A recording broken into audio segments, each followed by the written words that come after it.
Oh, whoops. Hello, YouTube, and welcome to Podcast Vibes. You definitely didn't Hi. miss the first 5 Hi, minutes. YouTube.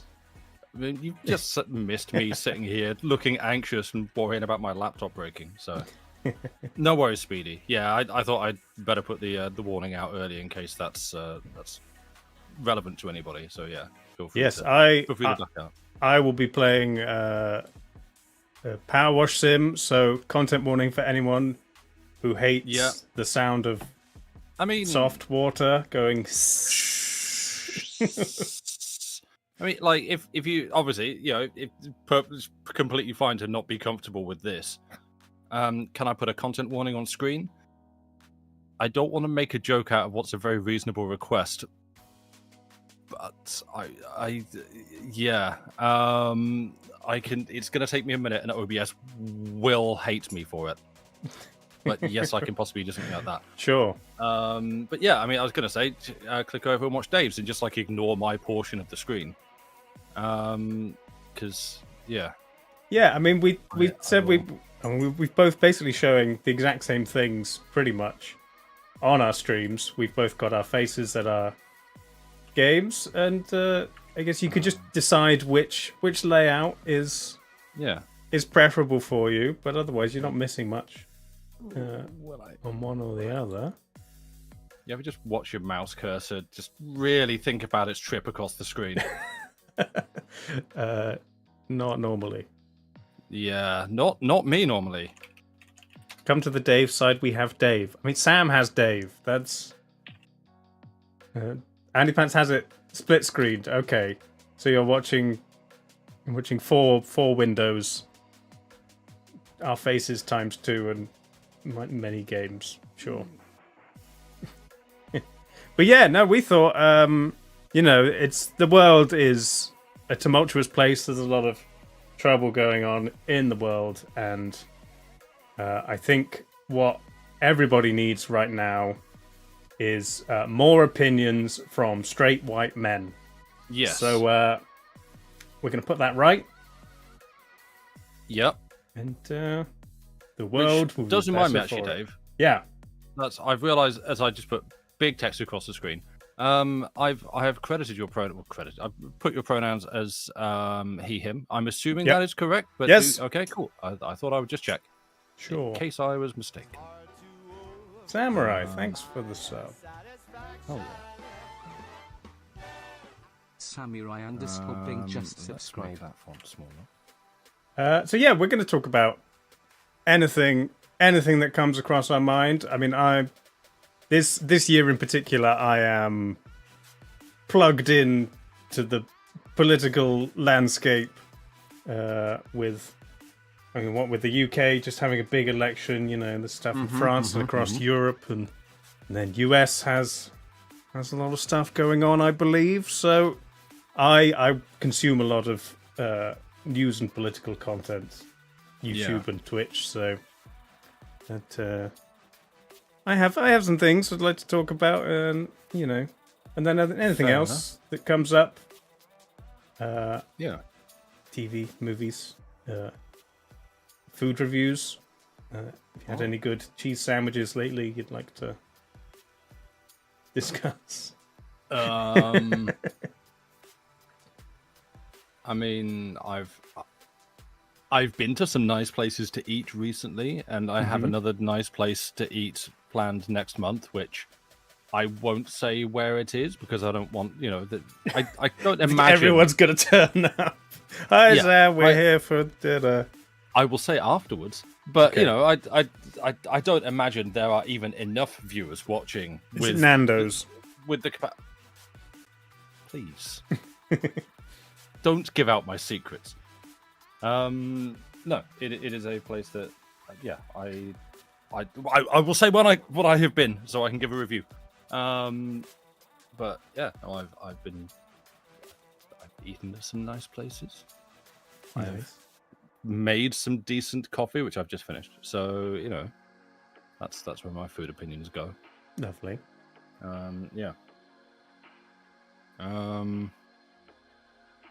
Yeah, I don't know. I mean, I guess my interests.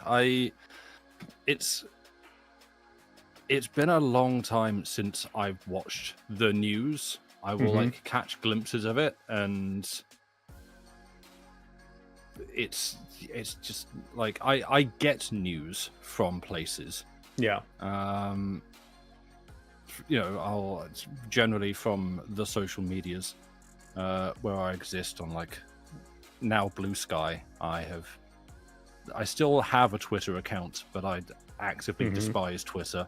Not to the point of some people that I see who are like, if you post on Twitter, you are posting in a Nazi bar, and so therefore that makes you a Nazi too. That kind of like, if this then that, so therefore I hate you too. You are scum. And it's like okay, there's a lot of people who I know are good people who still use that site because it gives them reach. It gives them an audience and a platform to say good things. So it's like, let's not, put this in a binary situation.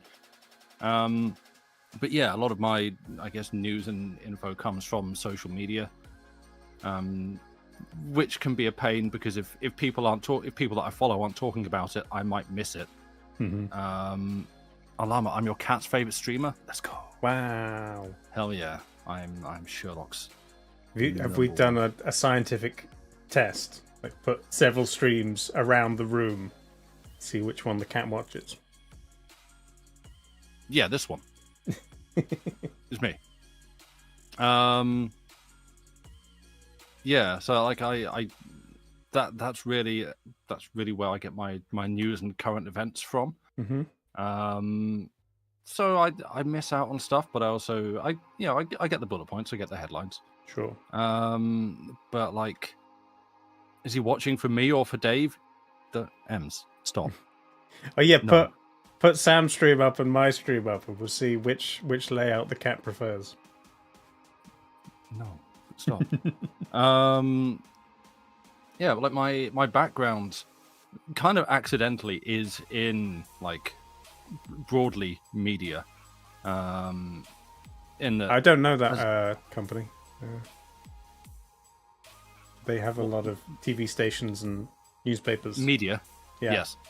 Yeah. Broadly media. Right. Yeah. I mean, either there is, or we should, we should jump on that. Yeah, because like back when I was a young lad, over 20 years ago, Dave's a bit louder than me. All right, let's turn my gain up. Hey chat, how are we over here? Yeah, that's true. How's the balance? I mean, we haven't started the games yet, but I think they're going to be pretty true. low on both sides. Yeah. Yeah, like oh, good grief, this is not going to work. Yeah, I wanted to be a games journalist, which just kind of led me to take a bunch of A-levels and stuff, which were broadly around like English and media and things. I didn't really know what to do, and it wasn't something you could say, I wish to do this. Here is your career path. You're going to go, yeah. What? That's not that's not scientist or lorry driver. What are you? So yeah, I kind of oopsed into a bit of a like general media kind of background and education. Unless you realize you can't get games journalist jobs in the north. No, this was kind of the problem. It's like, right, I want to do this. Okay, do you live in London? No. Yeah.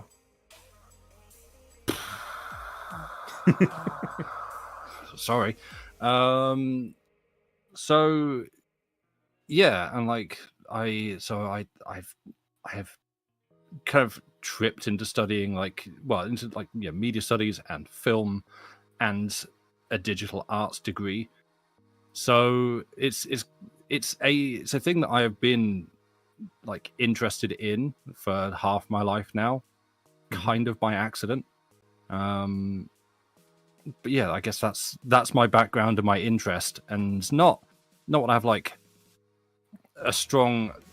any kind of sort of strong academic background or like resources to call and be like, well, you see, if we cite these examples and these things, it's more just me looking at stuff going, interesting, and forming opinions about things. Yeah. So that's me. Hi, hello. Nice. I just realised I've been talking for like 10 minutes. No, it's fine. I mean, I don't really have a background like that. I just I don't know. I have a degenerative mind thing that is called being interested in politics and news. Yeah, it's not good for you, and the more you do it, the worse it gets. But yeah, as long as you don't plug in too hard, I think that is part of the reason why I think I consume more content around foreign news, specifically the US, for the most part. Yeah, because I mean we can't avoid that, unfortunately. No, but it's like, I mean, when depressing things happen in US politics, it's the world's problem. Yeah, I mean it's bad, yeah, but it doesn't affect me directly, so I don't get like properly depressed, as I think it's quite easy to do. But, there's a level of detachment. Fair, okay. But I'm still invested enough that I consume the content and want it to go a specific way. Well, fortunately, nothing significant has happened in the last few days. So no, well, I mean, we don't need to too much about... Do you want to get on to the biggest story of the week? Sharks off the Brazilian coast test positive for cocaine. What's the joke news headline? Record scratch. Brazilian swerve off sharks the motorway meme. Know how to party. That is. Oh, they're still quite a bit louder, apparently. Sorry, let's turn me up. No, that's fine. Go for it. Yeah, marine biologists tested 13 Brazilian sharp-nosed sharks, and they all have high levels of cocaine in their muscles and livers. They are being held in custody. I guess someone's been dumping it into the sea, and the sharks have been enjoying it. Yeah, Cocaine Shark, the sequel to Cocaine Bear. Great. Coming soon. Love that. I say that, but it probably literally is now. Asylum will have that already made. It's like I don't know if I said before. It's not that. It is a tangent. I apologize. Sure. There's back on social media of all things. There's an account that I follow, which whenever a new game gets listed on Steam, it does a post, and because of that, it's a good way I found to actually keep up with things that are coming out on Steam. So what's new? Oh, okay, it's this. You can click over to it and just have an itemized list of all these new games that come out. But because of that, you see so much trash, so much derivative trash that is all just. And because you had recently, everyone was playing that. Is it Supermarket Simulator or something with the terrible AI made thumbnail? And so now every day there's another 5 grocery store simulator, car mechanics simulator, prologue. And obviously this isn't a new trend. There's been 1,001 games called Simulator. I am a big fan of the Mundane Job Simulator game. I can tell. I mean, Power Wash being possibly the best, but Speedy put me onto Ship Graveyard Simulator, which I very much enjoy. I might play some of that on this stream at some point in the future. Exactly, and that's the thing. It's not inherently bad. There is a huge interest in mundane activity simulator, but the speed with which people are seeing a thing and just immediately churning out that one, streamers are playing that one, reasonably popular streamers are playing this game, and so people are buying it and selling copies. Right, well then I've got to be the next one. I'm trying to think of a mundane job that hasn't already been covered that people are sort of picking up and turning into that, and frankly it's all been done. But yeah, Game Journalist Simulator. That's really just games journalism. That's the job. No one's paying you for it, so yeah. You might be peaking a tiny little bit now, Sam. Me? Yeah. Oh no, I've turned up too much. I will turn myself back down a little. Mid level. Have we It's had already Trash turned me Collector Simulator? Maybe. I mean, I remember playing Paperboy as a kid. That was a great game. Okay. Yeah, no, Did you play yeah. I played a little bit of it. I think I didn't really understand it. It was one of those ones. I don't think I ever owned a copy of it, so it would be like on my older brother's friend's. Or what did he have? Was it on anything other than PC? Oh yeah, Yeah. I'm pretty sure you had it on like the Amstrad, the Commodore 64, Okay. Was it a ZX Spectrum that he had? Mm. Like, it's a little thing with rubber keys. Nice. And my brain's going Spectrum. I think it might have been that. And so it's like the opportunity that I would get to play it would be if I was allowed to, as the younger brother, when they weren't doing anything. So Sure. yeah. Gunpoint has a moment where you can point out ludonarrative dissonance, which makes it a game's journo sim. Oh. Nice. That phrase, I hate that phrase. Not because like games, well, like gamer criticism of games, like it goes through cycles of someone like I have a problem with games at the moment for one reason or another, and someone will go, oh, it's because of this, and then everyone takes that phrase, which has meaning, and just uses it in every single other case to the point where the meaning is just dissipated like noise into an empty room. Sure. It just means bad. So, time was we would say something is generic because it conforms, perhaps heavy-handedly, to genre conventions, and you're kind of you sort of feel like you're playing the same game again because there's no real like diversity in the content, and it's just like we've got one brown third-person shooter and we'll make another brown third-person shooter. This was Xbox 360 and PS3 days. Yeah. And so, while they are generic because there's not a huge amount of diversity in there. And so then every single time someone found a game that they didn't like, they go, oh, it's so generic. Like, it's not. It's like, what's it? And yeah, and then like GTA 4 came out and you play as Nico Bellic. Mm-hmm. I always feel like the pronunciation's wrong. I'm sure it should be Bellic. But you play as him, and he spends the whole game going, I really regret being a violent man in the war. I was in the war, and I regret the things that I've done, and I want to be better and make a better life for myself here in America. While you're doing things for people who are like, hey, you know how to swing a gun. Could you go over there and just shoot a bunch of people? And you're like, fine, I guess, okay. And it's like, ludonarrative dissonance, because you're saying one thing and the game's making you do another.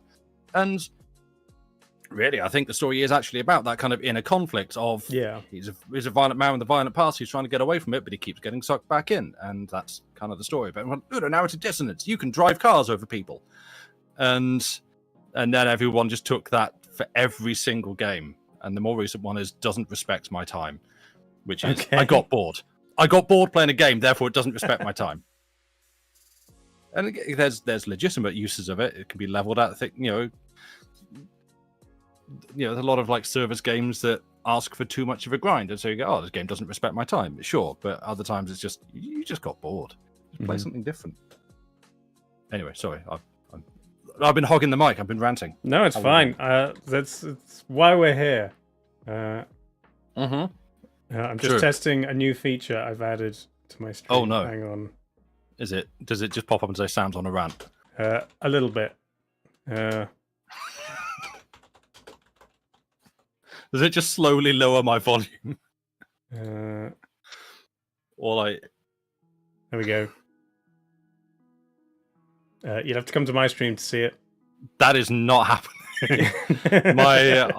my mouse cursor is taking so much... Like, why Why is it even taking so many frames to get across the screen? It's saying it's running at 80 FPS.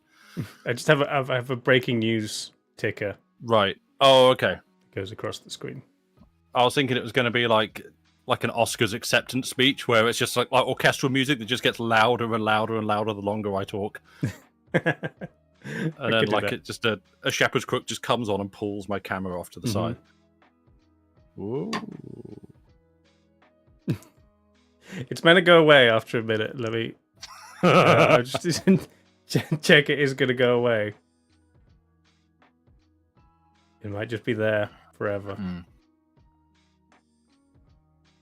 Also, Joey is here. Joey is in his box. Hi, Joey. Oh, it's gone. There we go. Perfect. Yeah.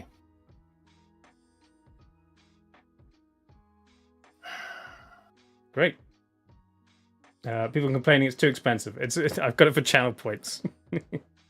I could make it cheaper for you, and then if there's too many of them, I could make it more expensive again. Nice. I'll put it down. Okay. So yeah, I mean, feel free to start the game at any point. I just after talking about how games. This game is very generic. Incredibly.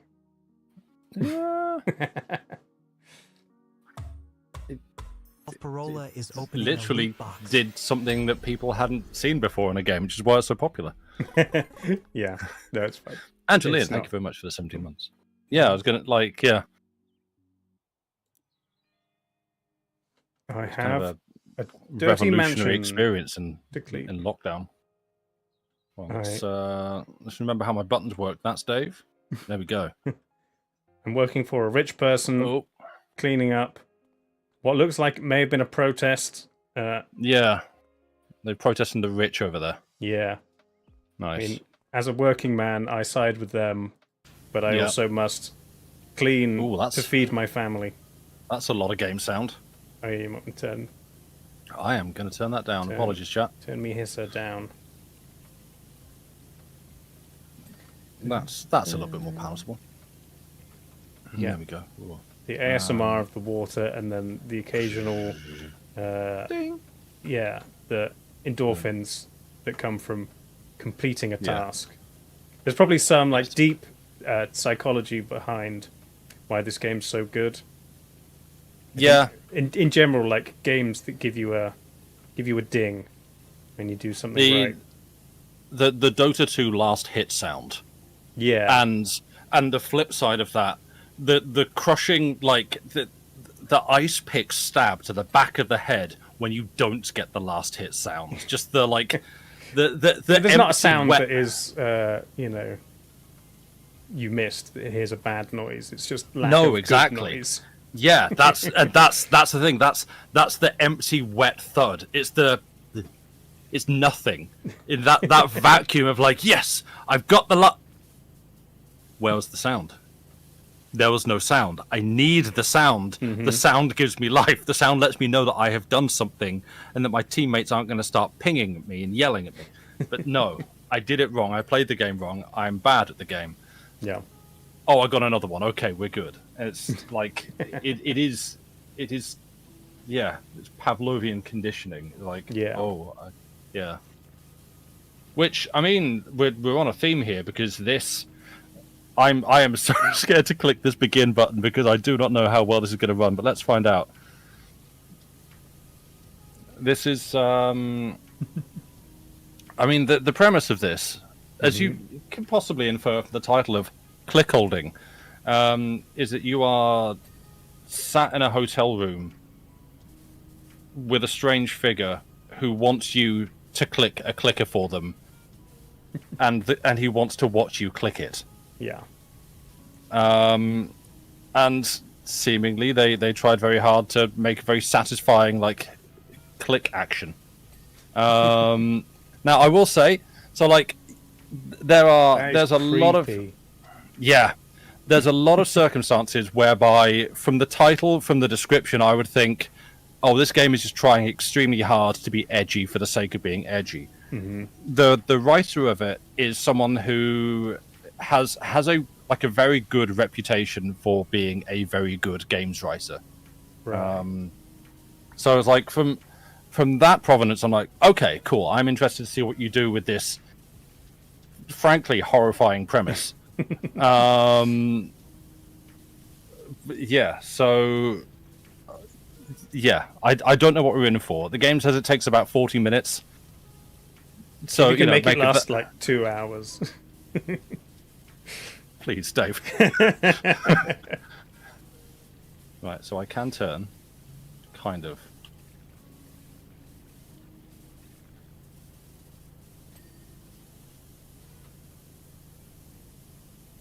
Right.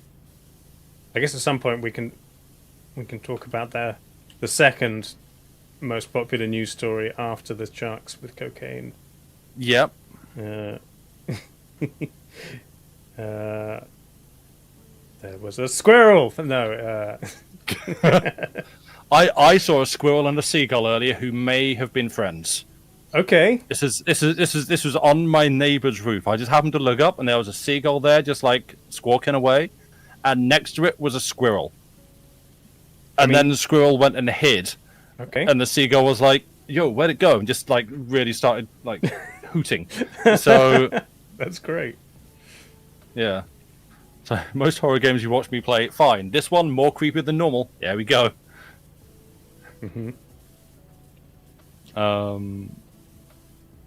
Hey, Shyhawk, welcome in. Welcome. You love unlikely animal friendships? Me too. I took a picture and was like, they are friends. But yeah, do you want to get onto the big subject? I mean, I don't want to force any topics. I'm not even wearing a shirt. I mean, or a tie. You know? Well, yeah, it's not quite as prepared as I was. I mean, I was barely prepared for the UK election night, but I did half an hour of prep just before talking to you. But I not even did not. I just But yeah, obviously, things moving pretty quickly in US politics from a bad debate for Joe Biden, an assassination attempt on Donald Trump, and then that's true. A change of candidates, and it looks like Kamala now has enough delegates to basically be the Democratic candidate. Yeah, pretty much like locks that up, and like because like the first thing with the whole like, oh, it's too late to change now. That's just because like American electoral cycles take 2 years. Oh yeah. Like, there's still more time before the US election than the entirety of the UK election from start to finish. And I was chatting about this with JD and Abby yesterday, and like they were saying that it's no, the other one. Okay, my brother. And they were saying that like that dates back to like essentially pre-internet times. You have to get internet get being a met, or is it stream? It's probably stream. Well, you have to get a horse for 100 miles to get to the nearest ballot box. Because like America is huge, and so you're American, your brain's slow. No, it's just like America is huge, and so if you want to campaign in every state, you have to travel to every state. Who was the candidate who had a massive barrel with like a slogan on it, and he rolled it across the country? That was a Abraham thing. Lincoln. I don't think it was, but sure, why not? John F. Kennedy. George Bush Sr. I don't even remember if it was someone who won. It could have been a loser. But anyway, Bush. Old electioneering with that slowly traveling across the country, that sort of thing. All right, Arian says it was a ball, not a barrel, but it was a thing. Great. Okay, thank you, Arian. Yeah. But yeah, that's the thing. Because America's so huge, you needed a lot of time, seemingly, to actually get around everywhere and tell everyone, hey, I'm running for prez. Please vote for me in the upcoming election in 2 years' time. Mm-hmm. And yet now it's like you still do that. So as elected president, you get like 1 year to actually try. Well, no, you get like 6 months because you have like a whole lot of time settling in, trying to get stuff done. Very quickly try and get stuff done, and then you've immediately got to start thinking about the next campaign for the re-election, and you just don't get to do anything. Yeah. Says man who has watched West Wing once. So yeah, like the sort of, it's too last minute, it's too late to do anything and pivot to this. And I guess with that, the fear that, well, if it's not Biden, then you have to have a whole like thing where everyone, you have to go through the whole process of selecting a new candidate and running each other down and tearing strips of each other to prove that you are the best one. And then you come up with someone who your whole team's just, essentially your entire side just released the diss track for the opposition to just like replay back to you. And so like, well, that's not good. So I feel like they've kind of skipped past that worry by just everyone going, yeah, her. She's good. She's the one. She'll do. Just like, it was someone I follow on Blue Sky, Lux Altram is her name. And her comment was, Dems in complete array. And I was like, yeah, no, exactly. That's just all. I'm just like, yep. Amazing. Like without skipping a beat, just everyone, yeah, her. Next. To the point where the Republicans have been going, it's not fair. This has to be against the rules somehow. They're cheating. Give us back the money we spent slandering Joe Biden. We want to spend it on her. We spent all this money saying you suck, and then you change the person. No, that's not fair. That's not right. You shouldn't be allowed to do that. Someone get the god of politics in here. Let's just check the rules. We've been making old jokes that now apply to our candidate more than yours, so therefore we've been campaigning for the Dems, basically. Yeah, it's now the cop versus the criminal, and it's like, great, okay, let's go. So. Yeah, bad day for people who make Let's Go branded merch, right? Like, it's just, I don't know. I can understand why the immediate reaction was, oh, good grief, this is terrifying, this sucks, everyone go scream into the void and get drunk for today, and then tomorrow we go to war. But I feel like the immediate like lockstep reaction of just, yeah, her, done.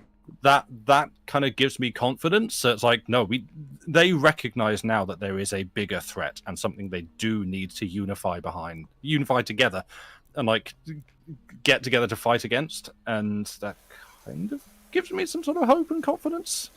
Yeah, I mean, when I heard the announcement, I'm still unsure as to whether it was, hopefully the right call. But seeing how upset the GOP are by it gives me a lot of hope. Suddenly scrambling, saying that's not fair. When you immediately resort to you've broken the rules somehow. It's like, seriously, this guy's too old to be president. Bring back the old guy. We want him. Yeah. Your master tactician, your galaxy-brained business genius couldn't anticipate this simple chess move. Good heavens, the pawn has gone sideways somehow. Like, wow, okay. That's it. Yeah, it's just like that. That's your first attack. The new Republican line of attack is deeply uncomfortable, though. I haven't seen it. I imagine. There's a few different things. There's the re-emergence of the birther movement. Kamala rather than Obama. However, I think that's slightly not going to work in that I think the rules for becoming vice president are the same as becoming president. So either she wasn't legally allowed to become vice president, or she's allowed to be both. So that's not what exactly. Yeah, and as Andy Panther said, it's a woman of color. It was never going to be good, right? Like they will clearly they are rattled and they are upset. There is, it's good that they are rattled and upset.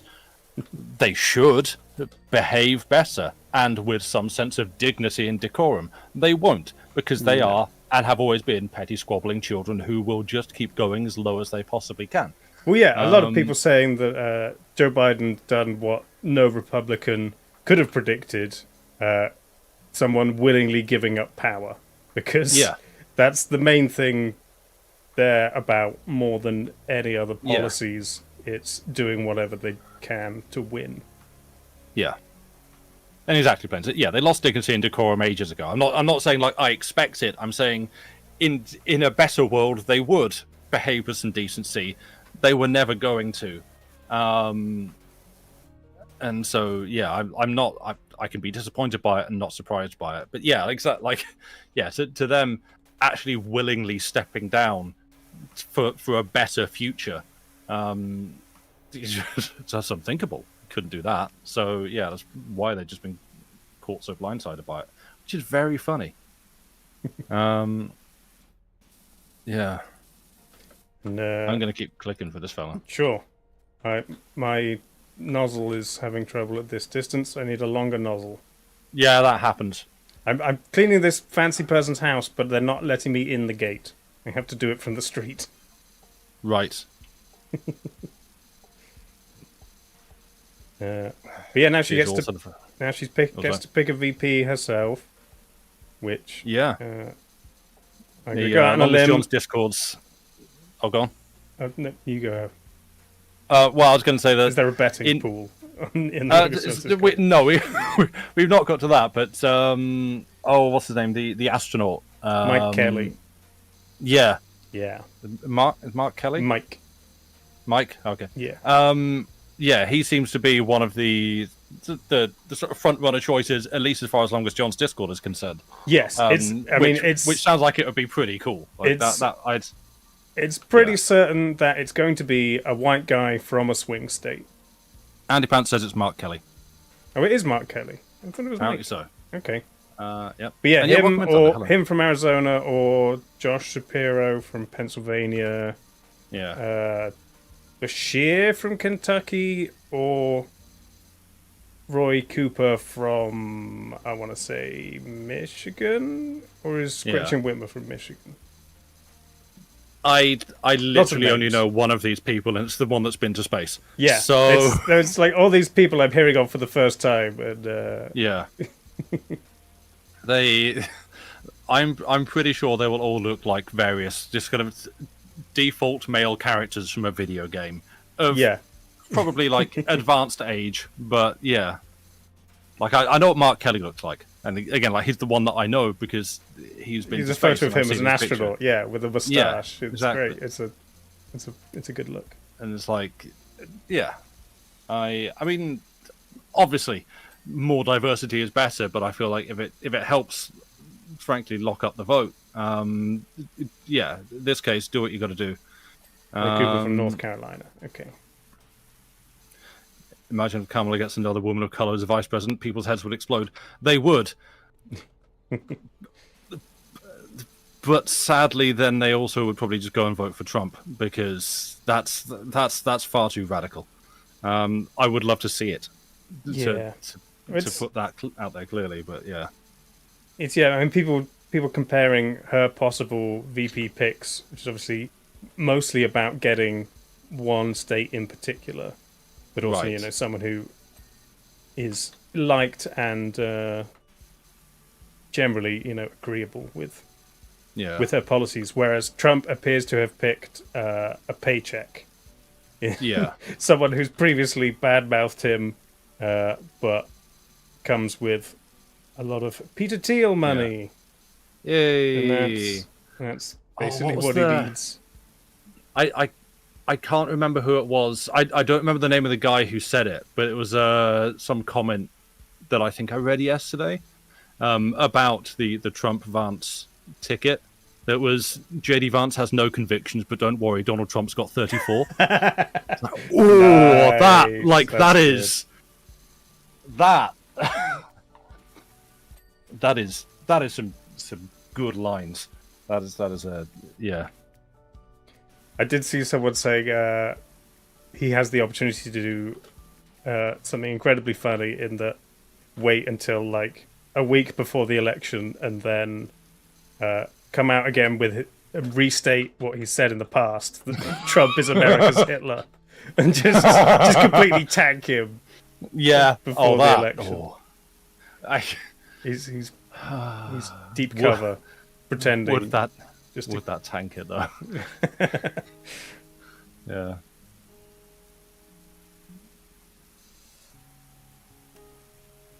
Yeah.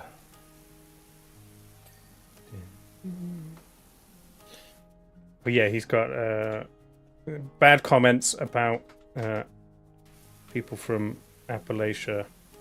Oh right. He wrote a book about them being hillbillies.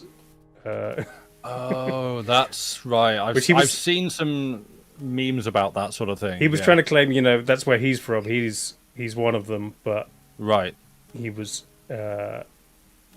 definitely raised middle upper class in that area. So people are calling him out on that. Yeah. Oh, apparently this fellow appreciates that I'm a slow clicker. Good.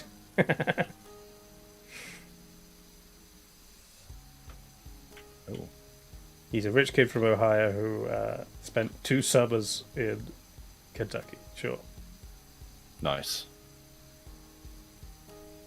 Oh, when the tally counter resets at 10,000 clicks is when I get the money. Okay, let's go.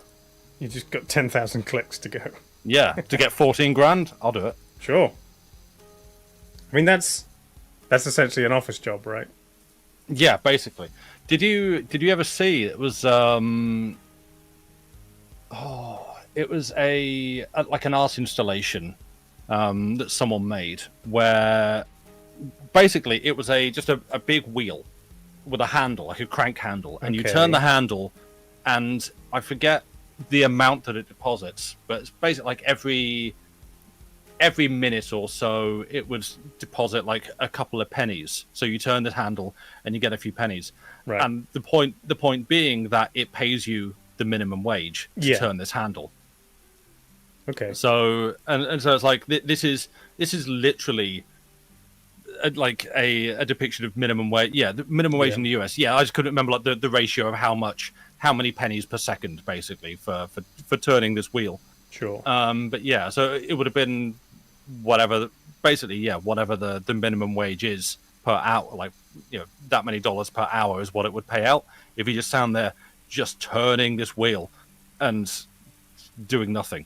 And yeah, I appreciate just the simplicity of a piece like that. I was like, oh, this is really boring menial minimum wage work, isn't it?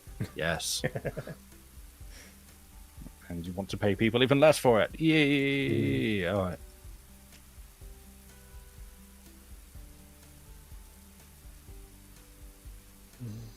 How's the cleaning going? Tricky. There's bits on the roof that can only just hit, so it takes a while. Whatever this guy did to have eggs thrown at his house probably deserved it. This might be the mayor. There's a whole like kind of side story that goes along that is entirely unnecessary, but just adds an extra flavor about I think the mayor's cat that's gone missing, and then you get like paw prints occasionally showing up on some maps. But this might be the mayor's house. Yeah, I didn't read the text message that came through talking about it. Right. Yeah, I skipped a lot of the text messages when playing it. Oh my God, where's the window? I was here. Okay. I'm just gonna come over this side of the room. Yeah, because with Power Wash Sim, what I would always do, because because at the end of a level, it does like a time lapse of all the stuff being cleaned. I'd always try to predict where the camera was going to be set for the time lapse. Yeah, I did stop my guy. Don't worry. I'd always try to predict where the camera would be set, and then draw something in the dirt in front of it, and then try to leave that to the last bit and see how long I could get it to. Obviously, I didn't draw anything mature or sensible. Oh no, my click is broken. You hate that? I hate that. Yeah, this is. Don't worry, my guy. We'll get through this together. This is like the Dota last hit sound's not working. Oh. Yeah. Oh no, there we go. Okay, it's working again. Good. Need your endorphin ding. Yeah. where it's just a satisfying click. Just a, there we go. No, okay, let's not do that again. Good, good, good.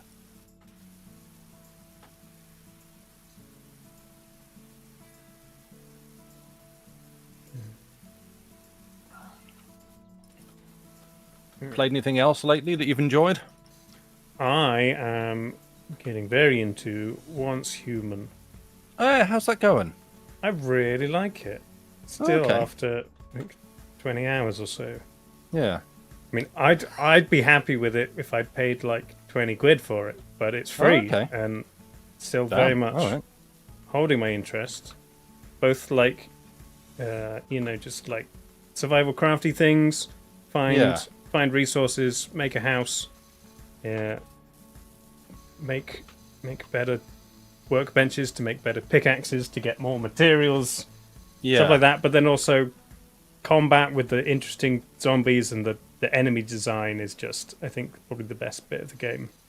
There's also a big map to explore. There's a lot of quests. Yeah. Yeah. Like, because... And then, it's like, this is just the first season as well, so they're going to add a lot more stuff as well. Yeah. Okay. Yeah, like, that's the thing. There's been a lot of free-to-play MMO shooty things at the moment. It's almost like everyone's recognised that, like, the Destiny story arc, kind of, the big kid in the room was sort of coming to a close with final shape and stuff, and so they've all kind of gone, right, we'll launch around then and try to catch the wave.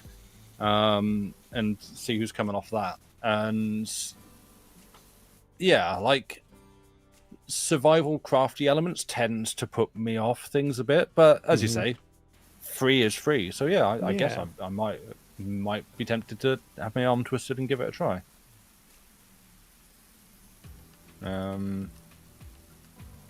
Yeah, like First Descendant looked very much like a, hey, we really like Destiny and Warframe, let's make one. Yeah, that's obviously a lot more focused on the shooty element.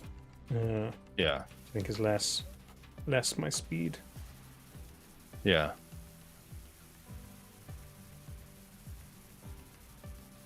That's fair. But yeah, earlier I fought a boss that was some giant traffic lights. Oh, okay. And just, when they change color, they do different things. And I just keep ducking behind a pillar, taking out the lights with my crossbow. Yeah. It's good fun. Oh, cool. All right. It seems like, there's a whole bunch of different bosses and tasks to find, and then the regular world stuff as well. Just kind of wandering around nice environments and exploring, collecting resources. Yeah. It's good stuff. Yeah, cool. All right. I think I'm on my last ding. Oh. What's this railing?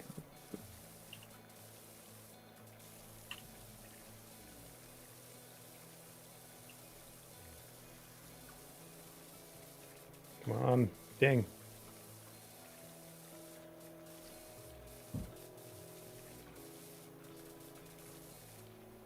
Just listen to this fella who speaks only in dubstep telling me to keep on clicking, so... Sure. All right, yep.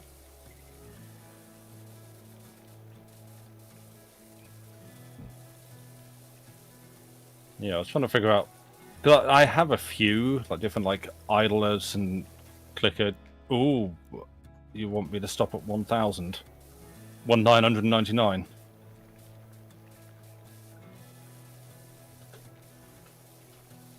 Oh, the thing is, Okay. Like, exactly. It's 1,999. And he's just asked me to stop.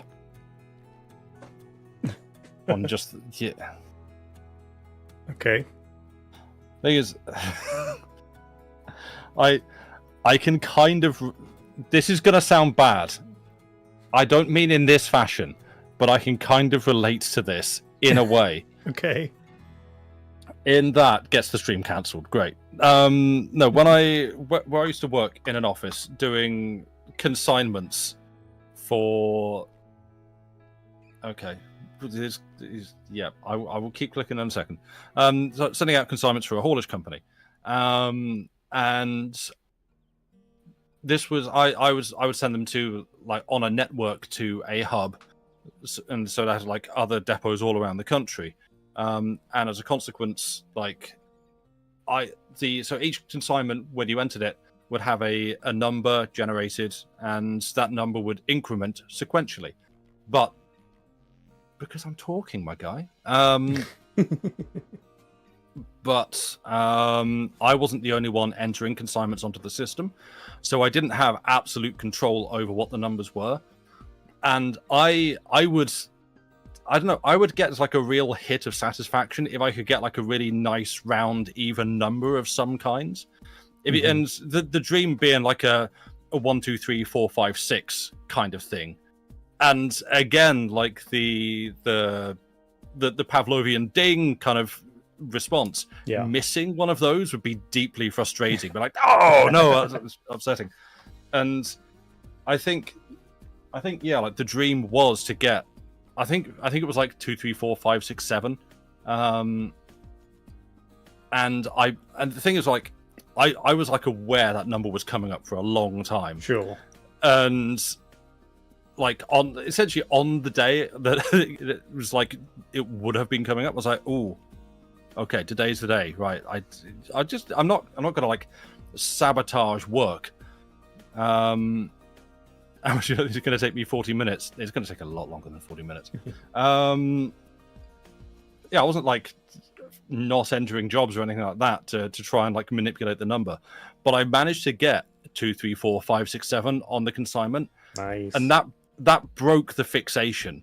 From then on, I literally did not. I was like, can't top it. Yeah, I've won. I have won at my job. I don't care anymore. I will like. It was like, oh, Sam, you got another nice round number coming up. Don't care. All in Straight on a straight. I'm happy. Yeah. Walk away with a pot. Like we're good. I'm fine. I was free. It was a fixation, and it broke. It was gone. Nice. So yeah, I've realised what the name of the mayor is. Once I finish this thing, Mayor Jefferson the 13th, Jefferson Manor, Jefferson Avenue. Yes, it's Jeff. I don't know if I told Lucy about that, but I'm sure she would like to know. Yeah. Nice. Ooh, a carousel. Yeah, fun. Nice. If it goes round, I can just stay in one place and just hose it. You it would think. Yes, there's a button. Yeah. It just goes round. Okay. It's you would hope. But hands-free power washing. Just let it turn. Great. Yeah.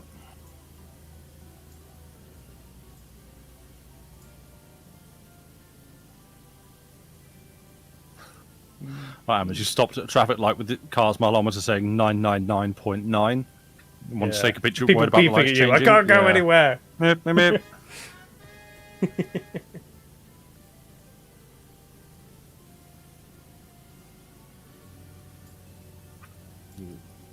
Joey has moved and collapsed elsewhere. Oh, you can actually see him on the camera. He's just he's a draft excluder. He is. He's just hopefully getting some kind of breeze down there, but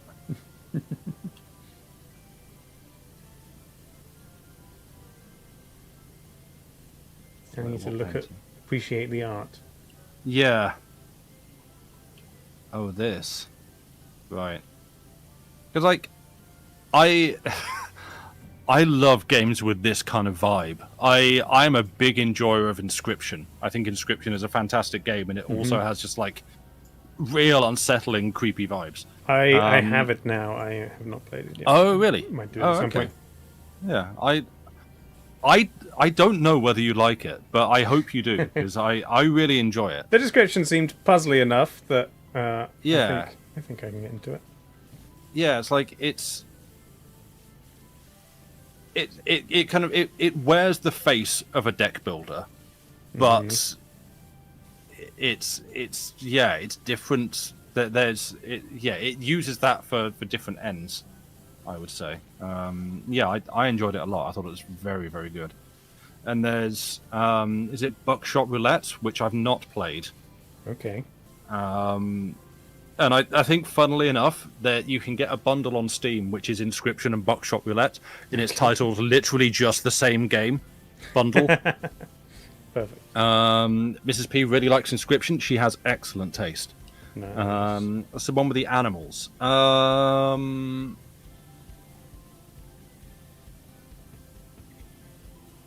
I've not. I think you might. Yes, it is actually. Yes, no, I realize what you're saying. Yeah, I know. I keep clicking. There we go. Oh.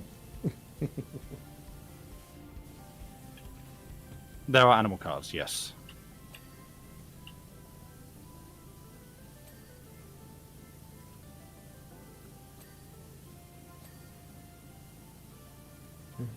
I think this might have. It does have carousel music. Oh, nice.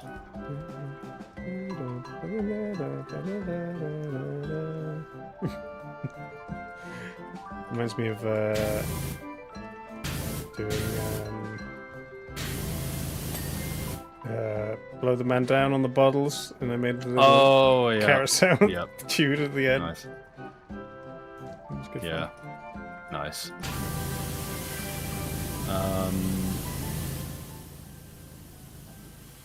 Oh no, that's fair, Andy Pants. I won't read out what you said. It's not like exactly spoilers for the game, but I'm one of those infuriating people who are like, "Oh, this game's so good, you must play it." Why? I can't tell you. And so, but yes, no, I completely get that. That's not irrational. That's fine. I now don't think that spinning is actually making this any easier. No, it doesn't. Once I've done the one bit, now I'm just trying to hit all the unicorns before they go past me.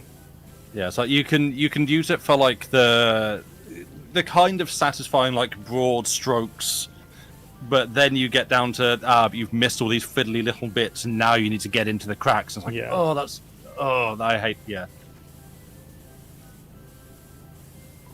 Sometimes what I like to do is just like stand or sit in one place and hit everything I can from that angle, and then move and just pick out the other bit. So I love. Okay, I'll click so. I love but find it funny that Power Wash Sim lets you clean off rust with a power washer, and the way you do it is like the finest, most concentrated beam. Yeah.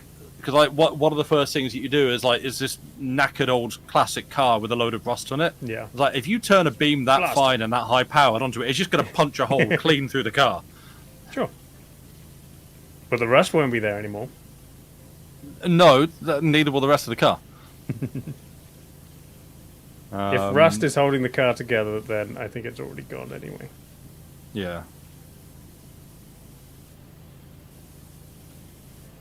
But like there were things where it starts to feel like you're just sort of,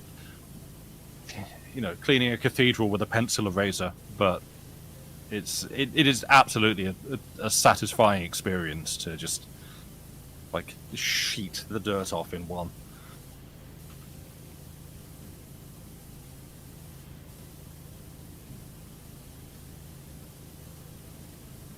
Have you used a power washer in real life?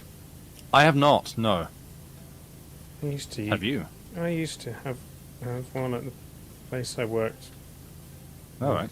Clean the vans with it. Yeah. It was. I think maybe about as satisfying as this. Okay, because I was going to ask you don't have well, maybe you do have the problem that I have of I will enjoy something up to the point at which it's work, and then as soon as it becomes work, and I mean, I don't know, maybe this is my topic for today. As soon as someone's telling me to do a thing, it stops being fun. Doesn't matter what it is, I stop enjoying it, and it becomes work and a chore. Sam, I need you to rant about pretty much anything for Absolutely several hours not. on a podcast. No. No, I think if I had something that was as dirty as the things in this game, where you could like really see it just disappear in a line, that would be incredibly satisfying. I was gonna say, I wonder if, and no, it doesn't even need to be an I wonder if. There will absolutely exist already, like escape rooms and other such things, a place that you can go and pay, and there will be filthy objects and a power washer, and they go, just go nuts. They have like, here you go. They have the opposite of a power washer that just sprays dirt in between people coming in. Yeah, they have to go and re-dirt everything afterwards. Just big bags of dust and filth. You maybe just cycle up, just scoop it off the ground and slap it back over the top. I don't know. And you just go in. And if not, this is a business idea. We like genuinely just here, like you've got half an hour. Here's a power washer. There is some manky car over there. Go, let her rip. Like that. Yeah. Would people do that? Chat, would you do that? Would you pay to go somewhere and just clean dirty stuff? Like stuff that's as dirty as this?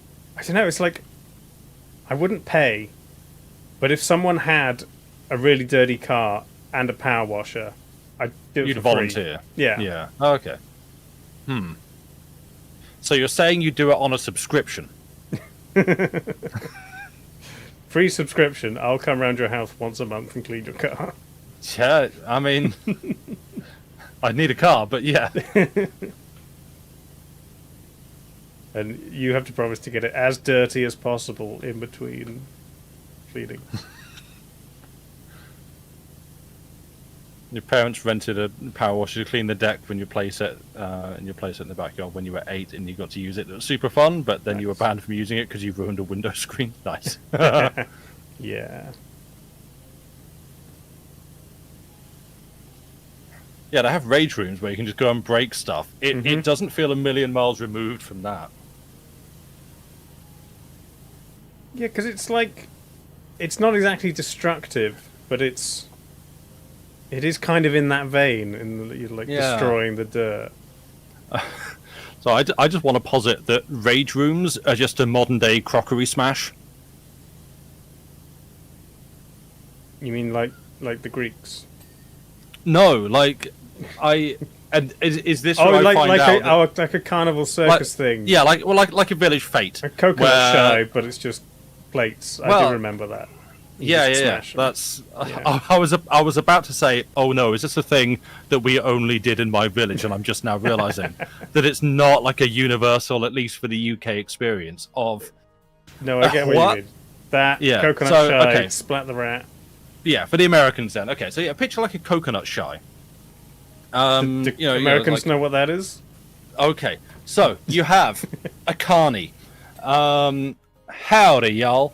So you have like a stall set up at a fete, at a carnival, at a Ren fair, and so it's like you have a plate. You stand here. You have a sketchy looking fella standing on the other side of like a counter, and off in the distance somewhere you've got like a big like a tarp, and in front of it an array of, if we're doing coconut shies, coconuts propped up on stands, or if it's crockery smash, like probably just old shelving, and then plates and cups and other breakable pottery things that have been donated by people that are no longer using them, probably chucking them out, or probably picked up cheaply from charity shops.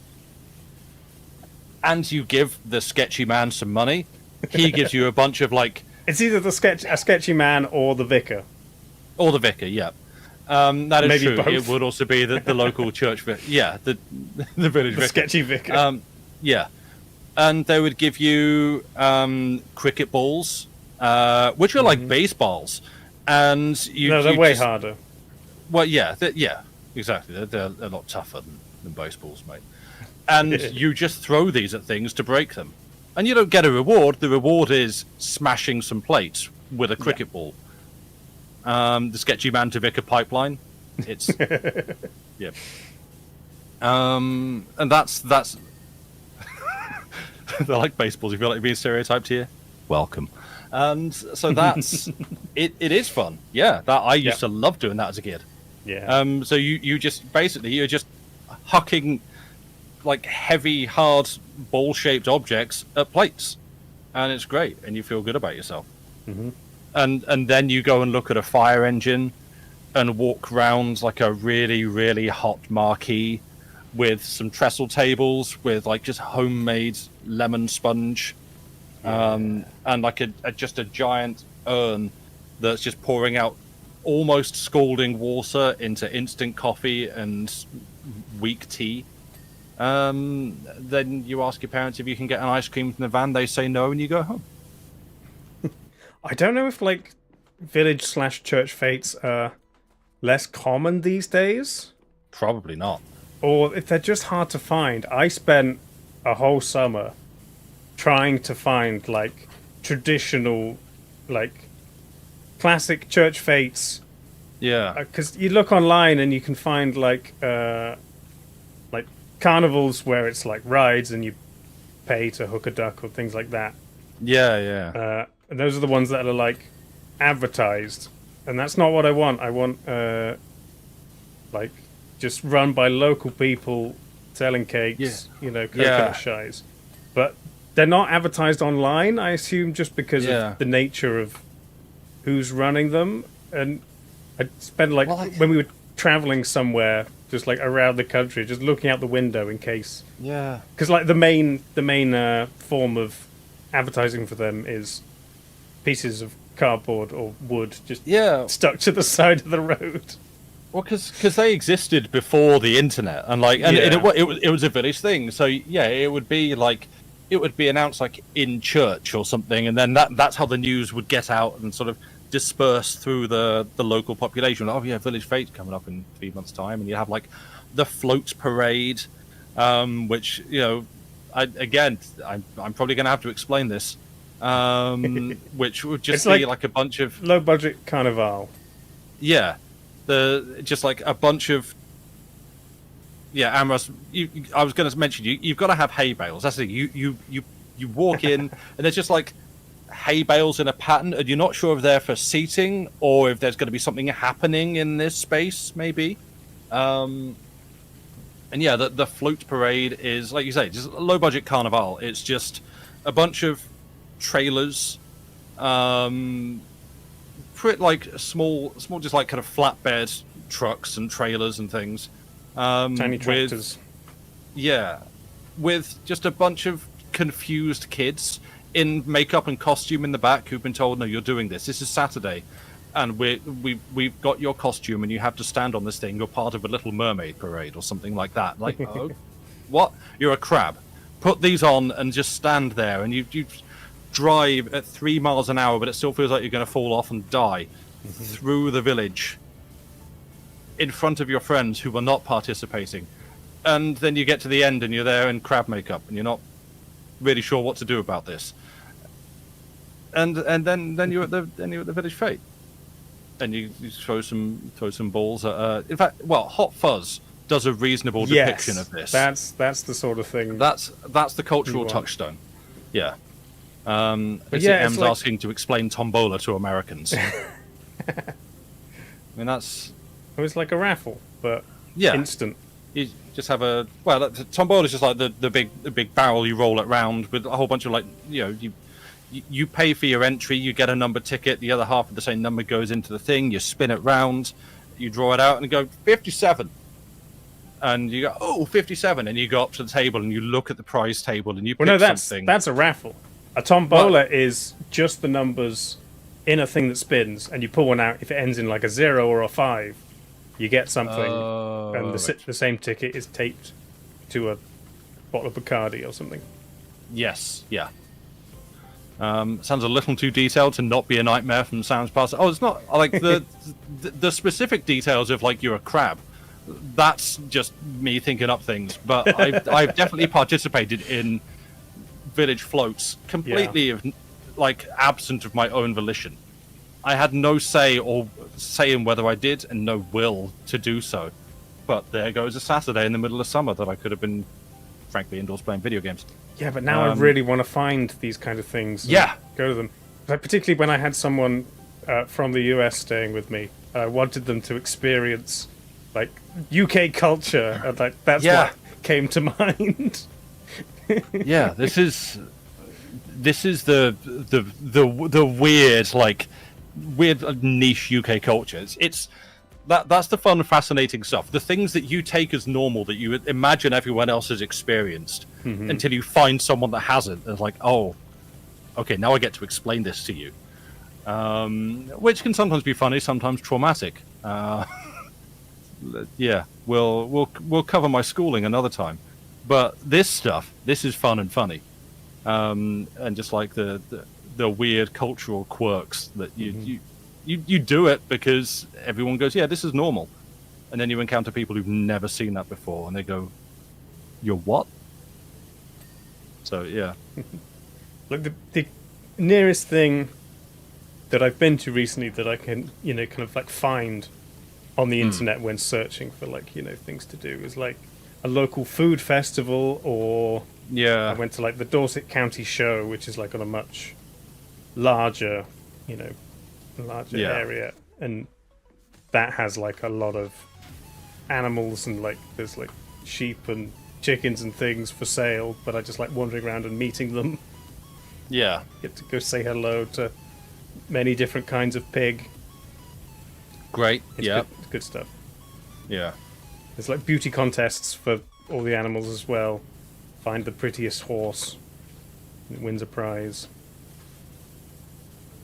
But there was also like monster trucks. Yeah. This fella's just pulled out a gun.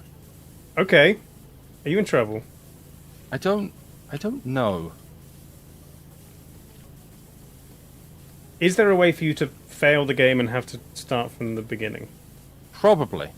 Is he just going to shoot you? Maybe. Oh, Erin, you have a trans rigs bumper sticker? I thought it was a typo at first, but no, I'm assuming it's not. That's amazing. I love that.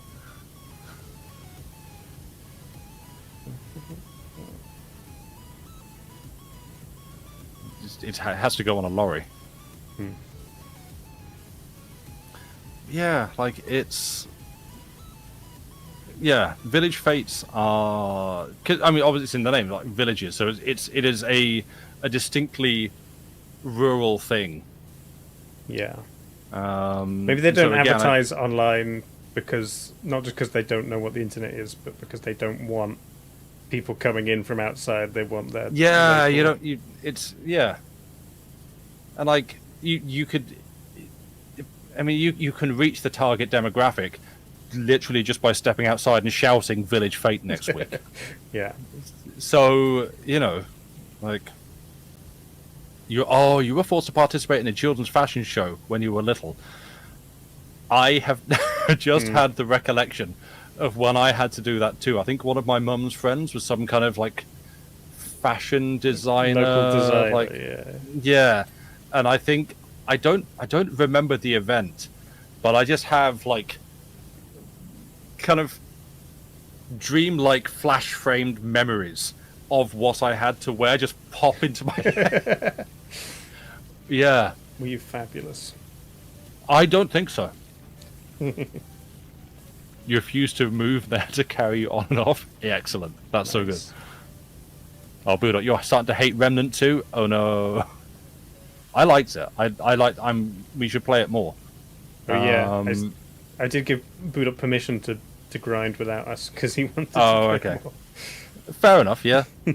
Yeah, I mean, yeah, I'm not going to withhold gaming permission. No! Unlocked in memory? Yeah, like that was... I've not thought about that in a while.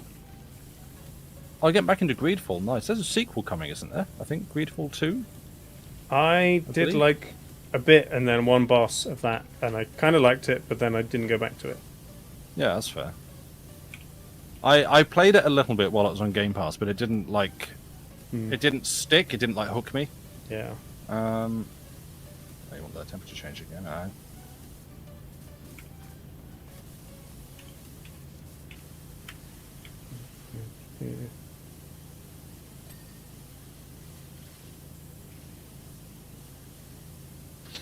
Yeah, it felt like it sort of fit into that kind of Mass Effect kind of slightly janky, actiony RPG. Not full on like ARPG, but you're there for combat. Oh wait, what instructions did you? What did you say? Horse rods are tricky to clean. That. Who's playing the suggestive game?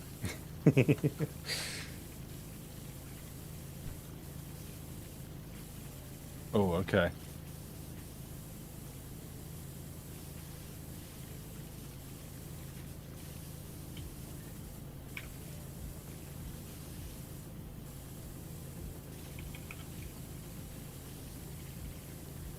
Two, 6, 20. Nice. You getting there? Yeah, slowly. Does he have like a lot of voice lines for when you just like stop?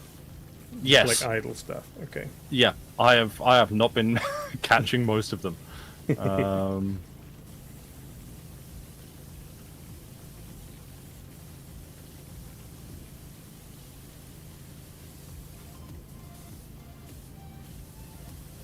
just starting to worry that like this is a new mouse to replace the old mouse that broke because the mouse button kind of gave out, even though I hadn't used it that much.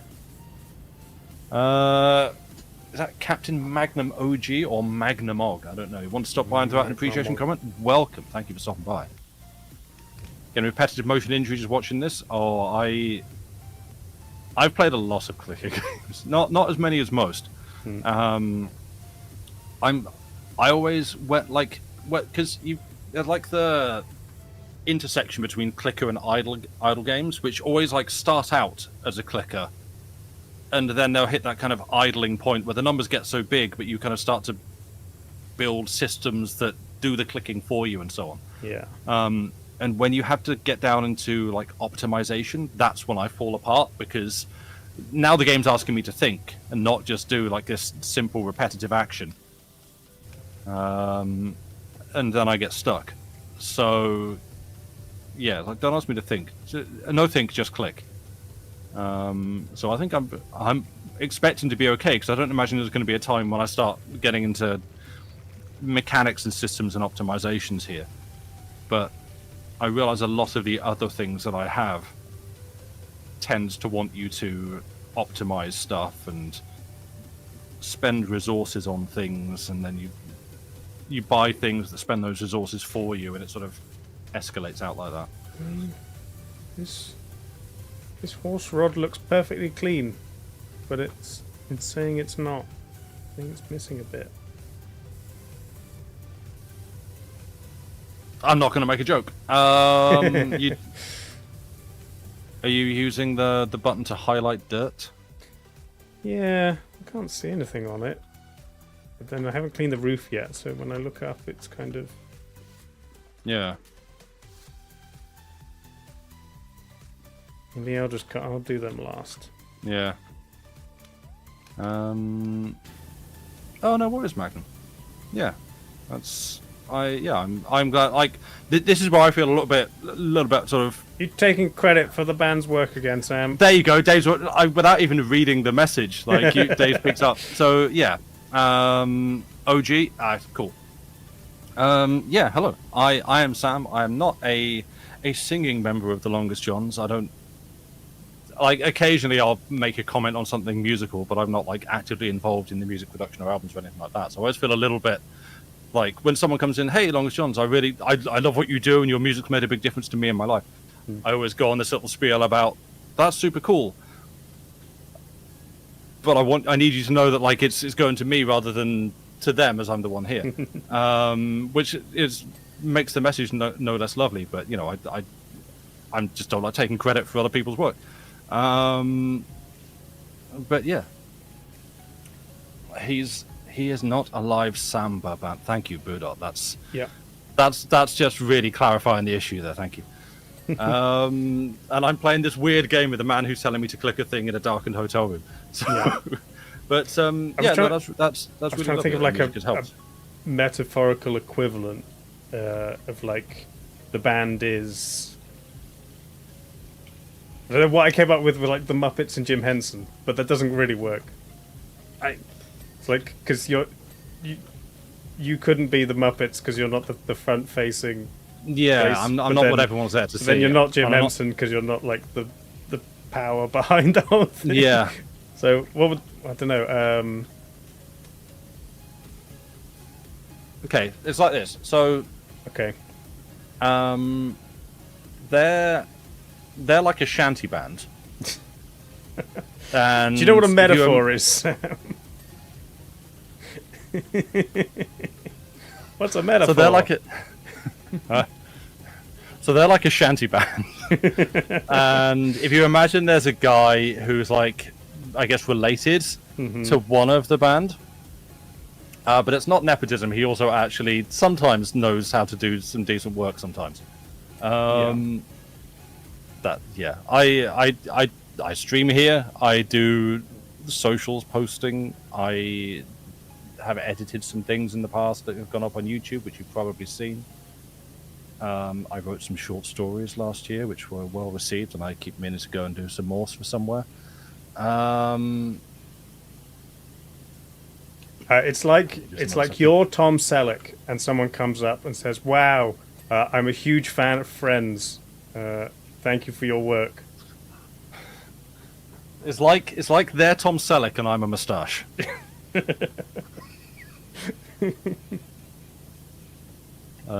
Sam is the Alistair Campbell to the longest John's Tony Blair. Nice. I don't know if I like or I hate that. So yeah, okay, let's go with that. Speaking of Alistair Campbell, Yes. I am a frequenter of his podcast. Oh, He has a yes. podcast with Rory Stewart. He does. So it's like a centrist Labour person and a Yeah. centrist Conservative.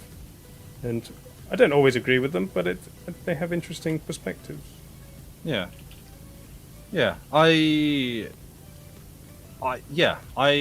not like seen too much from Rory Stewart directly, but he seems I know, like, again, this is me going back to like my sort of social media habitats. There's a lot of scorn poured on like centrist politics and centrist views because the centre has been pulled so far right by, frankly, a massive upswing in right wing and far right fascist politics. Yeah. So to be centrist is still right of centre in a lot of cases. And so it's like, you're also fascist. We've got you too because we're super liberal and everyone is right of us. And that makes us the best and you can get punched. Yeah. But I appreciate that, in that instance, like Rory Stewart and Alistair Campbell do seem to recognise that you need to work together. You can't just win at politics and then crush the opposition by being the best and being the most left. It's like there are a lot of people in this country who disagree with you, who aren't necessarily the enemy, and that actually making a persuasive argument to them rather than just get on board or get punched is probably a better way to proceed. Are they saying that part of what I like about them is they are critical of both Labour and the Tories in ways that I agree with? Yeah, like that's the thing. Like, but they do it from a criticism. position of, I like this party and what it stands for, but I don't like the current state it's in. Yeah, I can believe that between them they are both actually interested in making for a better place. Yeah. And not just like serving themselves and serving, making their friends wealthier. I don't know what this fellow wants anymore. He wants you to click. He does, but clicking doesn't work, and I missed the instructions. Oh. You broke the clicker. I did.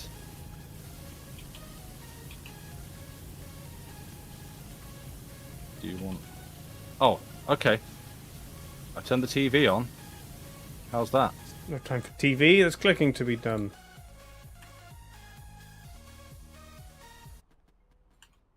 Is it the thermostat? Is it the door? My music's doing the thing where it's Oh. not shuffling again. Oh no. Restart it. No, I don't know what sleeve doing. Hit a vein of EDM. So I'm not right. feeling. Cold room? Do you like the cold room? Temperate? Hot room? Oh, someone said look at the tiger painting. Oh, maybe I need to do that. Where is it? Oh, sorry, this? I've covered you up. There's. Oh, that's fine. Wait, That is a bunny. there we go. Is this a tiger painting? That's a tiger. Captain Magnum, thanks for the follow.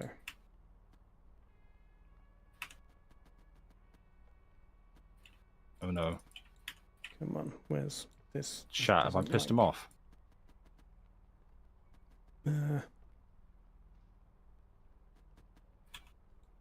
I did notice him talking about the tigers. Okay.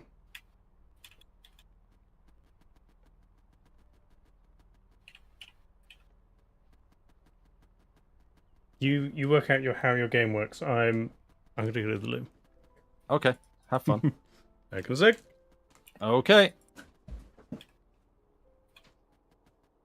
Hey chat, how are you all doing? Dave's gone. So let's put... What's the thing I interact with there on the TV? It's just TV, I think. Just go up to TV and interact. No.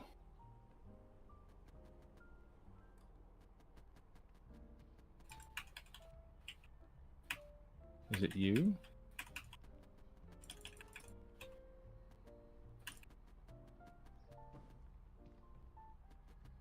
Oh, okay. That's... I can sit on the bed, but the thing don't click.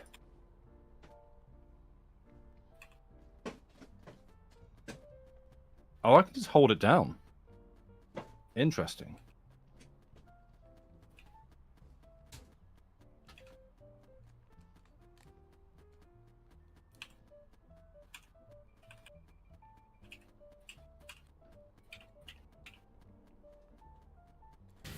I return. Welcome back. I have not solved the problem. Was anyone paying attention enough to help you or not? Yeah, Arian caught that he said something about looking at the tiger painting, which I have done, but it's not changed anything. Oh dear. Do I have to restart? Are we now on speed run? That would Do I be just funny. leave? You have to get to the same point and then actually pay attention, and if you miss it again, you've got to restart. I think you might have to. I think. Can you Google it? It's for a walkthrough. I refuse to look up a walkthrough for this. It's always written a walkthrough that just says, click the button. Yeah, just... Evan, you're looking online? Okay. I mean, I'll give you a sec. Like, I don't mind starting again.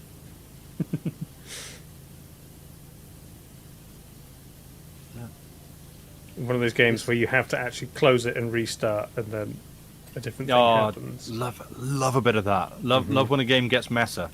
What was this? What was the? There was a game. Was it a browser game or something like that? Oh no, there was a. Was it the pony one? What's the pony game? Island. No, Pony. Is it Pony Island? Yeah, that's also by Daniel Mullins, who made Inscription. Okay. There's that Pony Island, the Hex, and Inscription. Sure. I enjoyed them all. Inscription was my favorite, but the other two were also good.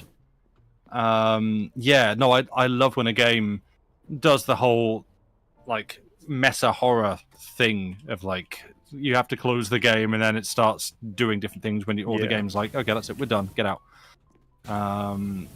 There's one that's I think Andy played because I watched it on Loading Ready Run. It's called I'm Scared. Oh yeah. Which does a lot of that. Like it has you going into the game's files and like text files and stuff. Oh, I thought I could put these back up. I'm just gonna have to look at the painting above the bed, do something 3 times. But yeah, like, I'm scared as you doing stuff like that, which is very cool. I'm a big sucker for things like that.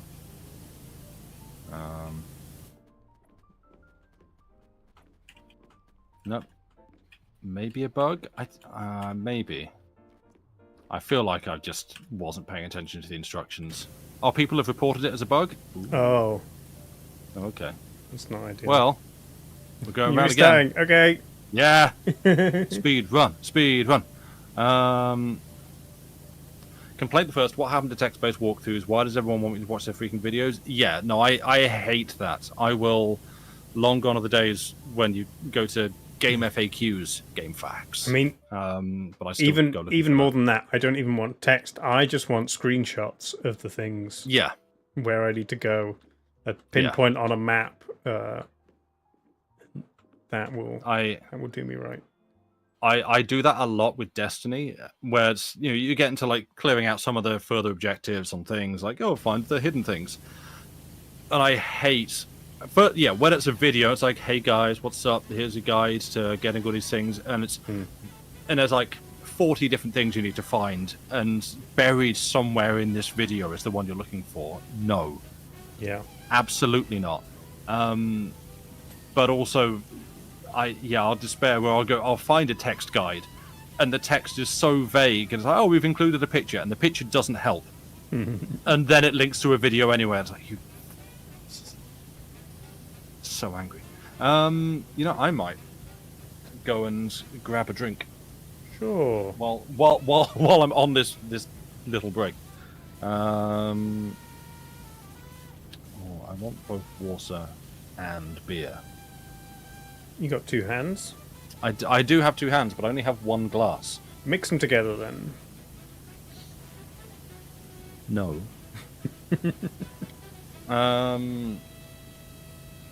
Well, I must want to put up a break because I spent time yesterday making. Can you not steal one of these?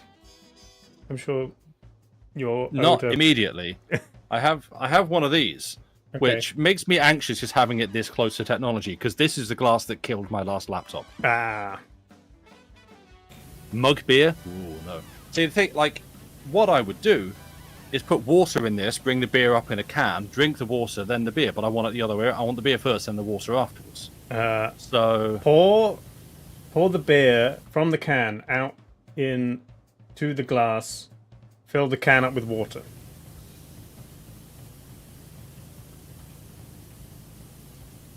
No. I thought you were going to suggest, like, it wouldn't fit in there, but like get a spoon. And like the density of the beer is like, so pour the water in first, and then beer over a spoon so that it sits like cream, so it floats on the top. You've got a pint of beer, a chicken, and a fox. Right. You can't leave the fox with the beer. You can't leave the chicken with the beer. You can't leave the beer alone. How fast is the chicken travelling, and when did it set off? It's on the number 3 train from East London. Okay. And is it carrying a sack of apples? No, but it did take 5 hours to dig a well. Oh, I see. Lucy has just dropped into chat to tell me you have beer glasses. All the better to see you. No, it's big goggles is the term. Yeah, I do but then I'm carrying up water, and I do have beer glasses.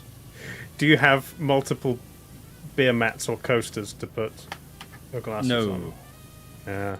I have some wonderful that I've had for ages, but I never show it on stream. Wonderful Fallout themed rubber coasters. I didn't make the camera any bigger on this scene. Oh no. Nice. Oh well. Bethesda. Nice. Do I have a keyboard to put the beer on? I do. Thank you, Arian.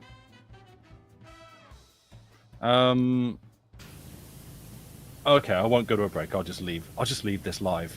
Sure. I'll just put Dave on. There you go. Watch Dave do this. I'll be back in a minute. Be good, everybody. Behave. Don't be weird. What can we talk about behind Sam's back, chat?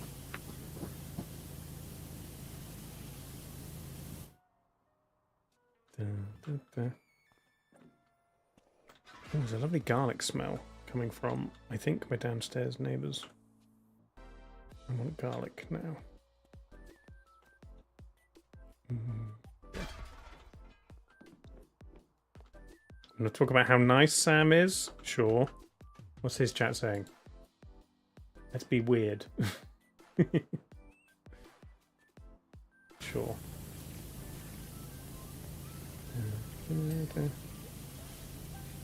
Get all the way around to get the tops of all these sides. Unless I can lean off the edge.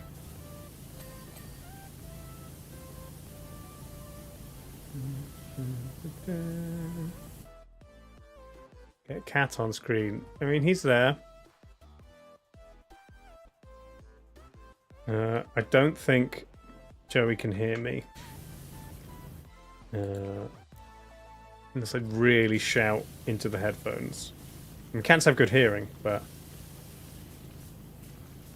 I doubt he'll pay attention to me. Joey! Joey! Nah, he's not gonna hear. Or he just, yeah, he can hear me, he just doesn't care. Doesn't want to respond.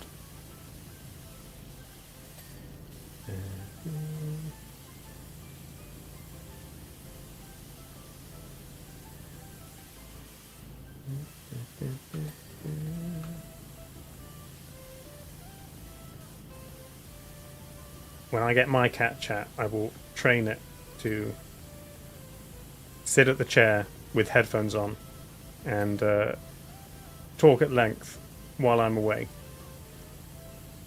And I'll just train cat to be streamer, and then I'll hand the channel over to the cat. I think that would be good.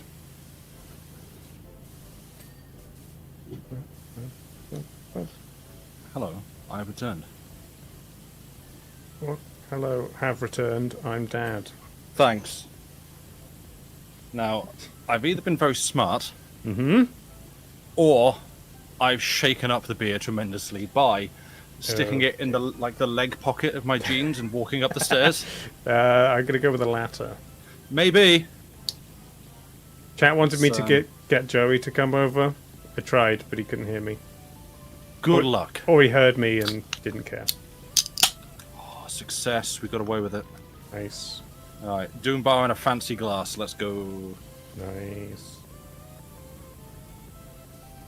It's glass courtesy of... The pub. No. You not just nick it? No. Oh, good no. Goodness, no, I've stolen one glass in my life. Yeah. It was a Budweiser one from the Plymouth University Student Union. Nice. I think I took that. No, because if I were to do that, Hogarden glasses would be the ones I would take.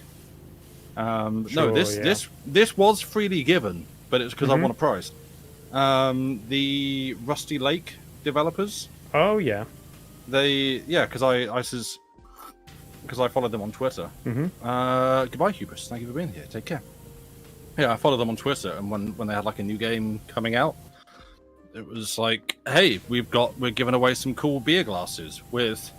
I don't have like a big full screen camera in front. I'm worried about holding a slippery glass. You can just see a spooky figure. Oh yeah. Yeah. Nice. It's not pronounced Hogarden. Hogarden. Budot. Hogarden. Hogarden. Hogarden. But I sound like a cat having a hairball if I do that, so I'm going to say Hogarden. Yeah. Okay, Joe, you have to have a hairball. No worries, bud.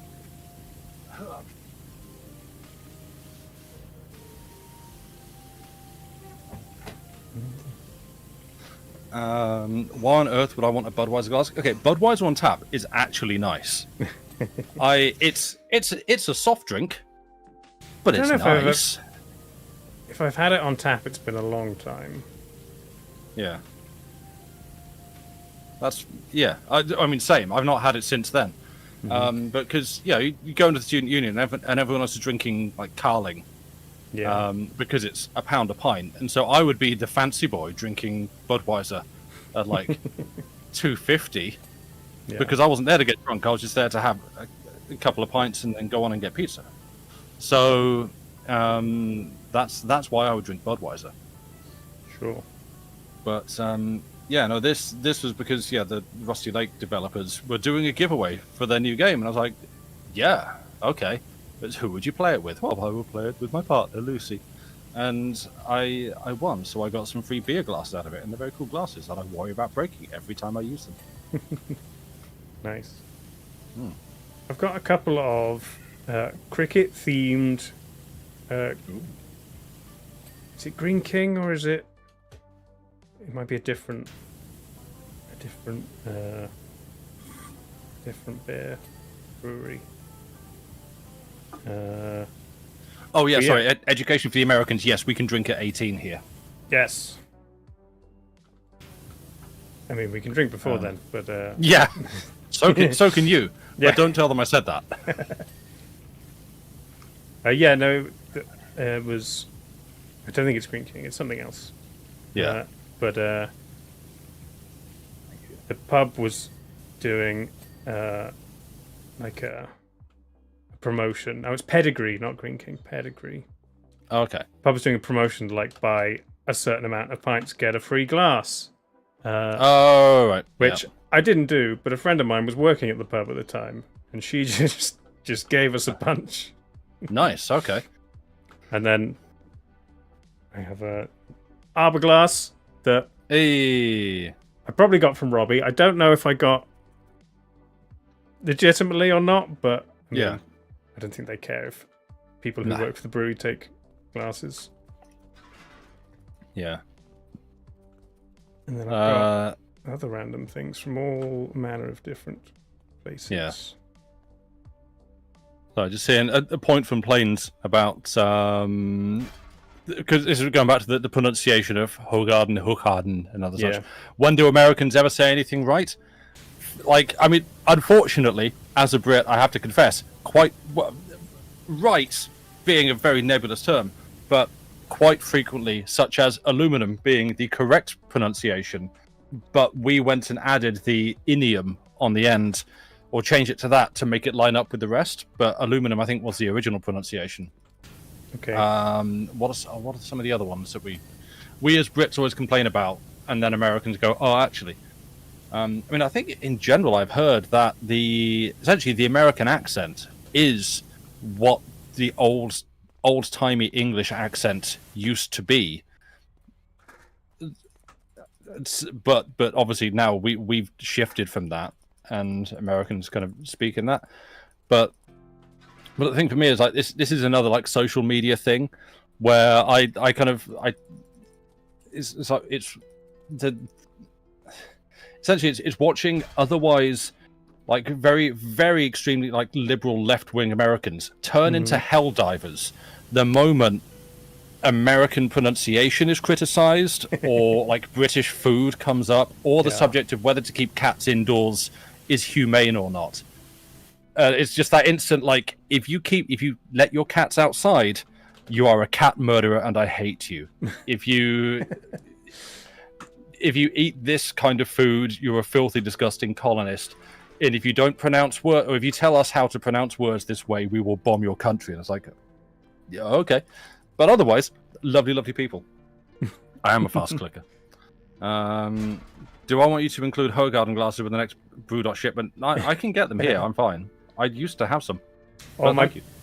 My best glass actually is it's from the Delirium Brewery.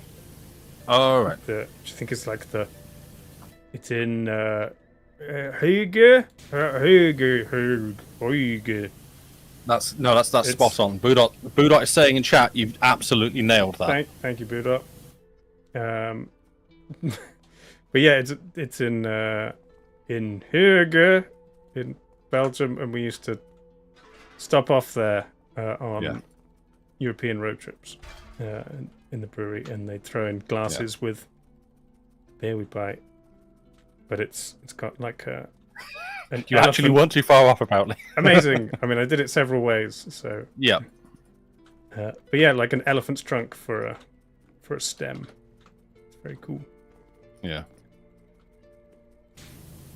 You're skeptical of most claims that any particular regional accent is more correct than any other. That's fair. But you will say ours' interpretation of any word of Spanish origin is painful. Fair. I don't really think we do. Like, I think in UK schools, the languages you learn, so therefore the ones you will encounter most readily, are French and German. I mean, I learnt French and Spanish in school. Oh, you did? Oh, okay. But my secondary school was supposedly a language college. Right. Which I think just meant they taught Spanish as well as French and German. And my sister went to like evening classes or like extra learning classes to learn some Mandarin. Right. And then also went on a school trip to China. Yeah. Oh, But nice. other than that, there wasn't that much language going on. And I also didn't learn Spanish very well because our Spanish teacher was a French guy who I'm pretty sure didn't speak Spanish. Hey! He was just kind of learning from a textbook and telling us as he went. Great. Did you ever get Muzzy? Muzzy? Muzzy.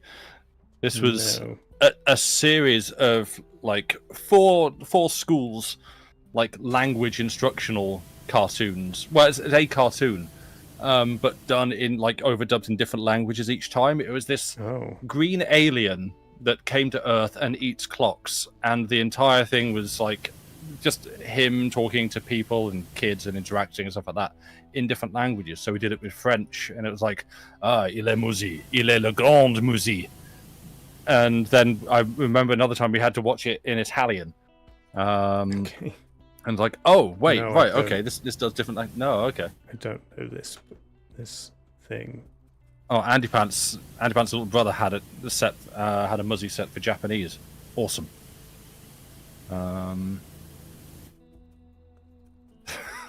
Okay, yeah. So we're doing pronunciation of English words. Mm-hmm. Sorry, it's Spanish words adopted into English, like taco or chorizo. Okay. Which sorry, chorizo. Chorizo. Taco. Milan, Moscow. Yeah. Rutabaga, cilantro. Eggplant.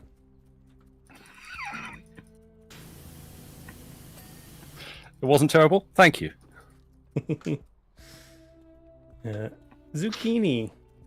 Yeah. Trash. Courgette. Soccer.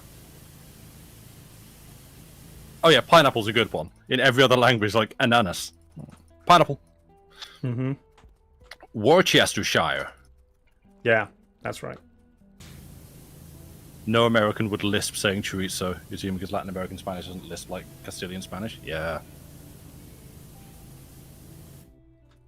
I guess it depends where it's from. Yeah. Do you pronounce it where it's from or where you are? If it's from the Champagne region of Spain, then it's Otherwise chorizo. it's just sparkling sausage meat. Yeah. That was my high school nickname anyway. Mm-hmm. It's taco that really kills you. Yeah, Taco. that's your tachometer in your lorry. Yeah. To monitor like your speed. Excuse you, boot up. Why? What have you done? Do you need to leave? You are excused.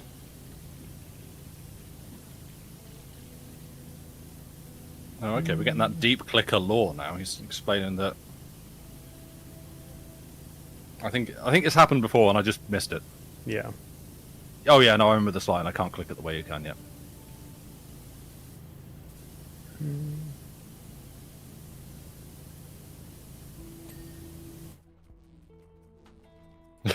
You drink sparkling sausage meat? Hell yeah. Fabulous. I think I'm just down to my horse rods. We're back on the sparkling sausage meat.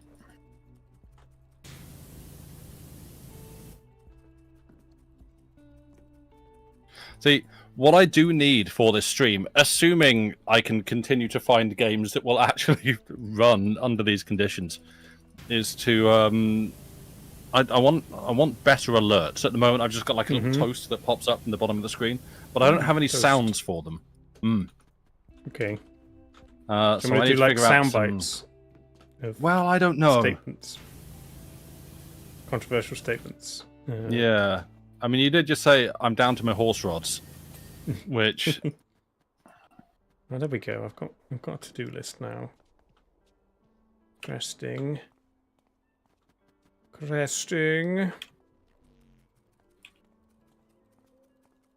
The horse rods are cresting.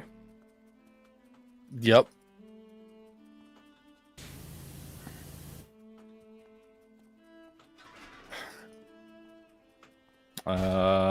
So Cindy on the pub crawl gets enters the horn and handle. Good. And the bartender pulls him a Celsius reference on the house. Oh, Celsius reference, nice and timely. Oh, we stopped on 999. Right, got it. Is a horse rod an old version of a hot rod? Yeah. It might be. Yes. Cresting trim. This one. Ambrose enters the bucket dome and gets a gunshot on the house. Thanks. Wow. Seems harsh. I always want to add a bit more interest to some of those commands as well. A bit more, Yeah. more diversity.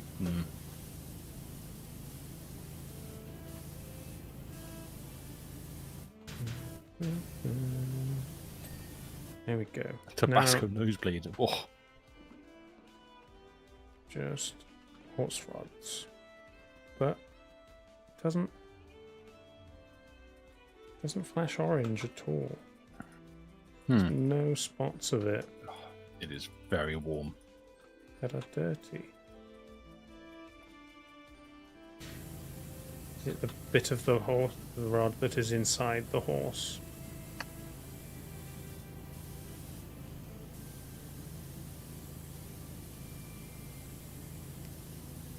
All I'll say is it sounds like you need a broom. No.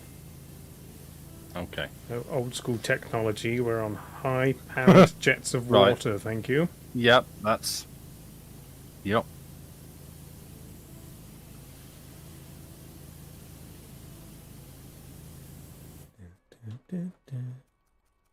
Why? Why are you dirty, horse rod? It looks so clean and shiny.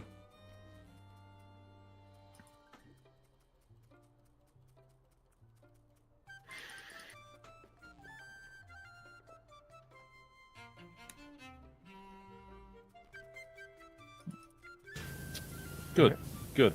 I did manage to finish one of them, but just by spraying it a lot.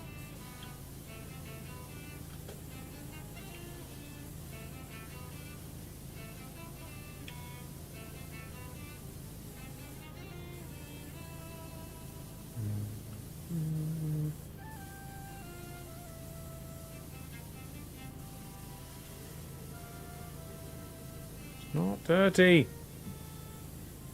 I'm trying to think what other things I want to sort out for this stream. Yeah.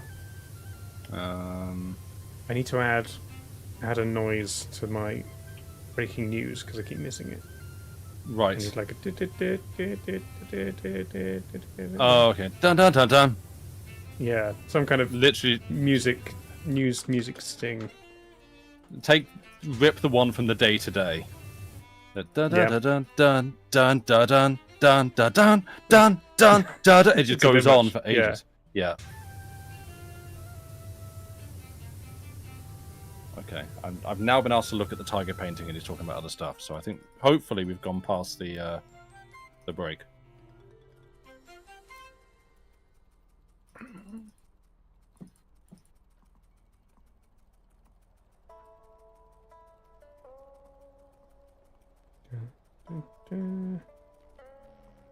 Get that number up. Oh, these are rookie numbers. We're going for the big leagues here. That's what we're after.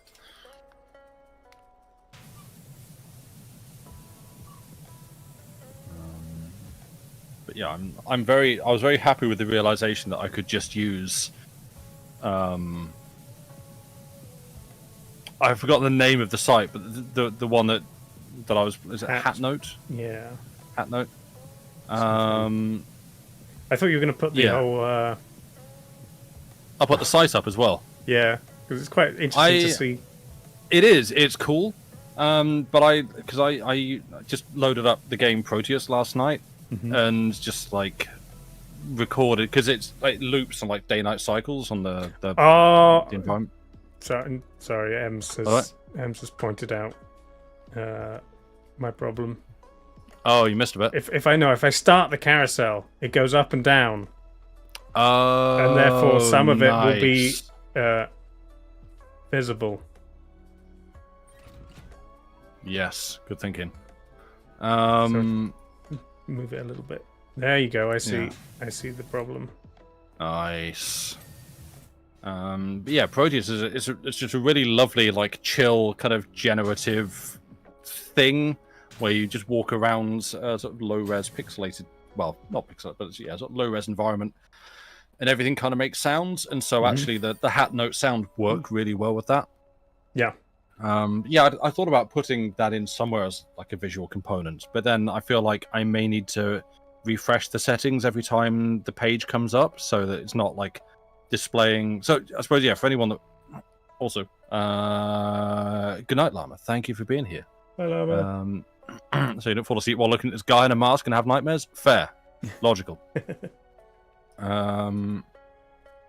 The discussion you saw on Steam about click holding has some interesting things in it that you'll probably not see because also clickers. Oh, okay. But yeah, because it's so for anyone that saw during the start, and if I go to a break you'll hear it again, it's a website that I love. It's called Hat Note, and what it is whenever, essentially it's, you can listen to Wikipedia. So whenever people like edit an article, create an article, update something, make a new account, or kind of any activity on Wikipedia takes place, it makes sounds based on what has happened. So different events trigger different sounds and different like durations and intensities and stuff like that. And it's really lovely to just stick on open in a window and just listen to it. And frankly, this loops back to my degree, talking about digital arts and stuff like that. This is exactly the kind of arts projects that my people in my degree were making. Not me. I was a very bad student, but people that knew what they were doing would have made stuff like that. And I really love that it exists, and I love things like that. So yeah. And yeah, good night to everyone that is going. Ems, you're off as well. Good night. Bye. Right, we're coming up on 2,000 clicks. Special things. I think aquarium. All right. I've got to purchase that. I thought it was free. Ah. It is free. I just haven't added it. Okay. All right. Try and download that. Is it going to be? Yeah. You into the future now? Yep. It's like seeing my face in the camera. Like it is warm in here. I'm pretty pinkish, but that's just from being toasted. Right. Yeah. The other day. I'm. My arm was itchy yesterday. That was about like the worst of it. But I've been doing okay. Other than that, I think.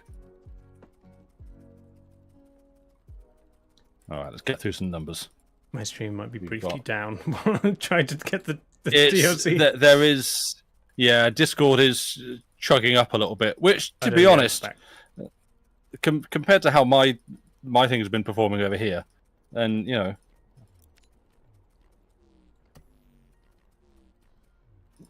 money's under the bed. Cool, I should know that. The sun is a deadly laser. Ooh. Okay, we're at the line about weird puppies out there. Good. I remember this. Starfish.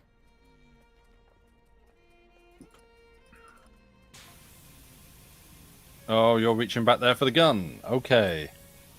Seahorses. Yes, I can see horses all the time. Clownfish. I see horses, best of all the animals. I see horses. They're my friends. Wow. Wow. No. Dave's stream is dead. It's back now. No? Refresh Oh, if okay. you can't see it. Right. Is it just seahorses and clownfish? Oh no, it's an angelfish. Yeah. Temperate, good for you? Okay,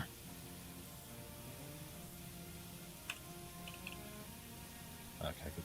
Yeah, I just realizing, because for some reason something just made me think of it. Other music that I was thinking of using was, what was the name of the game? Was it? Pokemon Red. No. The Sims 2. No. You will not. Was it? Yeah, it's Hexic. Hexic. Hexic. It was. What was it? Was it on the 360? I think it was Is it just a match 3 game on? I want to say the Xbox 360. So it's like 20 years old. And the soundtrack for it is really, really good. It's one of those. They did not need to go this hard. This is a big job. He said, "Don't turn around." Why? Have I just missed the instructions again, chat? What did he say? Oh, okay. Oh. Okay, I'm not allowed to look at him. Great. Amos, you played a lot of Hexic. You just put it on when you were doing other stuff. I had nothing. Right. How good is the music in that game? And you can find it on Bandcamp because I have done, and I bought the album. Some of it's not great, but some of it is genuinely really, really solid music. And apparently they made it in like a weekend. There's like the music or the whole game? The music. Okay.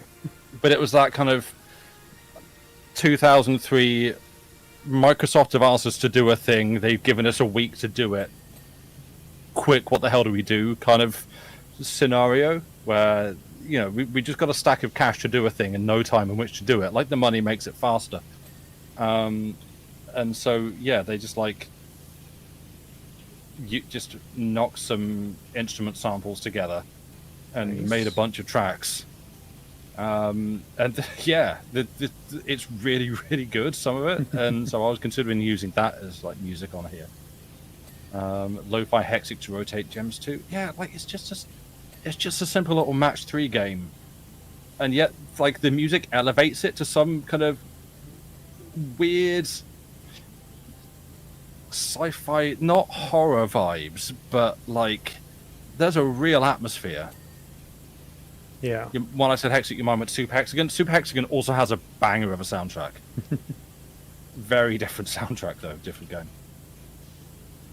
Oh, you know what might be fun? I think Go on. It might be a long-term project, but Yeah. if I made like a bunch of like lo-fi beats elements Right. that all kind of worked together in like the same tempo, Yeah. but then you make a system where chat can turn things on and off, swap.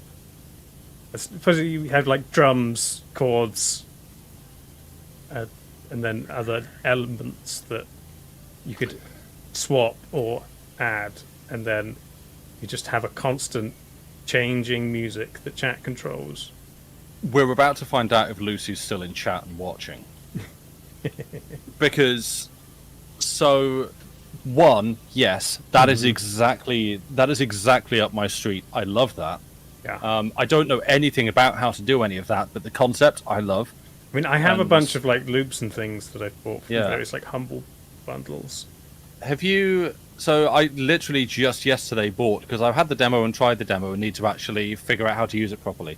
Yeah. There's a piece of software called MIDI Nous, which is NOUS, not mouse. Okay. Just in case anyone mishears that.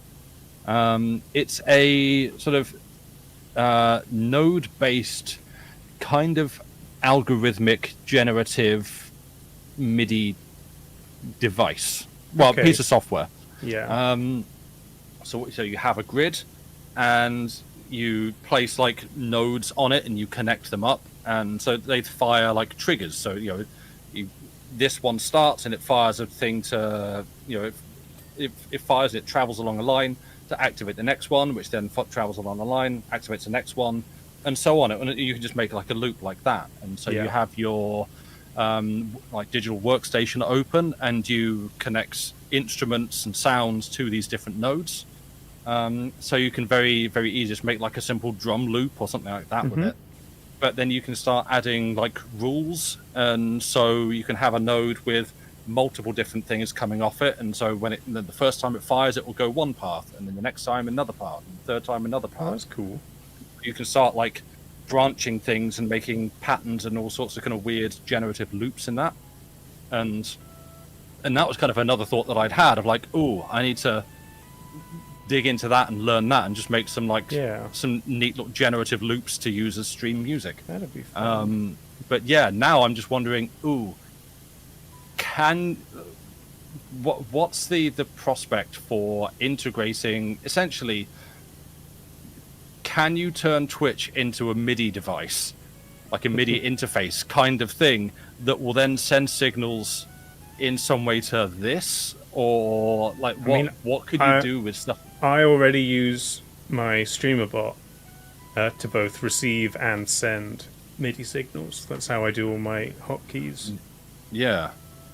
Huh. So that if you can control it all on MIDI signals, you could get chat to control it. I guess it's more like it is. I suppose more of it's a MIDI controller rather than like it sends signals rather than receives. But I'm wondering. I think to do what I was thinking of, probably be a case of I'd make all the loops in FL Studio and just have a file where they're all on individual tracks and they're all running at the same time doing a basic loop, but then you send MIDI signals to mute and unmute different tracks. I don't think it would be too intensive on my computer to have them all running, and then chat just mutes and unmutes. I'm just trying to think like what else could you do with that? How do you really like?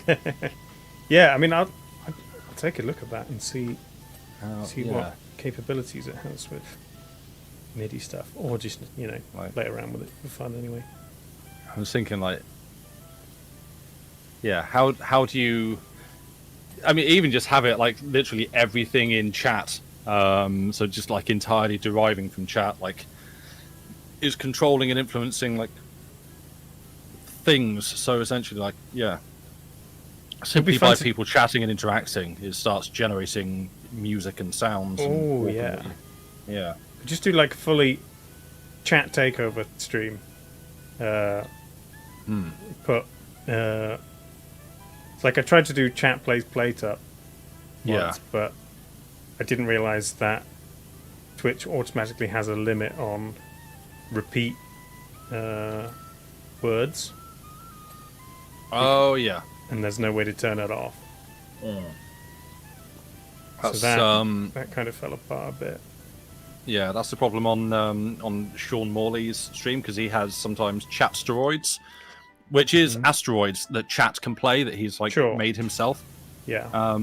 But if you're like, because you exclamation mark shoot to shoot, but if you want to do that a couple of times, you need to put another command in or put something after the shoot so that it registers a different message. That's what I tried, but it was still a bit awkward. But I mean, I could do a full chat takeover stream. Chat plays a game. Chat says things out loud through speakerbot or chatbot app, and then I just sit back and I watch. Maybe I have a reaction cam because that's the one thing that chat doesn't have is a face cam. Chat GPT chat generates powerful tunes. Nice, Erin. Oh, okay, so I need to get into the bathroom is my instruction. Oh. Are you past the bit where it broke? I don't know. I might be at the bit.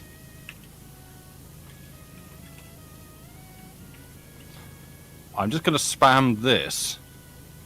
And it's going to make a really annoying sound for everybody. My ultimate goal of not having to stream. Yeah, a little bit. But which I still want to... I'd still have plans to do Chat Plays RimWorld at some point. Alright. And I found a whole bunch of mods that I think would help, along with the ones we did on stream. And I think it would be chaotic and would possibly break, but it would be funny. Yeah. Aha! I found the key. It was in the bin. Maybe that's what I needed to do last time. Oh, you didn't check the bin. No, you want me to... I'm gonna click it in the bathroom, okay.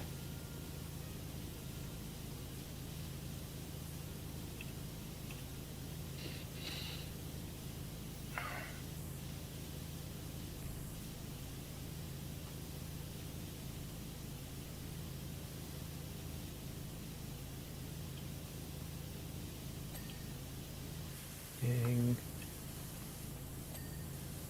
Clicking it in the bathroom, is that allowed on Twitch? So, Twitch, in theory, when I selected this, should have said, hey, this is like mature content.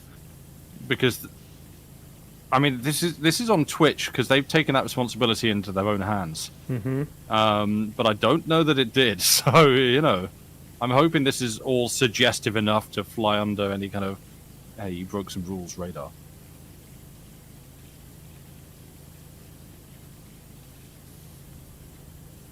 Not every game seems registered as such. Yeah. Like, I tried to click mature content just in case, and it literally was grayed out. So, right. You know. Let's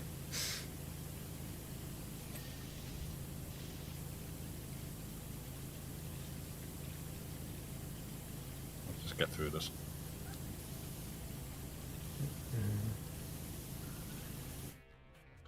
Got some good jazz dootings going on there. Nice.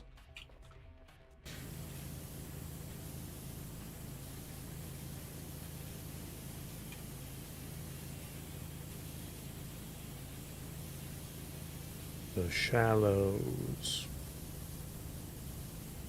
Shallows. Oh. Oh, Shallows. Aquarium.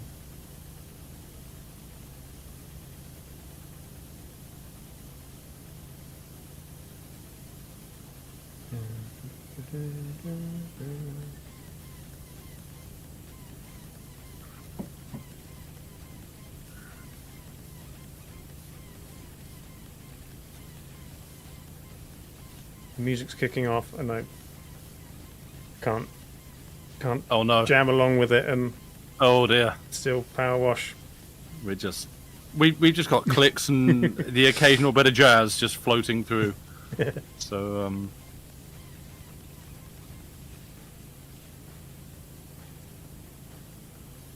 this is also where I find out if like my sister's watching or my mum's decided to tune in for me. What on earth were you playing? Let's start talking about a really controversial topic. Just to No. really... So Sam, you said the other day that... Did I? Yeah. You think Trump is America's Hitler, but you think that's a great thing. What did you mean by that?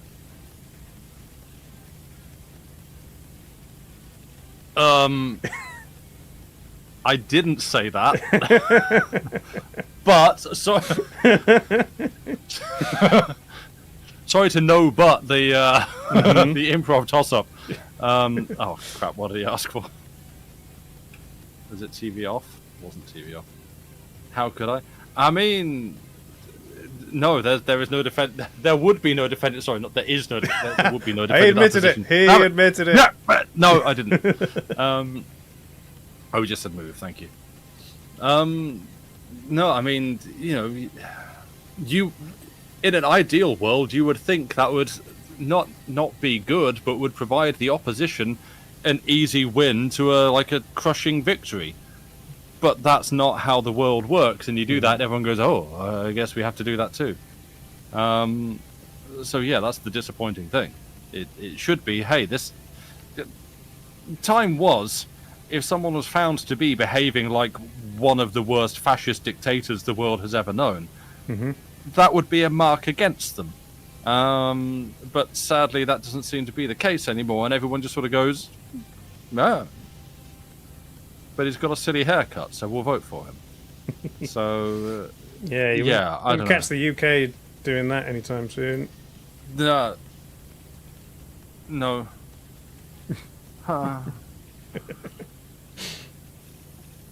I blame who I got news for you. Sure. Yeah, when they had Trump on, he Yeah, exactly. he really gained a profile. Yeah.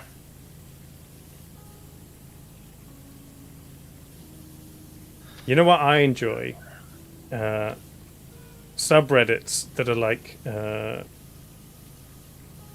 like movie facts, or there's one that's like shitty movie details. Right. But then occasionally they'll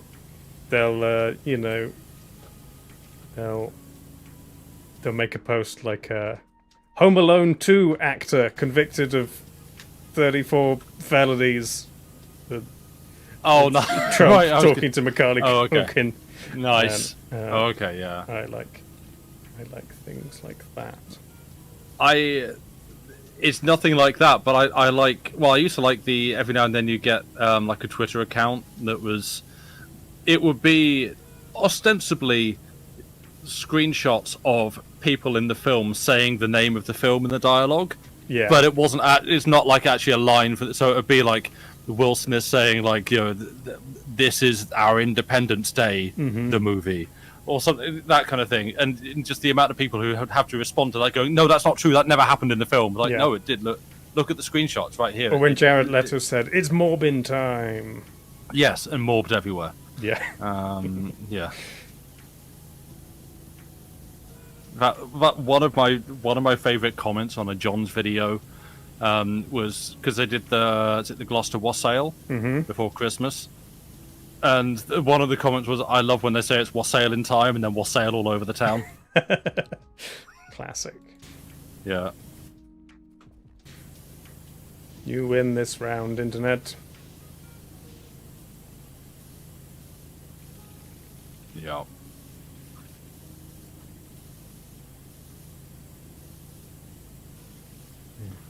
Truly you are, babe, pig in the city. Yeah, that kind of thing.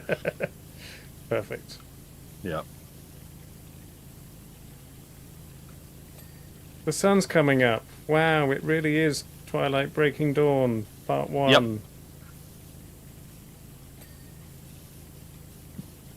2011, or whenever the hell it was. I think later than that. 2000, yeah, hell if I know. 14, I've lost 15? track of time. Yeah, probably. My chat will know. Yeah. We do this on the regular. We always know exactly the years of movies, and we never get it wrong. Pains you dropped 2 points in one of the rounds on Time Guesser. Nice. That's always impressive.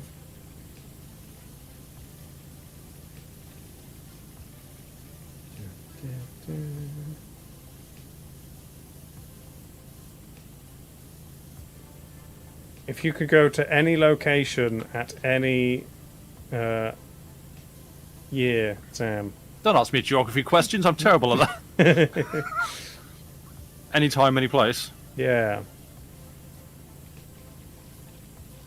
I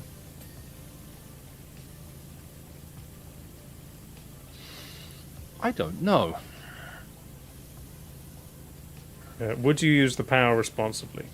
I think it's the better question rather than when and where would you go. Yeah. Would you use it just to see something? Would you try and change? Would you change the past? Anything in the past, if you could, not knowing what knock-on effect it would have?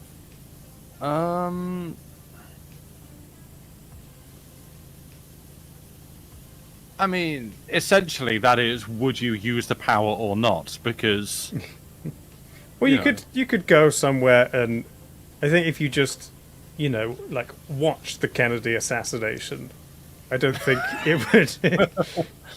You probably wouldn't change Yeah, but- enough to make. But you're any gonna stand difference out on if you're the history. one there with popcorn, you know? Like,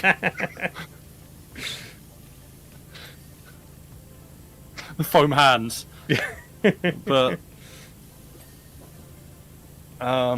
playing Sea of Thieves for the first time in a while, what should you do? You've played it more recently Pirates. than me. Yeah, Pirate I things. don't know. No idea. Kill skeletons. Have fun. You would hate to have the responsibility to possibly change things. Yeah, like I would. Oh, we stopped on 4869. Nice. Yeah, I don't know what I would be too afraid. Oh, hello. There's a fox just. That's up fella. Outside. Yeah. Cool. Yeah, we have foxes around here. I'd be too afraid to just ruin everything. I mean, it's like the whole if you could go back and live your life again, what would you do it the same, or would you change anything? Which is essentially, are you happy with how things are now? Yeah. Because changes you make in the past, even to like optimize things, but like okay, I like where I am, but I would do it better. Well, that's the thing. Still- If you did that, would you exist? Do you think, or would you just cease to exist and a different version of you Yeah, would exist? yeah. First time chat. This is a fascinating pair of things to put together on one screen. My God, yeah, exactly right. This is. I was like, when I was rushing around trying to get things ready before the stream, I was like, this is either going to be like the worst one of these we ever do, or the best, because This guy just staring, waiting this for your answer. terrifying man is like, click the thing. Yeah, stand there and click the thing. We're discussing deep philosophical questions, and you're just like power washing everywhere. This is great. Yeah, this is the TV people turned out for. Yeah. Your right eye is existential terror, and your left eye is cleaning and chill. Yep. Is it basically the same game? Click-holding is just smug about it. Very good.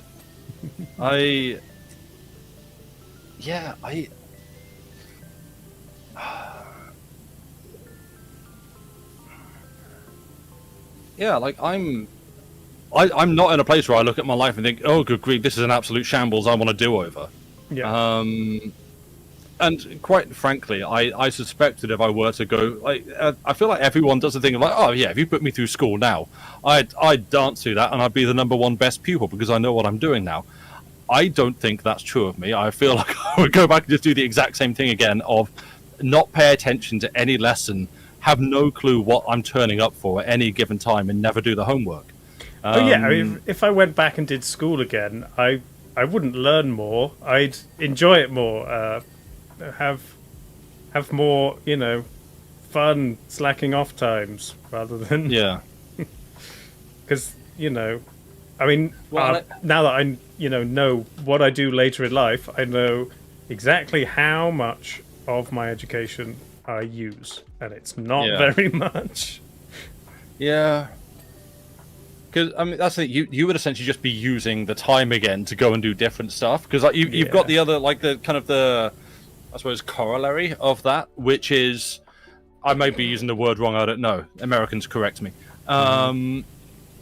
Which is like, if you go back and like, I know we're kind of going off from the tangent of, or going off on a tangent from what you asked, which is what time and place. What I and I asked just doesn't matter.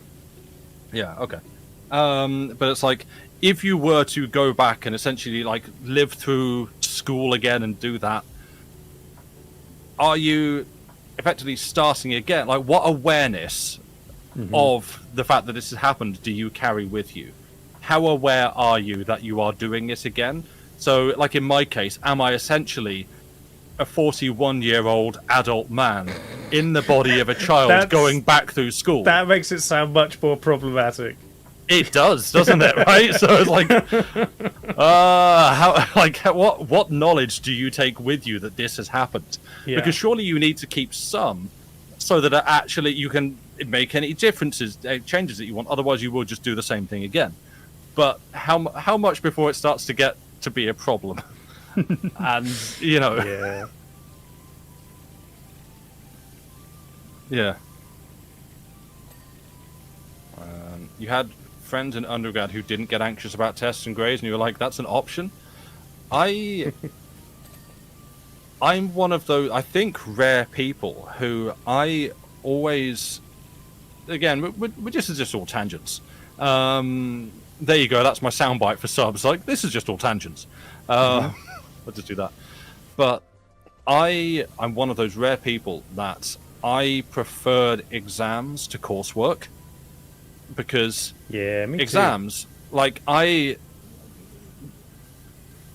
know for exams the idea is you spend a lot of time studying and revising and learning and cramming everything into your head, and then you do the exam. And like coursework, you spend that same amount of time studying and researching, and you write the work and stuff. And so everyone preferred coursework because it gave you more time and you were more free to do things and stuff like that.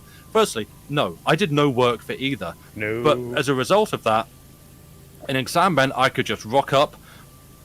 I mean, I could sit with like books open and things and just sort of look at them and not pay any attention because I'm thinking about other stuff. But I would just like rock up to the exam, disassociate for about 3 hours, and then walk out at the end, and people would go, "Oh, what did you put for these questions?" I have no idea. I do not remember a single thing that just happened in that room. Like, anything could have taken place in there, and I have no idea what it was. But I walk out, and I wasn't a good student, but I did okay in exams. Like, I only, like, I literally had this conversation with Lucy just the other day, but it's like, I biffed a couple, but for the most part, I generally did okay. And I had a much, much better time doing exams, because it was just like, do nothing, bam, 3 hours, and then you're clear. Yeah. And everyone else is like, "Oh, I'm so stressed about exams, they stress me out so much." I'm like, no, that's fine. I just have to turn up on time, do 3 hours of sitting and writing and stuff, which I'm not even in control of. I just also pilot through that thing, and then I can go. And coursework is that for weeks. And so I hated coursework. Did you do the thing that I did, which was like put more effort into cheating coursework than it would have taken to just do it? It's like I'd copy things from the internet and from Wikipedia and spend longer than I would have writing it, re-editing it, and making it not the same as Wikipedia. No, I don't think I did that, because... So, hi everybody, I'm Sam, and we're going to deal with one of my core defining personality traits, which is I honestly, genuinely, truly, to my core, live in complete abject fear of being accused, let alone being caught, of copying anything. Like, and this goes back to a time when I was a kid in school, and we had a piece of homework. This was before coursework. This is before GCSEs. Sure. Had a piece of homework to write just a short piece of fiction. It was just come up with a story. It can be anything you like, and just write essentially a short story, just to a bunch of school kids. I was about 12, 13, something like that. And so, okay, I'm going to pause the game. And pause the game? I can. What yeah. difference does it make? He stops talking. I've just seen someone okay. else on my Steam Steam friends list just start playing this as well. Really? Yes, let's go. Yeah. Popping off. Yeah. And so, yeah, we had this homework of do some coursework and do some work, write a short story. Mm-hmm. And so I did, and I went and I wrote this I'm trying to decide which is the best way to tell this. which is ironic. I wrote this story of a fighter pilot who was in his plane and doing like cool fighter pilot maneuvers and things, and he gets shot down and crashes in a foreign country, and and it's like, oh yeah. And I was reading the book Firefox at the time, Okay. which is about a fighter pilot. There's a film adaptation starring Clint Eastwood, I think, which I don't think I've seen. But it's like a pilot in a cool new experimental fighter jet. And every time I was like, oh, well, I don't really know how this thing works. I don't really, I have no experience of this. I don't really know how that works. But, I have a book 30 centimeters away on my desk that explains all this stuff for me. So I just flip open the book and look through and just like, this paragraph explains it perfectly, and just like write that into it. This wasn't even on a computer. This was written by hand, I think. I might have typed it up at some point. I'm not sure. And was just referring to this book a lot to like take bits, and frankly, it's already all written here, so I'm just going to like take this paragraph out and just rewrite it into here, just like that. And then I handed it in, and the teacher on marking it was like, Sam, this is really good. Is there any chance you might have copied this from somewhere? And I had plagiarized without thinking. Like, plagiarism's bad. No one does plagiarism because plagiarism's bad. No one's like, I'm going to plagiarize a work from someone else that has already written this thing. I'm going to do it. I'm just referring to this thing and just like lifting whole paragraph, like sentences and paragraphs and references and details and all this kind of from this book. And literally, as soon as he'd said, "Did you plagiarize this?" I was like, "Yeah, I did. I didn't mean to. I really." And it was like that devastating. It was a blow. It shook me to my core that I had done this without thinking that I had done it, and literally ever since I'm like. And this isn't to say I have never taken inspiration or anything. I like, everyone takes ideas from other stuff. Yeah. Like you the things you output will always be a product of the things you ingest. Hey, let's look at AI art. But like, yeah, that consciousness, that awareness of it. Like if I am at any point in anything that I'm doing conscious that I am like just wholesale cribbing ideas from another source, it hits me like a punch, and I'm like, no, I have to stop what I'm doing. I cannot do this. It's like a truly uncomfortable, nauseating experience. Yeah. And yeah, it has stayed with me ever since. So yeah, that's me. Hello, everyone. Welcome to my head. Fair. Yeah. So yeah, no, I'd never. In terms of like coursework and essays and stuff, I will have absolutely looked at things and gone like, oh yeah, that says it really well, and like, put that into the text of what I'm writing. But it was always under the, you rewrite it, and in the act of rewriting it, you have to show a level of understanding because you've taken the thing and like reworded it, redescribed it, put a different spin on it, and in doing so, you've like developed your own understanding of the subject. So yeah. Sure. Welcome to Games and Therapy with Sam. Staring into the eyes of this terrifying bemasked man. Yeah. As I click. Just gonna take a quick moment to appreciate these hermit crabs. Oh, let's big screen Dave. Jessica Crabbit. Good. Krabby McCrabface. Yep. And Silent Ted. I don't get that one. They're social crustaceans, shell changers, omnivoric scavengers who like candles underwater. They eat bananas and fish. Yeah.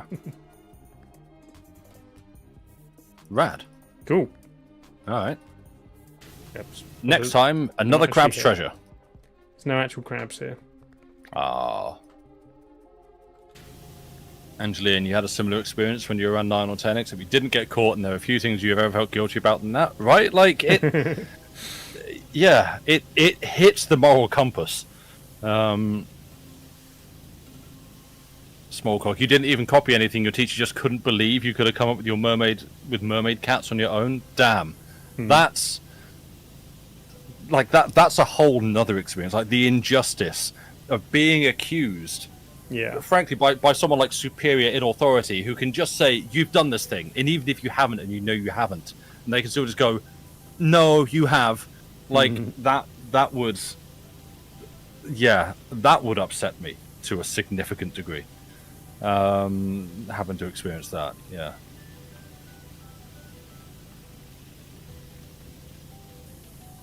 I'd absolutely feel guilty for, like... even like accidentally plagiarizing anything, like creative wise, that is like attributed to you. But I'd never felt bad if it was just like, write a 2,000 word essay on. I remember writing one about Iraq for some reason. Yeah, and a lot of that was just copied straight from Wikipedia and changed. It's like I mean that's because like means nothing. Yeah, like what's so much of school. I mean, I don't know if it's the same for anyone else, but for me, like, so much of school is just, I don't want to be here. I don't really know why I'm here. I don't care for any of this. Yeah. I'm just here because I am told to be here. So, essentially, I'm kind of just going to phone it all in. I can understand that. Like, if it's something that you care about and you're passionate about, then yeah, like then why bother to take that from someone else? Because then you don't care about the craft it's like, okay, we're back onto AI. It's like getting ChatGPT to write a story for you. Then you don't want to be a writer, you just want your name on a book. Yeah. That's just the same. That's just commissioning someone else. That's going to someone else and saying, hey, could you write a story for me? I'll take the credit for it. And then you go, I wrote this amazing story. You didn't. You've just put your name on someone else's work, except it's a lot cheaper at the moment until the costs go up. But like you're not interested in writing, you're just interested in being called a writer or an artist. And yeah, I would hate that. I like the thought of just getting something else to do it for me is like, yeah, I'm trying to think what stream, what camera was on me, or when it was, I sort of had the realization that, it's all that kind of stuff it's just an enablement tool for people that go, hey, I've got a really great idea for a story or a song. Can you write it? And we'll split the profits. Like, Dave, I've got a great idea for a song. It's about a guy who goes to sea and he's sad about going to sea. You write it, and we'll split the profits. Yeah. No, it's like it's like when you're a kid. It's like I've invented a car that runs on poop, and you just sit on a toilet and then it runs. And you don't have to buy fuel. There you go. Yeah. I've invented a world-saving thing. Someone else can work out how it works. Yeah. Or like a Silicon Valley tech bro that goes, hey, all this traffic on the roads is like a real problem. What if we had this new device? It's like a new kind of disruptive technology where instead of, like, each car has like one person in it, right? But what do we do is we take all those people and we put them into one big car. Yeah. And you can like charge a subscription, so you get on, like, you have an app and you have like a subscription app that you pay for and you use it, and we'll call it like Tron, because it's like the future. I was going to say Carer, so it's like Carer, so it's like cars, but it's a Carer, and you do that, and it go set routes around town. So yeah, exactly, set routes, set times, so you know where you can get on it. And we think this is really going to disrupt the automotive industry, and what you've done is you've invented buses. Oh, I thought you were going for trains, and you were going to talk about... Oh, no, that's... like the loop in Vegas. Oh, the Hyperloop. It's just cars going around a loop. Just in the same way as a train, but they're just not attached to each other. It's just a crap disco tunnel that you drive through and hope you don't die. Yeah. And you come out the other side and go, oh, we've invented tunnels. Well done. Yeah, the idea is that also that they're self-driving cars, so it is essentially a train. Yeah. even string several cars together and put them on a track. Like, wow, Yeah. it's really, yeah. And what we do is we remove government oversight from this, because all that does is create hassle and paperwork. And so we take out all the safety regulations that they insist we have to abide by, and all the employment laws that we insist that they, this is just, it just creates waste and loss if we have to pay people wages, and waste and loss if we have to ensure safety standards for our employees. I mean, they're not our employees; they're just volunteers. We're just an app company. We just make an app. If someone else happens to use the app, they're not employees; they're human AI. Yes, exactly. Like, like the Amazon Mechanical Turk. You heard about the? I forget. Was it Amazon? Was it Amazon Fresh, or is that just the name of what it is on the site? Yeah, the Amazon grocery stores. It was an AI that was determining what was in your basket, but in fact, yeah, it was just guys in India looking at. Yeah, just a bunch of cameras and some poor underpaid workers in India who are looking, going, I think you just picked up a cabbage. I don't know. Okay, and then you walk out the shop, maybe, and they're like, oh wow, that's amazing. It's AI. No, it's just I. Underpaid I.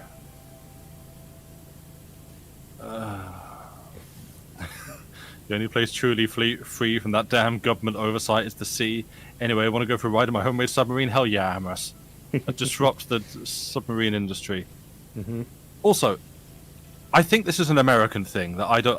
For a long time, I always thought like gubernatorial was like a piss take on people going, "Oh my government," like a joke mispronunciation of government. But no, gubernatorial. You win the gubernatorial election, and then you get to be gubernator. Can someone explain that to me? Someone who is like to me, gubernatorial or gubernatorial related to the governorship. I know it's a real word. This was like learning that it was a real word was like learning that you pay for healthcare. It just like what? Like no, I thought we were joking. I thought we were doing a bit. I didn't realize you were serious about this. And then it's like, wait, no, you're talking like this is news headlines talking about people. Like this is not The Onion. This is real. And so I don't like why. Why is my first question? Why did you choose? Why you don't want that? To be governed and not by the gubernator? It just.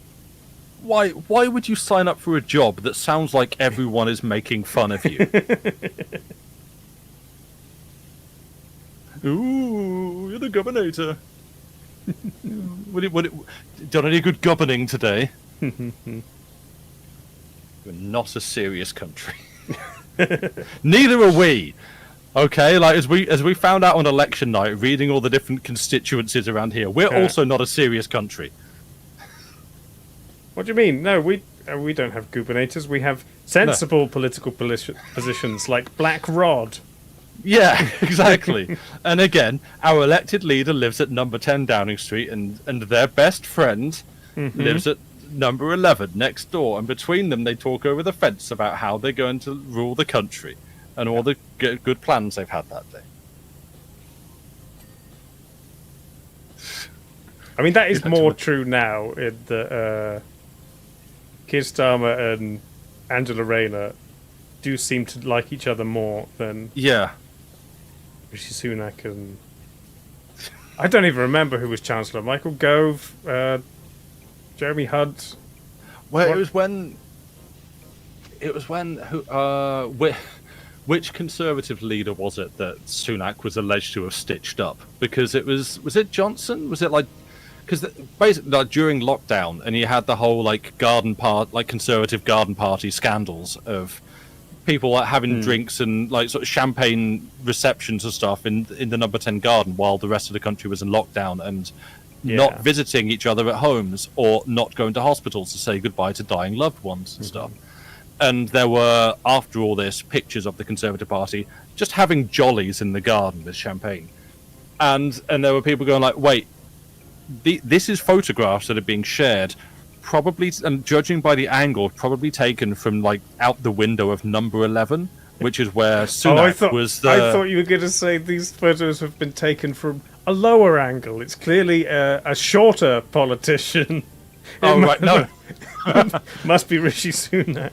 Yeah, no, it was like people speculating that Sunak had taken them out of his like bathroom window or whatever the hell, Amazing. and then shared them to the press, and like because it was like, oh, yeah, these are taken from next door to number 10. Yeah. Who lives next door to number 10? Oh, the Chancellor of the Exchequer, who was he Chancellor? Yeah, Yeah. something like that. Yeah.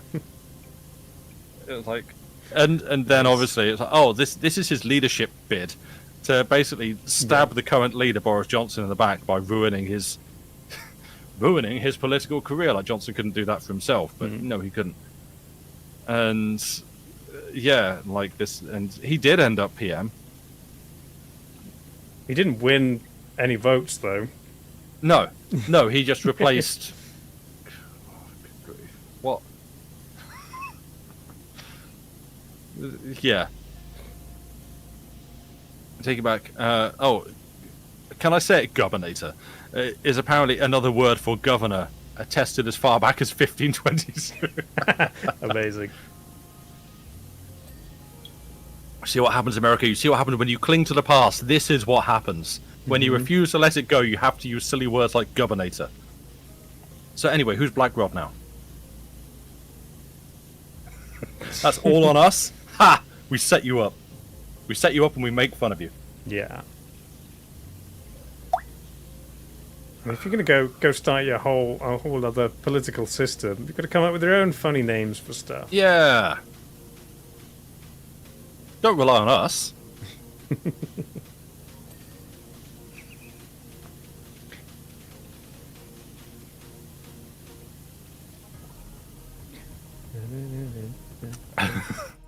Why are Americans so weird? We learned it from you, Dad. I learned it from watching you. We sent you the Puritans. You blame pretty much everything on us. Hey, look, at some point, you've got to step out from our shade. I mean, me and Sam are clearly descended from people who didn't go to America, and you're descended from people who did. So therefore, they're more your lot than our lot. Yeah. Yeah.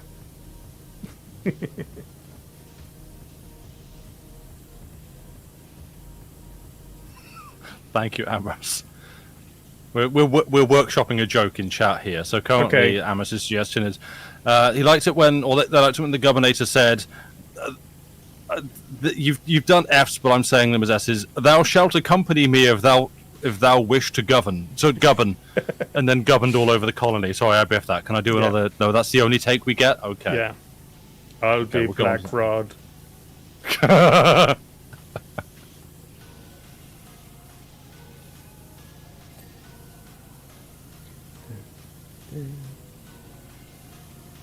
All right, we're up to 6,400, and we're just clicking freely now. Nice. We can just go.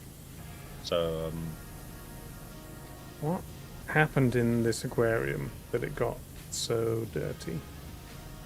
well, that's just what fish do. Okay, Yeah, they are just like that. sure. Yeah. That's why you keep lids on tanks, just to keep all that filth in. Yeah, true. You're just going to fall for the joke. What on earth is Black Rod?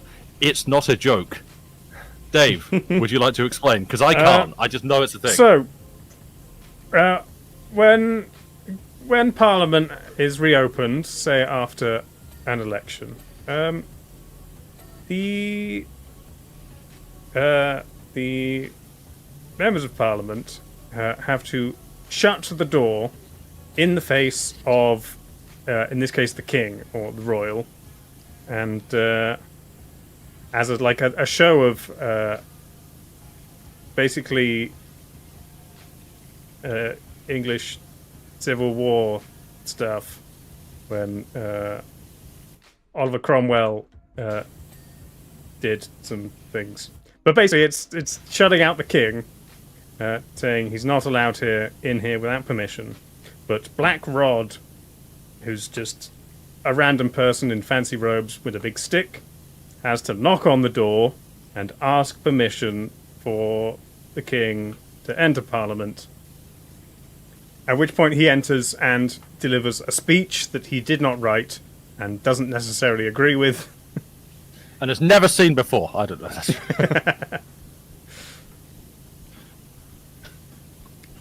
So, yeah. Like I said, America, you need to let go of the past. We are a serious and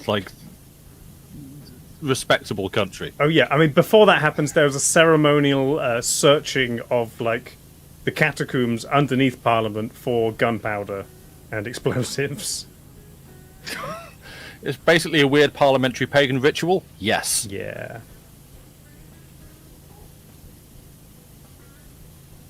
Hey chat, I got a 6666. We're so evil right now. Breaking news, new gubernator elected. Gubernator Jeff told crowds there can be no greater liberty than a good gubernement. Government. Your head of state also gets a shiny hat and a weird orb. Hell yeah, they do. I mean, I think everybody should adopt that. Yeah. That's how you know. Well, not a shiny hat. I won't finish that sentence in the way it was initially going to go. It's how you know who's in charge. Should give Trump a nice shiny tinfoil hat Yeah. to stop the woke mind virus from getting in. Have you seen they've added cyber trucks to Fortnite? Yeah. Oh, it's Fortnite. I thought they'd added it to Rocket League. Oh, good grief. They might have added it to both. I'm not sure.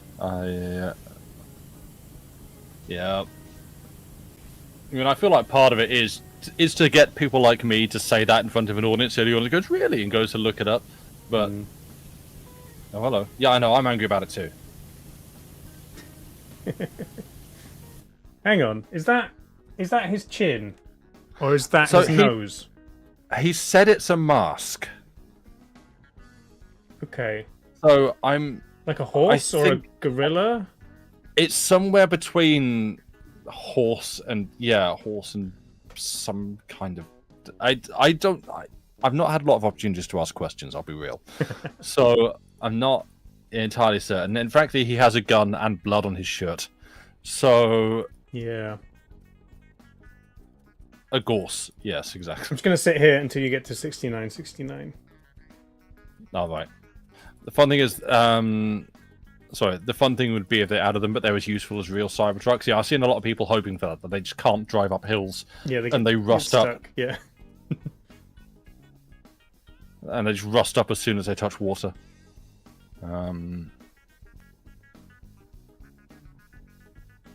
Go on then. Hey! Yay! Nice. That's the weed number. Yes, that is. Yep. Let's get that filth off. Nope. There we go.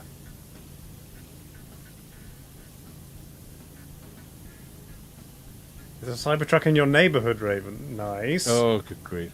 Throw stones at it. It's meant to be bulletproof, right?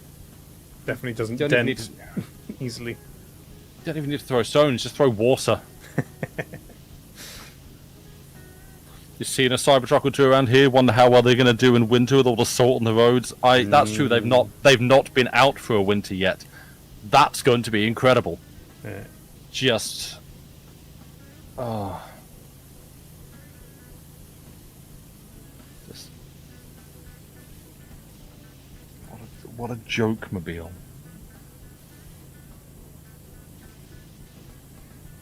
You will laugh. I will laugh too. I cannot wait for the social media content. The Yuppie Apocalypse. Yup. Did you hear Elmo's being sued for election interference? Or there's claims of it? Oh, yeah. Blocking Kamala followers. Oh, I wouldn't be surprised. Yeah.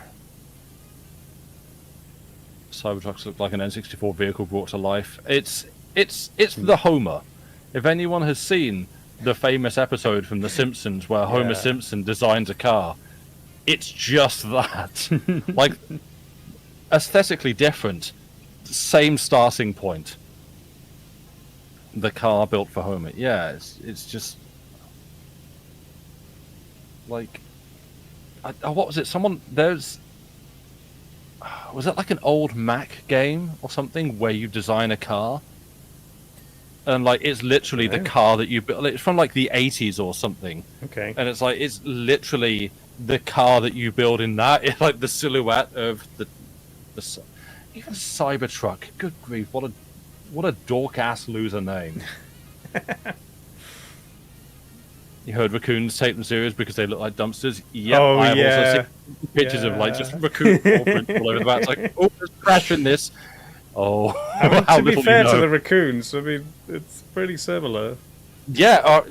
This is no shade on them. They know what they're doing. They're right. Yeah.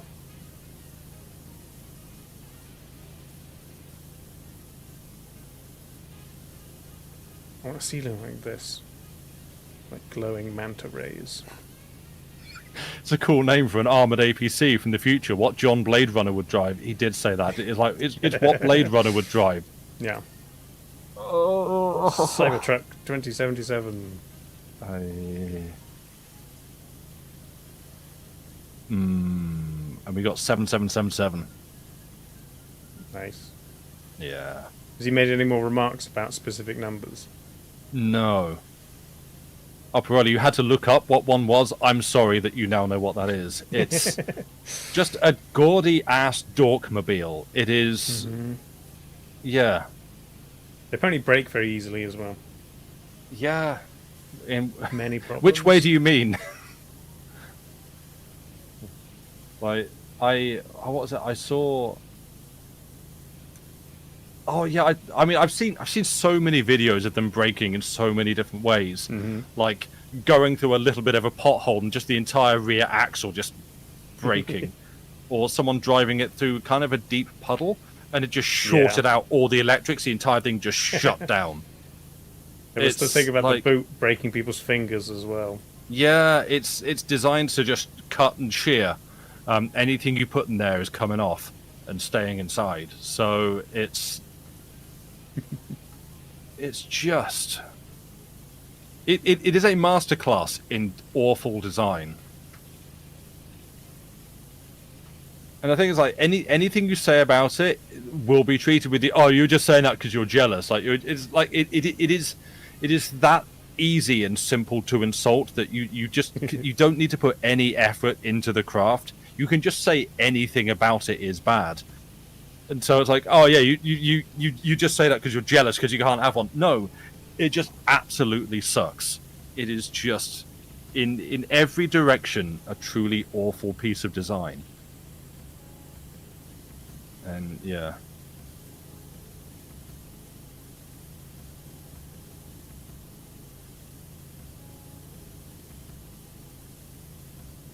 Does it have self-drive?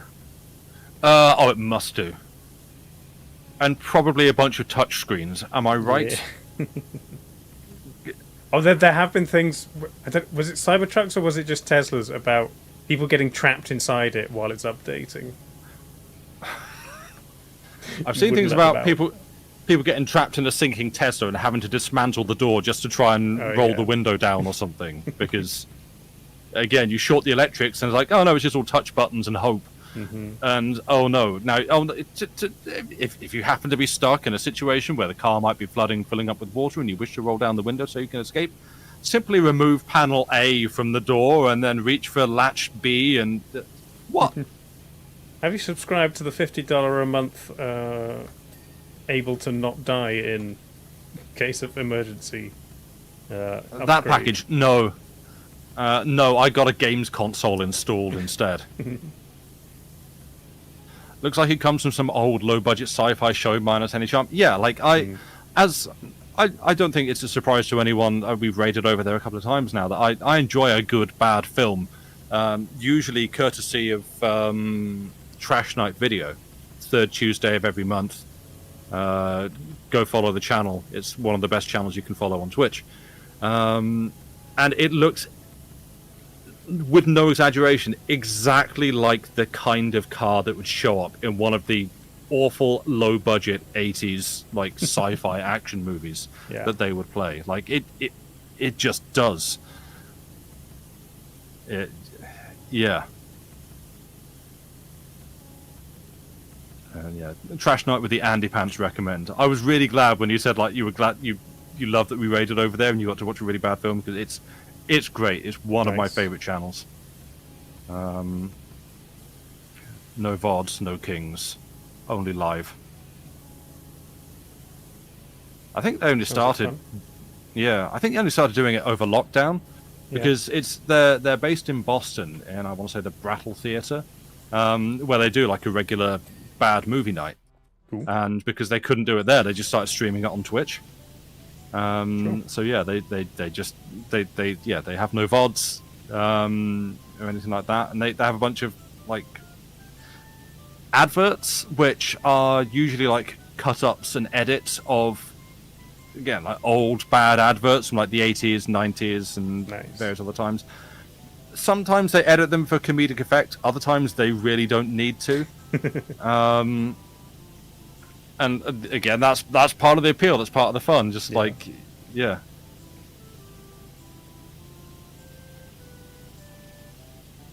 I wonder what your wife would say if she knew you were here. She'd ask why. Yeah. You have a wife and a daughter and a son. You almost finished your game then, or is there going to be a big twist when you get? Well, close? He said it resets at 10,000. Mm-hmm. So that seems to be an objective. You've definitely been longer than 40 minutes. Yeah. We have played it. Oh, okay.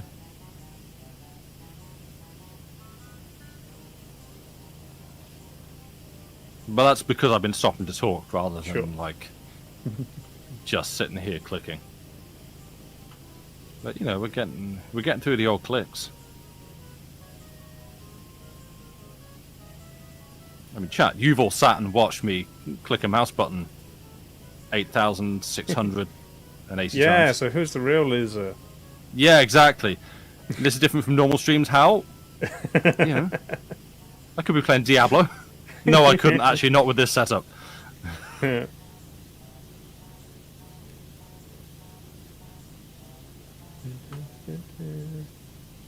I don't know how often you click. That's true. You could also be playing clickers as well.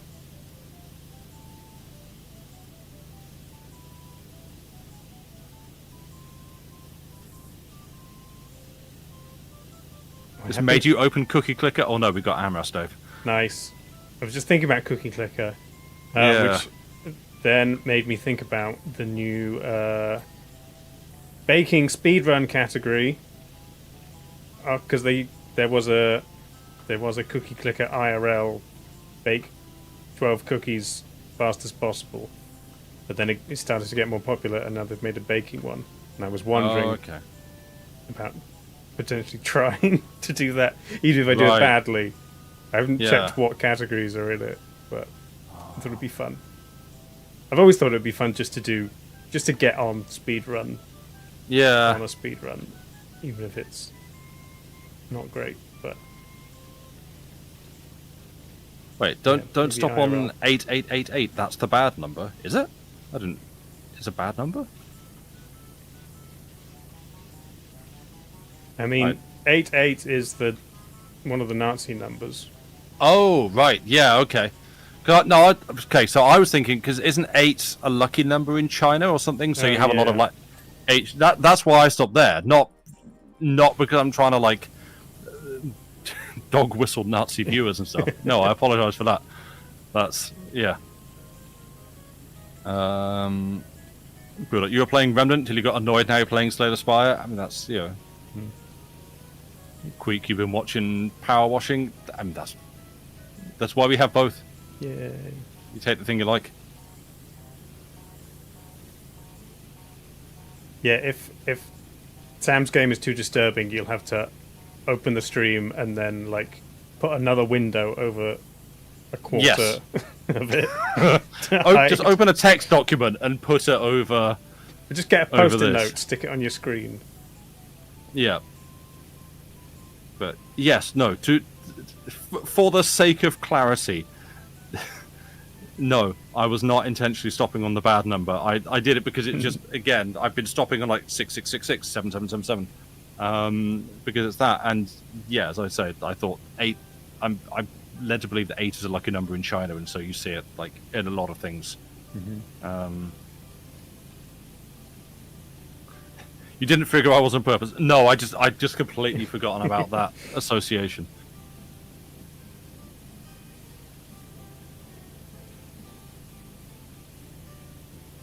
Can't even say numbers now. Numbers are racist. Yeah. Like mind virus. It is lucky in China. Yeah, that was what I thought.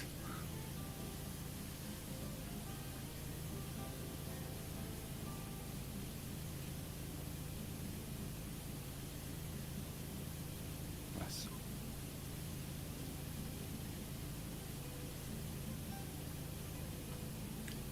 See which bit of this window is dirty, because the other side is Oh, also yeah. dirty.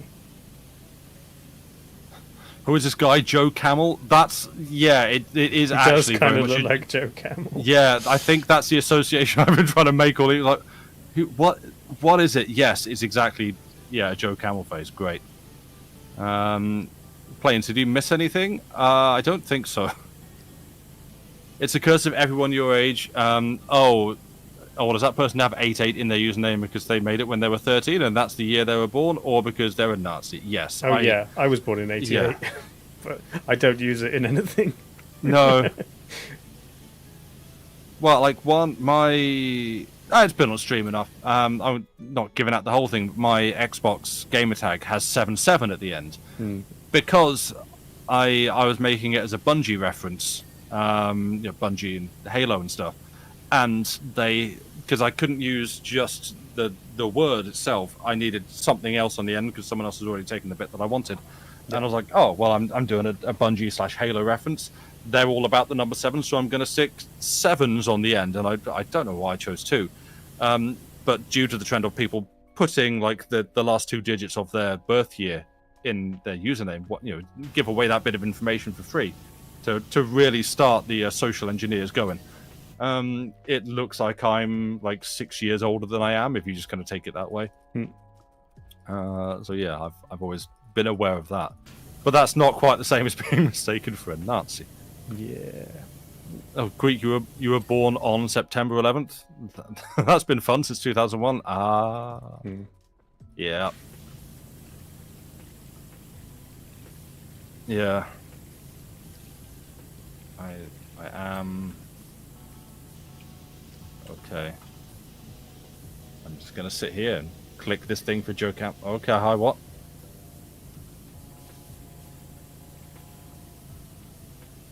He's going to shoot you. I don't. He's getting antsy. Yeah, I don't know. Chat, you just to remind everyone and draw people's attention to the content warning, which is sitting just below the screen that you might be looking at. Know what this guy's going to do. It's a big.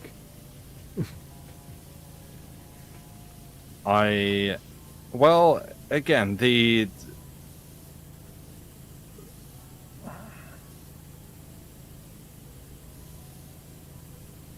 yeah. Aaron, you're not going to say anything? Okay, I guess, yeah, you've already looked up.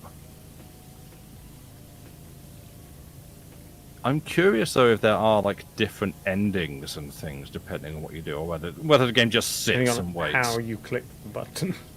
Yeah. If you just stop. Because I feel like, so the content warning, in case anyone's watching but incapable of reading it, is content warning, suggestive language, and depictions of suicide. So I'm Right. assuming with that, I'm not going to be the one that gets shot. Or he's going to make you do it? I don't know. And we can have a discussion about art games.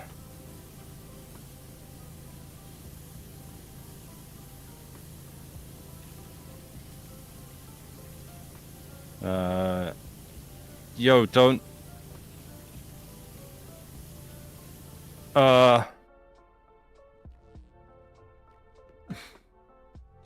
He's making you responsible by doing Yeah. it when you hit the number.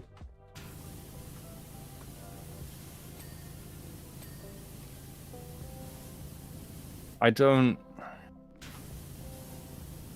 Yeah, the game is called Click Holding, which, frankly, for what it is a genius and inspired title. And I would be curious to know which came first. Because I feel like a lot of indie games begin with a clever title, and then you make the game out of that. Yeah. I can't get up. I can't do anything else. There is only click. Click, click, click. So be advised, we have 48 clicks until we're probably going to see something kind of upsetting. And go back so it's not bigger on the screen. Make it smaller. Yeah, well, the thing, like, the game's not doing this for laughs. Obviously, I'm doing it on a stream for entertainment. Literally a one-button game. Yeah, it's just a walking sim. People have been warned. Yeah.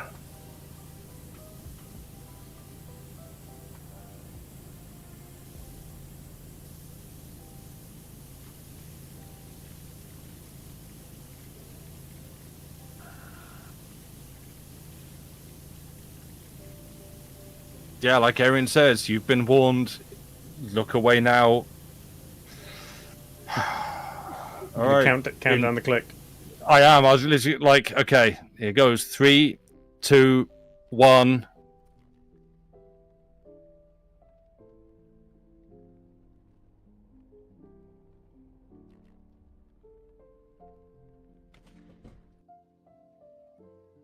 Okay. Okay. That's just it. Clickleding.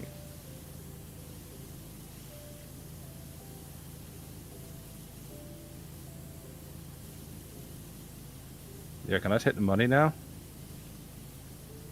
He scam you. He said it was under the bed. Oh, okay. We have a song. Sure.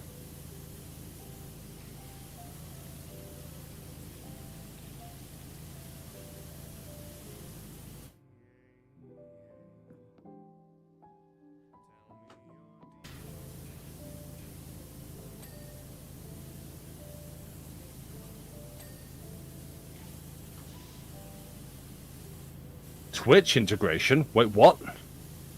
So, chat could click instead of you? Next week!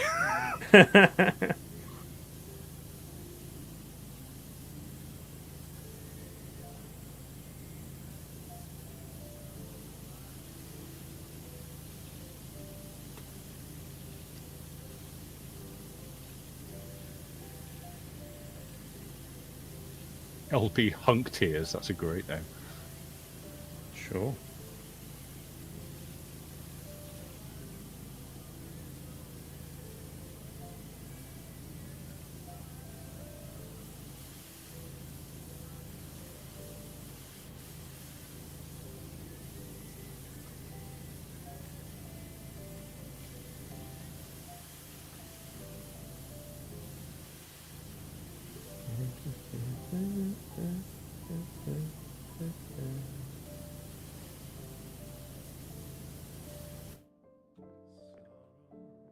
Yeah, this is funded by Outer Sloth.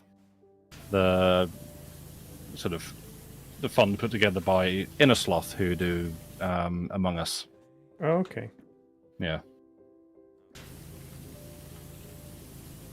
Which, frankly, I love that they're helping weird stuff like this get made. Yeah.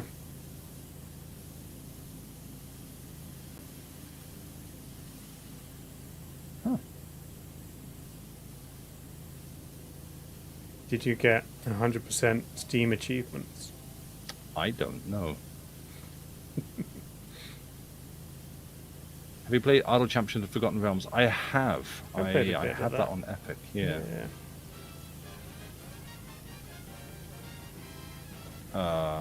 Oh, we're back. How can we get your money? Yeah, can I give it a...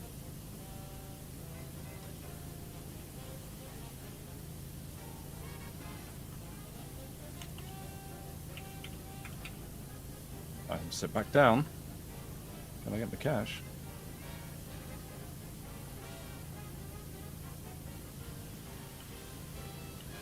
Just stay there and click to another 10,000.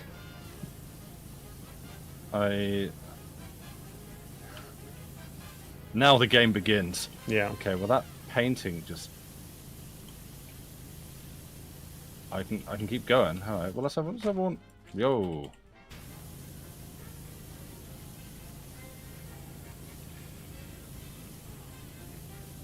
That's very loud when it does.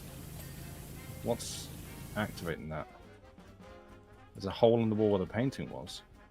There's a bullet hole in the wall. Yeah, I don't know why the picture coming loose is... What? Is it just when I'm not looking? Are we not animating that? Interesting. Why is the sound effect so much loud? Yeah, whether it's that thing that tends to happen sometimes, I find in games, where like one asset isn't flagged for the same volume control as everything else, so you're like the rest of the game will conform to the volume settings, and one thing is just maximum all the time. What?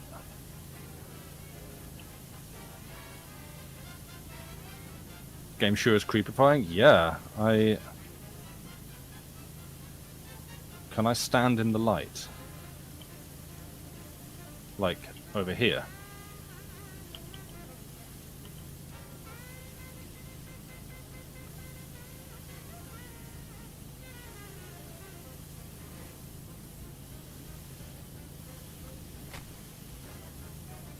Why, it's getting lighter as well. Why is...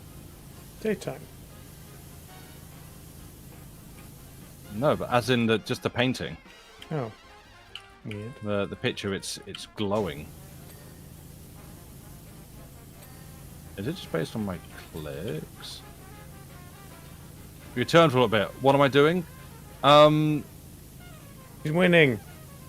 So this is the game. You said you were going to duck out because of the content warning. So we've kind of gone past the content warning bit, but we're still in the room with it. So you know, be advised still. Hey, Speedy. I'm not entirely sure what I'm doing because we've had the credits and we've had music, Yeah. but we're still going with our little clicker, and it's just kind of making this painting glow and turn round, and I don't know why.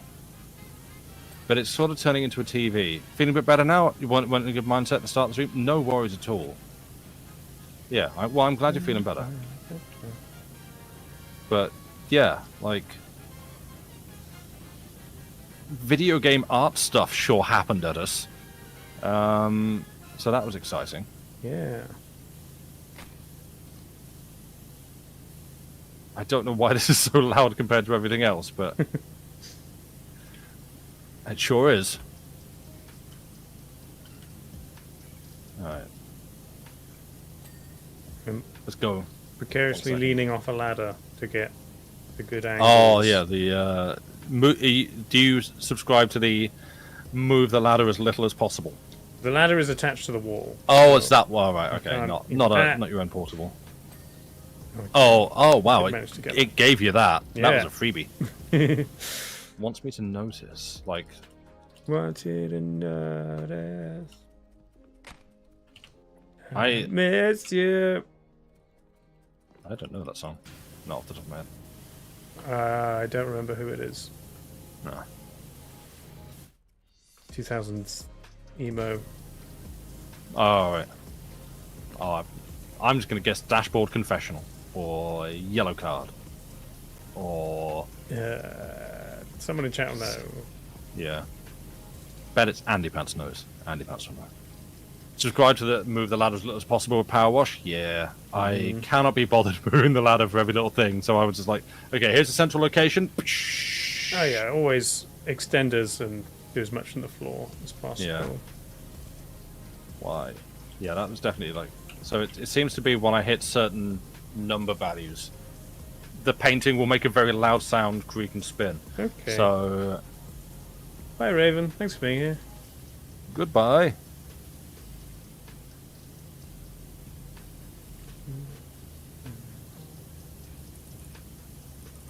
let's get some clicks in. Let's actually not, because that's going to be exhausting. Get an auto clicker. Ooh. I think that's running against the spirit of the game, Dave. I have a button on my mouse. What happens if I do it in this? Hey, rapid fire! Wow. Nice. Rim, thank you very much for the sub. And it's very useful in some games where you have to like click to pick something off the ground, and there's a lot of it. Ooh. Oh. 11:26. Why a loud gut? Oh. This is also very loud. Apologies. I can hear it, and I've got you turned way down. Yeah, I don't think I can do it. I've got these down here. Scared you? Yeah, me too. What can I do? Hang on. Can I get my volume? Sound mixer options. That's the one we want. Let's turn the game down on Windows. Right, this should be better. I hope. Where's my mouse cursor now?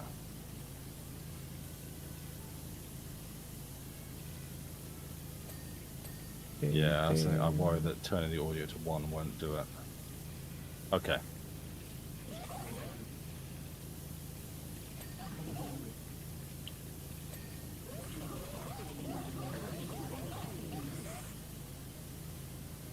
It's the same guy, but a ghost now. Yeah. I'm like capturing retention.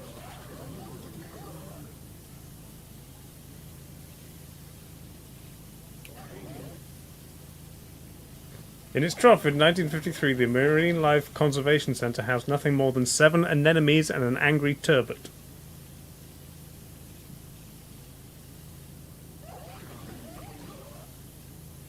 Love a good turbot.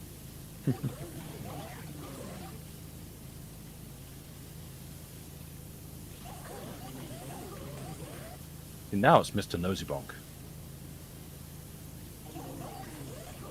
His name. It's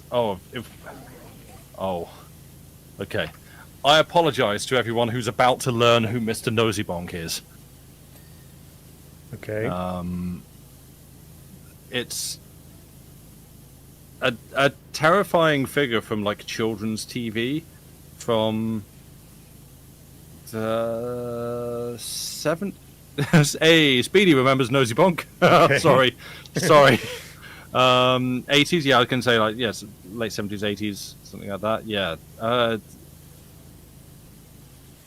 yeah, that's essentially who this figure looks like now. Okay. I mean, it's the same silhouette, just in grey. I just realised, oh yeah, that's Mr. Nosybonk. There is blood on my hand in the clicker. Yeah. Forget you ever met me? Doubt that.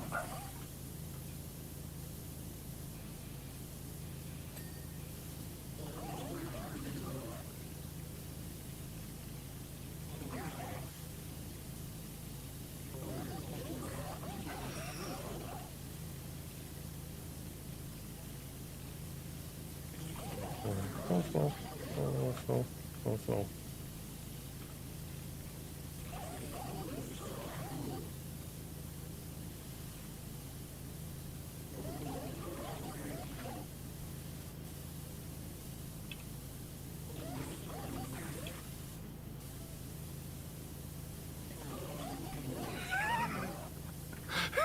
Sorry, this is great. I've now got a chat of he was like, oh, good grief, everyone learning about what Mr. Nosybonk is. Nice. Good, yep, good.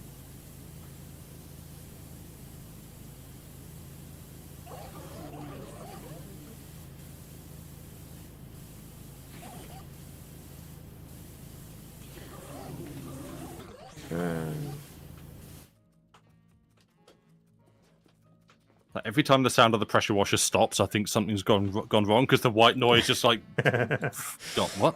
Yeah. It's like you can use that as an alarm.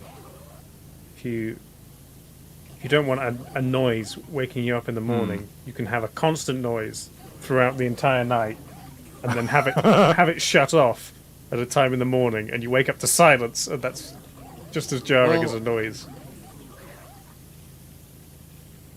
Because I've had a fan in here while it's been hot, and like I think because I there will be times when doing like video projects over the years where you need to leave something rendering overnight, and invariably what it puts out the next day is complete garbage because you got the settings wrong.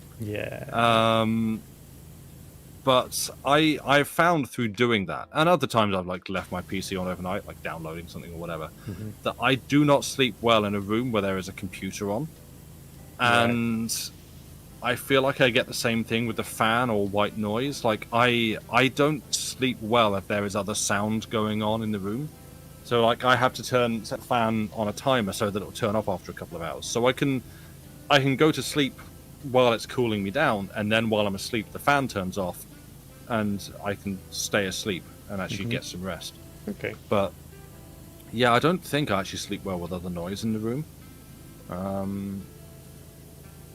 For instance, Joey, who, he makes noise and wakes me up. How do you fall asleep? Do you read? Do you listen to something, or do you just raw dog it? We're just using that expression now. Okay. Yeah. I keep seeing articles about people who raw dog flights. Everyone's just using that now. Like it's an expression. Nope. Don't. Yep. Nope. Don't. Haven't seen Joey for a while. Hope he's well. Yeah, he's doing fine. He was in here earlier. He was like in the box and then asleep on the floor by the door over there as a draft excluder. He's probably outside the door now, actually, howling to come in, but I cannot hear him. So my sleep strategy is essentially I don't want to be here. I hate going to sleep, so I just like blast my head with stimuli until I am so tired that I just fall asleep. Because if I try to sleep before then, it's just internal noise and thoughts and things happening. Same. And usually the awareness of that makes it worse, because then it's like, oh, what if we start thinking about a fun project we could do? Oh yeah, I could think about this and do that and such. And also, good night, Arian. Thank you for being here. So yeah, so nothing that I say is how I try to get to sleep. This is just what I do until I feel too tired. And it is essentially to get into bed and just watch YouTube videos. Not like exciting YouTube videos, just like VODs, like Twitch VODs of people like Day9 playing through Elden Ring is where I am at the moment. Just working through that. Or if I'm aware that that's reckless and it's like, oh, it's too much blue light, that's what's keeping you awake. No, it's because I just can't sleep and never have been able to. There's blue light settings on Windows. Yeah. And Linux. Yeah, I do have that on my phone. It doesn't make any difference. The problem is that I'm sat watching stuff on my phone. But my argument is that I'm doing that because I'm awake. I'm not awake because I'm doing that. Like that's my logic. And so when I feel guilty about that, I will try to read instead. But I cannot like have music on or something on my phone, because I will need to then I can't go to sleep with it still playing, because I know that I need to turn it off. I need to stop it.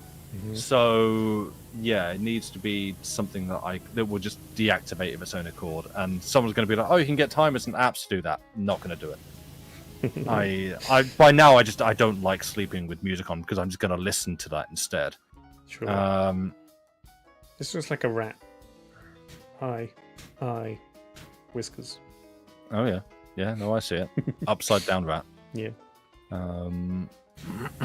Yeah, but like if it's an emergency that I need to sleep, like it's 5 a.m. and I've got to get up at 9 for something, and that's usually when I can't sleep because I've got to get up at 9, and I'm brutally aware of that.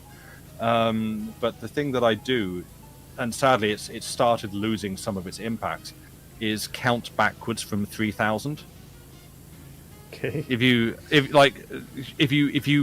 have to sleep and it's emergency, and this isn't going to work for everyone, but it works for me sometimes, and that's better than anything else I've ever found. Is literally like I sleep on my side, and it's just like I shut 3,000, 2,999, 2,998, and just keep going. Sure. And again, like it's some of the efficacy has diminished. It used to be like I couldn't even make it 100 deep before I was out, and now I've had nights where I've gotten like 500, 600, and I've just given up. Like, no, I'm well into this. But it's like if I were counting up, it wouldn't have. I don't think it would have the same effects. Yeah. Because like, ooh, where am I going to get to? How far am I going to go? But if you're counting down from a big number, then it's just enough to like, it's enough of a task to kind of like hypnotize me and like keep me doing something, and just like keep my mind occupied. But it's not so involved a task that I then get distracted by it. Try counting backwards by multiples of 3. That sounds like far too much work. But yeah. That's my it is an emergency and I need to sleep. Something needs to happen, because otherwise I will stay up all night. Coping strategy. I found that I'd much rather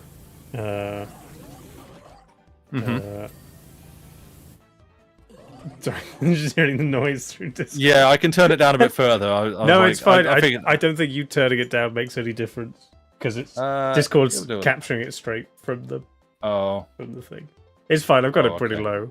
Oh, okay. But no, yeah. If I can't sleep, I'd rather not sleep until I'm able to sleep, or just be tired the next day, rather than the stress of lying in bed and not being able to sleep. Yeah, just kind of get up and do something, and then maybe try again. I've had too many times where I've gone through that with that logic of like, and it's like it's different things to different people. Mm-hmm. But for me, I've had too many times where I've gone, well, I can't sleep. I'm going to stay up all night and just roll on into the next day and see how I go. And it does not work. Not for me. I will have a wretched day.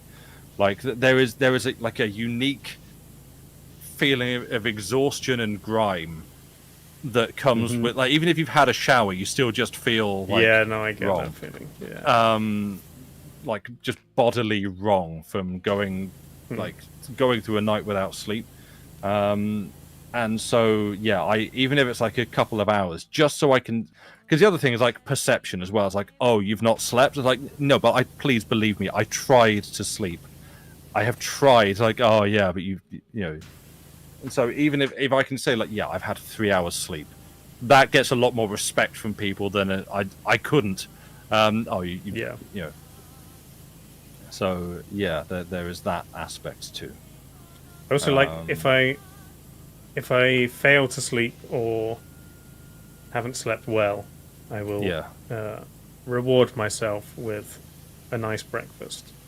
So sometimes I'll go to like the shop as soon as it opens at like 6 a.m. buy some bacon and a croissant. That's one of the things that will keep me awake, because I'll be like, oh man, it's 5. I'm so hungry. I've not eaten since dinner. It's 5 in the morning. Ooh, the shops will be open. Ooh, I can go to the shops and get I'll go to the bakery. Yeah, I'm gonna go to the bakery and I'm gonna have like a big sandwich or like a freshly baked pasty for breakfast. Yeah, that'll be good. Now I'm really hungry. Damn it. Now I'm super. Oh well, I'm never getting back to sleep now. I mean, sometimes it works to.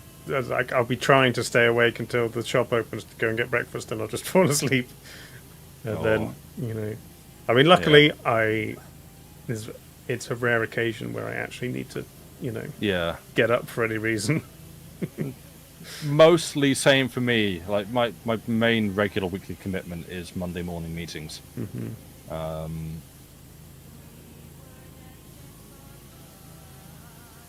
No sleep nights deserve Waffle House mornings if you have the time.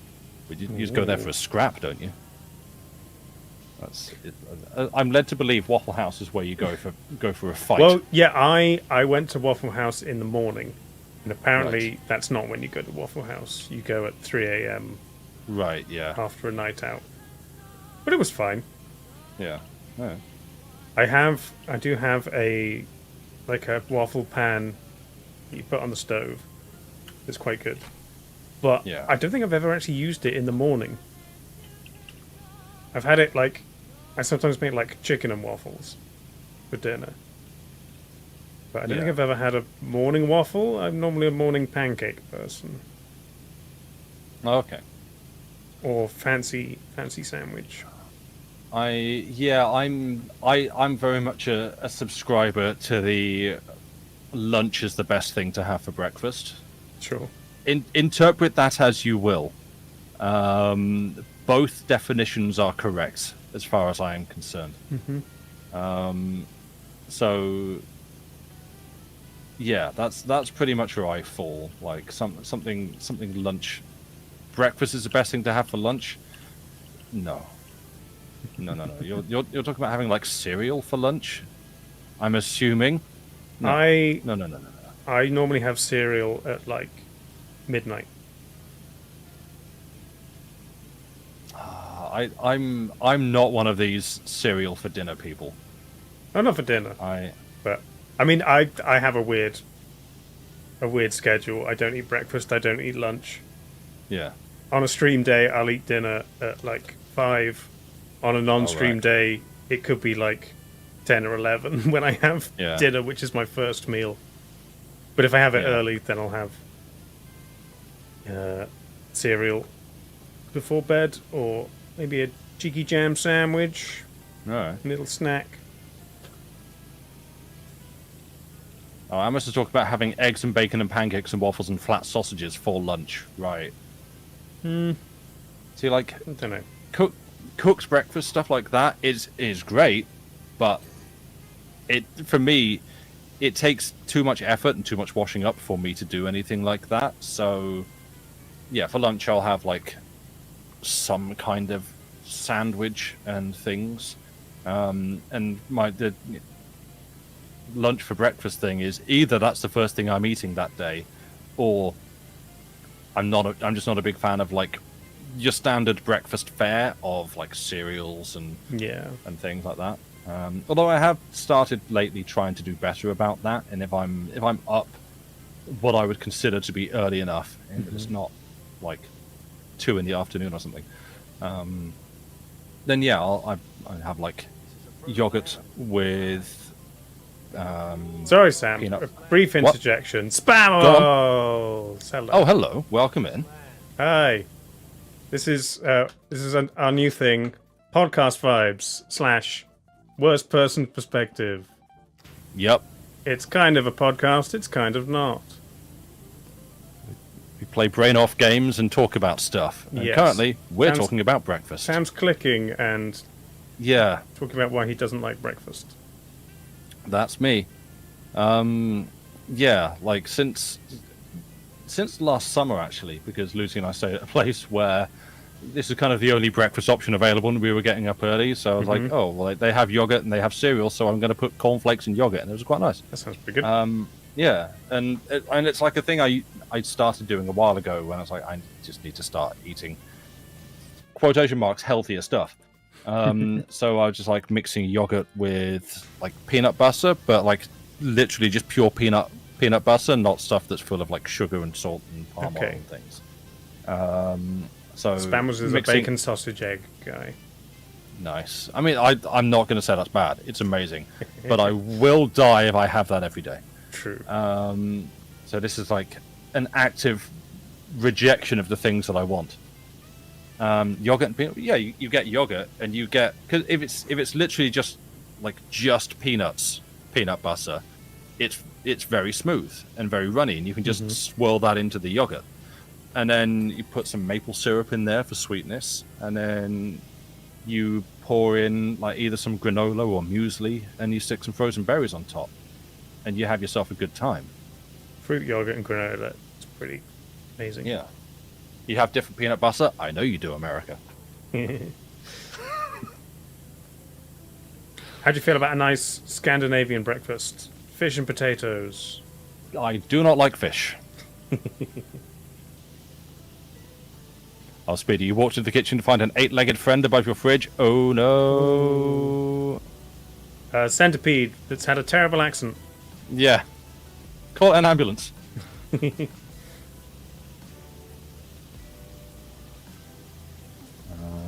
Fruit and yogurt and granola is excellent. Skeptical on the peanut butter and syrup in there, though. I mean, I'm not telling anyone else to have it. Yeah, Works for fish me, and though. potato for breakfast is quite nice. Yeah, potatoes. I had that a couple of times when I was in Sweden, Norway, at hotels. Just, you know, nice little chopped up roasties. Bit of fish, bit of cheese. Yeah, I do not get on with fish. Like, tuna is really the extent, or like cod, so long as it's so heavily like steeped in batter and oil that you can't really taste it. It's just a vehicle for batter and like barbecue sauce or whatever. But I'm not there for the fish. Back in the food, you had a burrito that had sausage, omelet, bacon, hash brown, and beans in it. Nice. Nice. Oh yeah, breakfast burrito. One of the good things Yeah. to go for. See, because yeah, I ate before stream, so that was at like 5 o'clock. I am getting hungry now. But I did go up to the shop and buy some ice creams earlier, so I might just have one of those. I had a chicken sandwich with sweet potato fries. Nice.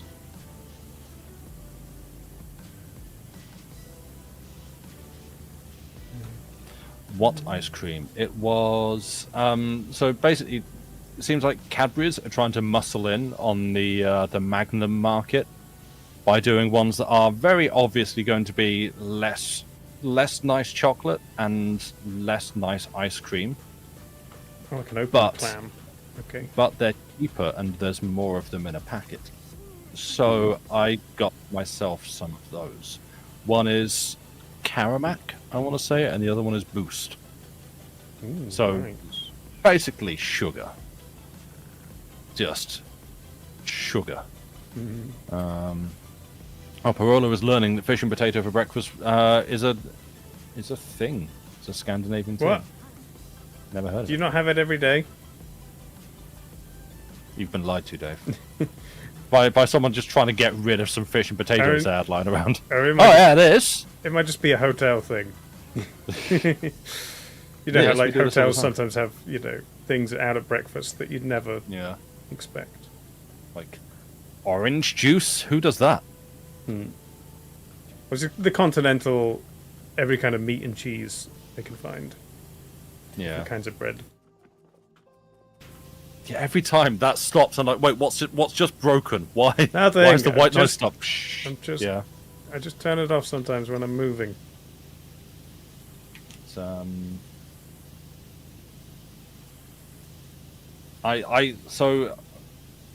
I don't know who else can relate to this, but I will retain memories of times when, and it's like sort of all you can eat kind of situations. When it was an all you can eat situation, and I didn't get to all I can eat for one reason for or another. Either because breakfast, like or- yeah, Okay. but usually breakfast. And I remember the time that I was like staying at a hotel some years ago now, like around about 10 years ago, I think. And they had like a really nice all-you-can-eat breakfast buffet that was just like kind of, you know, full English breakfast kind of stuff. So just big trays piled with like sausages and bacon and scrambled eggs and fried Nice. bread and all that kind of stuff. And I feel like I probably filled up a little fast and was like, it was the kind of no, don't you can't, no, don't eat that, that's all bad for you kind of, you know, attitudes and stuff coming in. And Yeah. it's like I still remember that, like I still have access to it. Like, oh, I want that, but I can't, and I shouldn't, and I mustn't. But I really want that, and So I still kind of live in those memories of like, oh, But all I you can remember eat the time breakfast. that I was just presented with all this and just the freedom to have as much as I wanted. Mm-hmm. And I didn't have as much as I wanted. And Yeah. I retained that. But also it's probably for the best that I didn't, because you would have had to roll me out of there.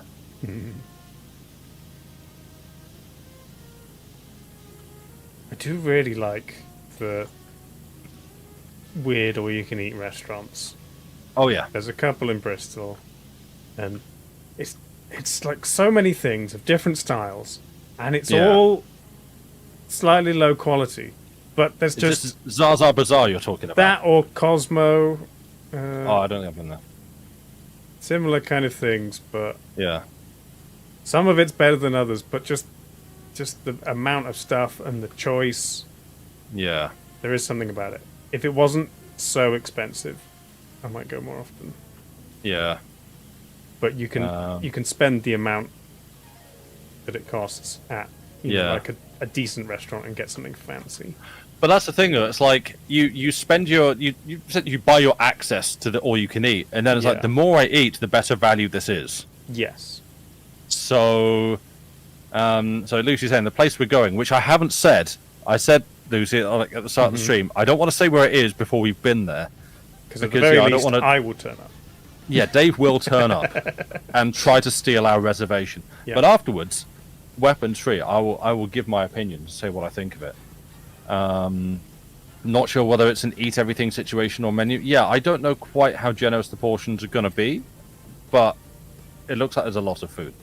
Okay. Also, hi, it's good to see you again. Speed is saying the guy in my game's not doing much. No, I don't know if we hit some kind of an impasse, because he was I like, think you this can is keep clicking in here or you can leave. Yeah, this is bonus level. Maybe there's an Yeah. achievement if you hit a certain number, Yeah. but otherwise, end of game. Please leave.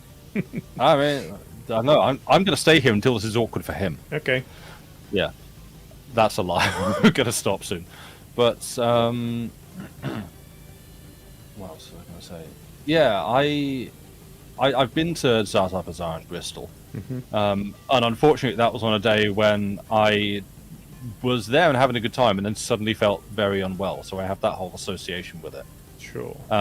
But years ago, for not for my 21st birthday, for the 21st birthday of my university housemate, who was one also called Sam and two born the day before me, which was weird. Okay.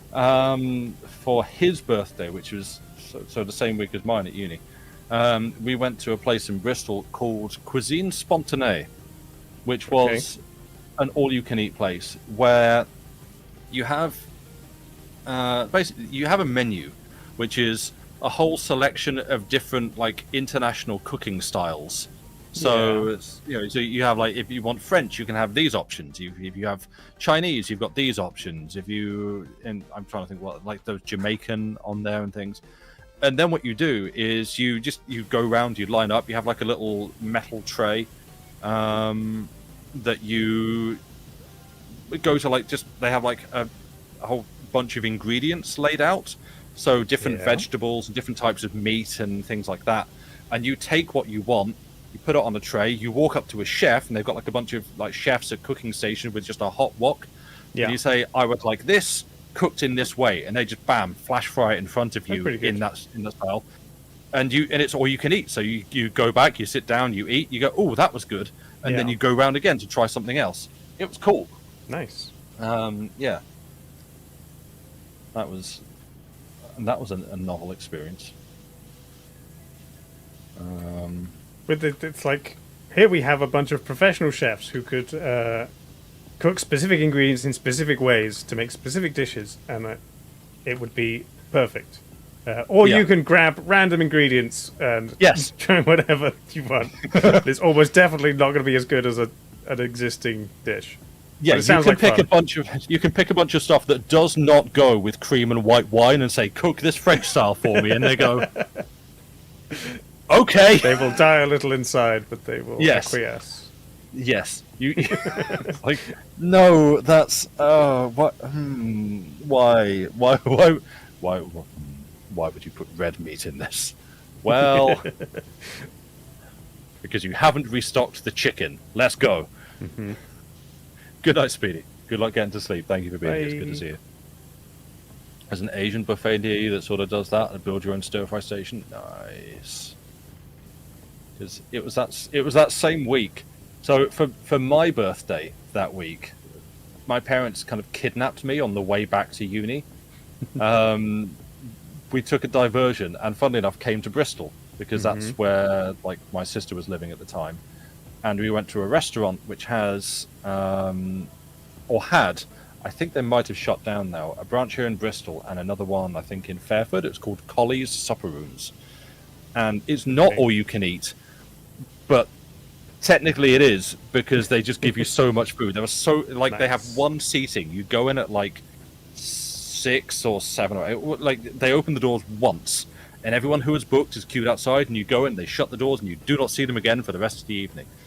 And it's just course after course after course all evening long, and so basically, like, as a surprise treat, my parents and family took me there for my birthday, and then I got back to uni and we had 2 other birthdays the same week, and so we went to Cuisine Spontanée for another one, and then my other housemate, who again, like, her birthday I think was on the same day as mine, she'd booked us to just like books everyone into a very straightforward, simple, cheap and cheerful Chinese restaurant. Yeah. That either if you're eating in, it was all you can eat from the buffet, you just get up and keep going round again. Or this is like our first time actually going there for that. We'd just gone for, essentially, you give them £5, they give you a plastic box. Like one of the little, just like Chinese takeaway container boxes, and you put as much as you can in it. Well, it's just like, okay. I thought you were going to say you give them five quid, they'll give you a dish of some kind. They won't tell you what. No. For that, that's a place in Winchester called. Again, if Lucy's in chat, she's going to get there before me. Bento Factory. Okay. Where it's a Japanese bakery, or broadly Japanese bakery with other like Asian stuff going on in there as well on the menu. And no, what they have is essentially it's grab bags of yesterday's stuff that hadn't sold. Okay. So you can go in there and get freshly baked, all sorts of different really lovely good things. Yeah. But they also have bags for £5, which is just an assortment of stuff they couldn't sell yesterday. Nice.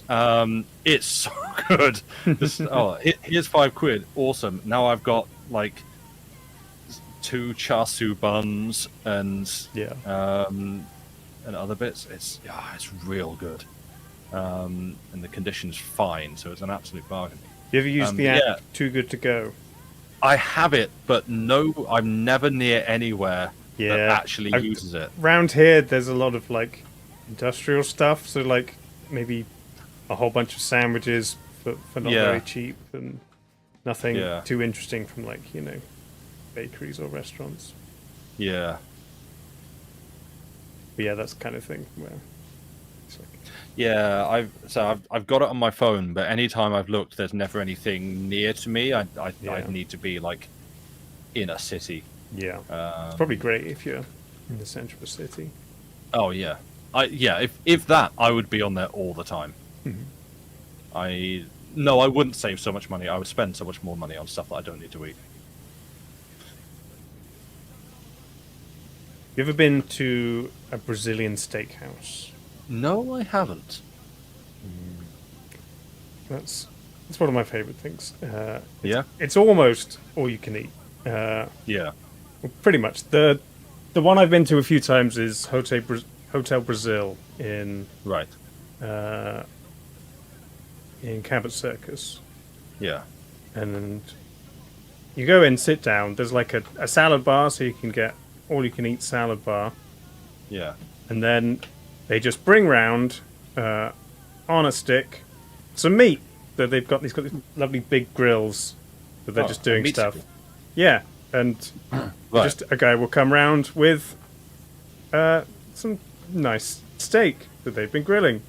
and he'll Right. slice you off a piece, and you take it, and then he'll come around with chicken, and then or like pork, and then they just keep coming around with different meats, and you say yes Yeah. or no, and you take some, and they do interesting stuff like chicken hearts and pineapple with cinnamon.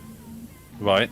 It's very good, but I'd have the pineapple and cinnamon. Less fan of like chicken offal, but they're pretty good. Yeah. I like them. okay. But then, yeah, it's just all these different meats. I mean, Huh. I don't eat a lot of meat at home, Yeah. but when I go out, Yeah. getting some nice meat is a lovely treat. So Yeah. yeah, Yeah, I and find they're- at home they're I'm slightly just cheaper too than lazy. somewhere like Zaza Bazaar. Yeah. I think better Yeah. quality. Yeah, probably. Yeah. Yeah, I don't eat I will eat meat at home, but only like unfortunately super processed stuff because Yeah. like fresh meat is far too much inconvenience for me. Like it's as soon as you buy it, you've got like 2 days, 3 days to cook it and eat it. Which means that in that time, I don't know if you happen to be sort of a little bit spoons deficient at unpredictable times, it can be I know how to cook this. I'm going to make a really lovely curry with this chicken, and then you just do not feel like cooking it for the next 3 days, and suddenly it's gone bad, and you spent like £8 on chicken because Yeah. food prices are going up, and it's just sat in the fridge for 3 days and gone bad. So yeah, that's where and aside from that, you've got the whole like hygiene aspect. You know, again, if you're using raw meat, you've got to keep surfaces clean. You've got to wash your hands, wash surfaces, and make sure like that's Sure, all yeah. good. It's a bit It's higher like- effort. Yeah, and so I can't be bothered with a lot of that most of the time. So You get things like bacon and sausages. It's pretty. yeah, that's simple. not so bad. But even then, like if it's stuff that I can just like put on a tray and bung in the oven, fine, good, easy and simple. I can manage that. Like sausages, yeah, I'll oven those sausages. I don't care. Burger, that's going in the oven. Don't care. But it dries it out. I don't care. I am not that fussy.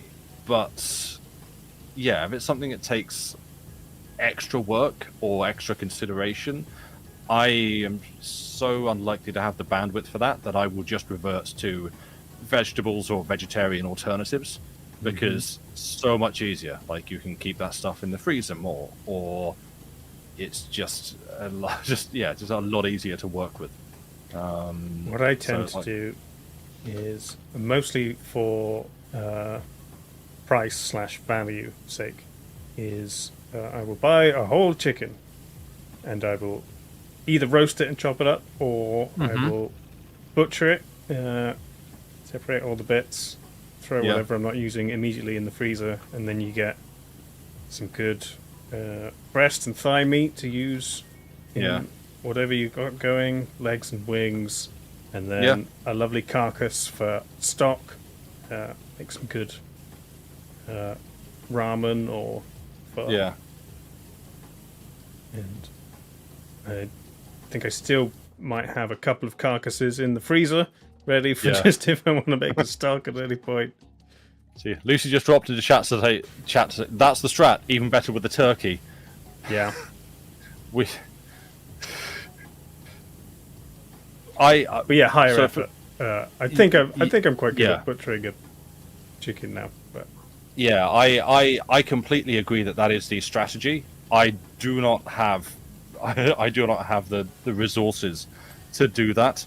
And no, just the better with turkey made me laugh because this Christmas I bought way too much turkey for the two of us. nice. But the additional problem I had there was that because you buy a turkey, you keep it in the fridge, and then you have to take it out like 24 hours or 48 hours or however long before you're going to start cooking it. And you have to plan that. So I did that, and I have cooked turkey before, and it went nicely. And even this one actually went nicely. But the problem I had was I took it out the fridge, I put it in a plastic tub, just shut away from the cats at room temperature where it sat for the correct amount of time. I forget how long. I cut the plastic open, and the first blast of room temperature turkey vapor that hit me, it turned my stomach over. Can someone add that to one of the John's bots? Room temperature turkey vapor. I don't know what it work as. Band, pub. I think everything. I think it works as a drink. Bartender serves you a blast of room temperature turkey vapor. Yeah. Like, and so the problem was it made me immediately feel sick. And from then on, I could not shake the feeling. Which I don't know what song that is. Couldn't shake the feeling that the turkey was bad. It hadn't gone bad. We both ate it fine.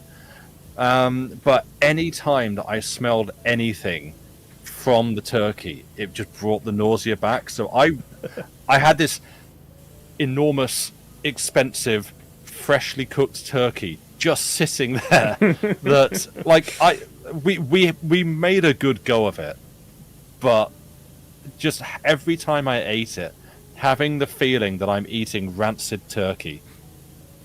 Like, turkey's a bit stronger smell than chicken.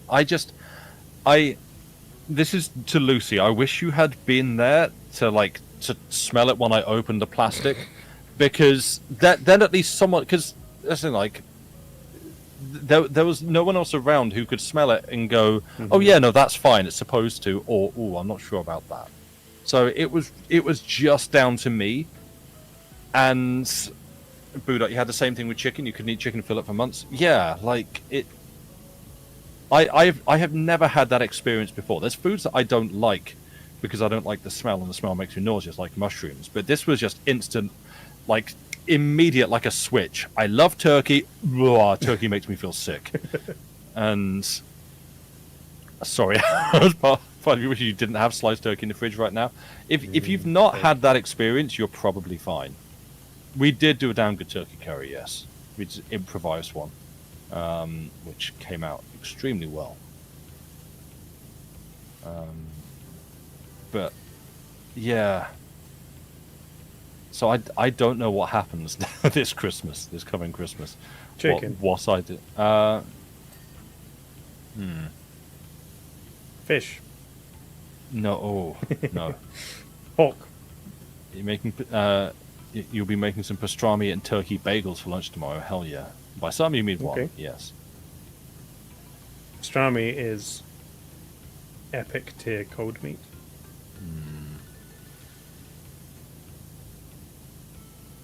I think that might be how I discovered sandwich in Bristol.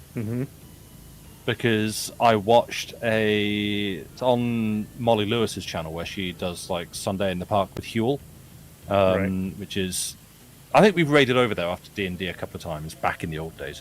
Yeah.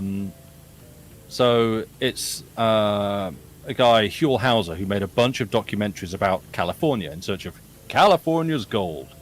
And it's just going into places in California, and just essentially bothering the owners and the staff that work there, and just finding out about what they do and why. And one of them, and it's like places like steeped in California's history, but it's like literally a sandwich shop or a place that makes sauerkraut or a big place that has loads of flowers and stuff. And one of them was a place that made really good pastrami and did really good like pastrami sandwiches and things. Nice. And I was just watching this like, oh no, I need pastrami, and tried to find somewhere near me that actually made good stuff or sold good stuff.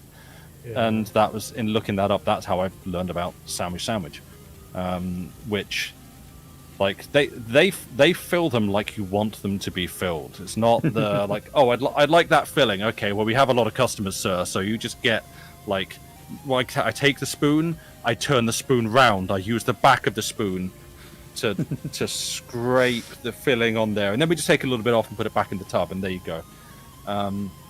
I did find a place that sold kilos of pastrami. Yes, there was some kind of pastrami Nice. wholesale distributor, and I think they also did burnt ends as well.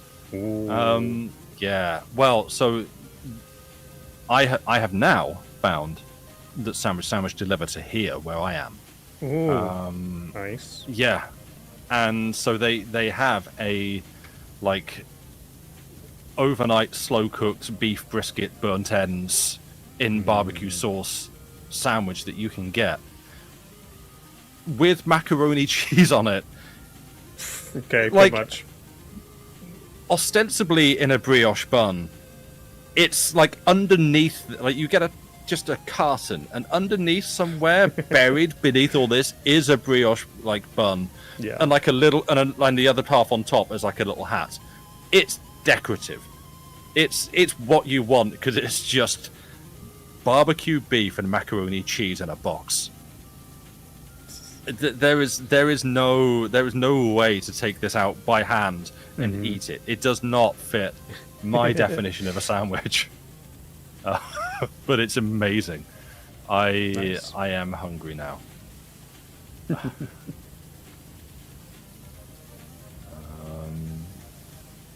Buddha is trying to cut down on meat consumption quite a bit since your girlfriend is vegetarian/vegan, so you're trying to lower the quantity but up the quality. Yeah, that's a. Yeah. I mean,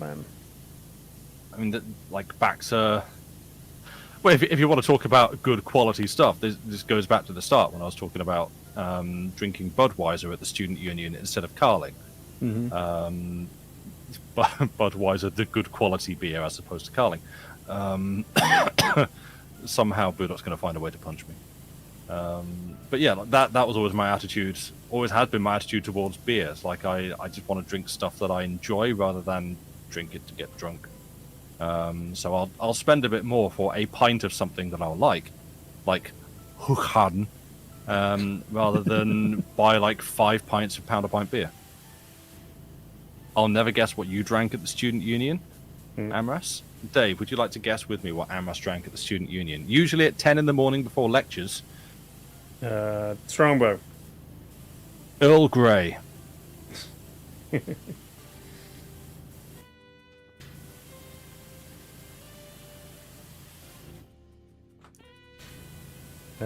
Alternatively, you could do something that I often do is take what is essentially one portion of meat, but put it into a dish that is like 3 or 4 portions, and it still can kind of feel like a meat dish, but you're bulking it out with beans and veg and that sort of thing. You still get nice meaty flavors. Or a homeopathic chili. Yes, essentially. or using like a nice chicken stock with one of my carcasses, but in a vegetable dish. We took high quality ground beef and we sort of the chili retains the memory of the beef. Yeah, yeah, exactly. Yeah, and I fill a chili with like, what do I put in there? Like chickpeas, kidney beans, a tin of baked beans, even. Yeah, mixed beans. Excellent. Yeah.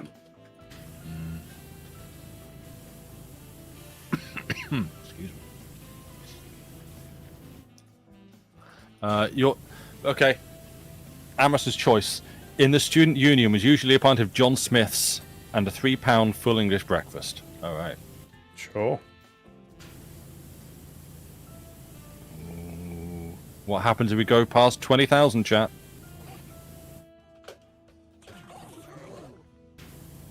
Pretty good. Praise.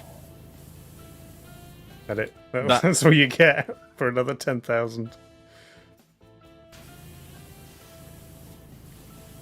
You'll get to 50,000. He's like, what were you expecting? A secret achievement? Yeah. Yes.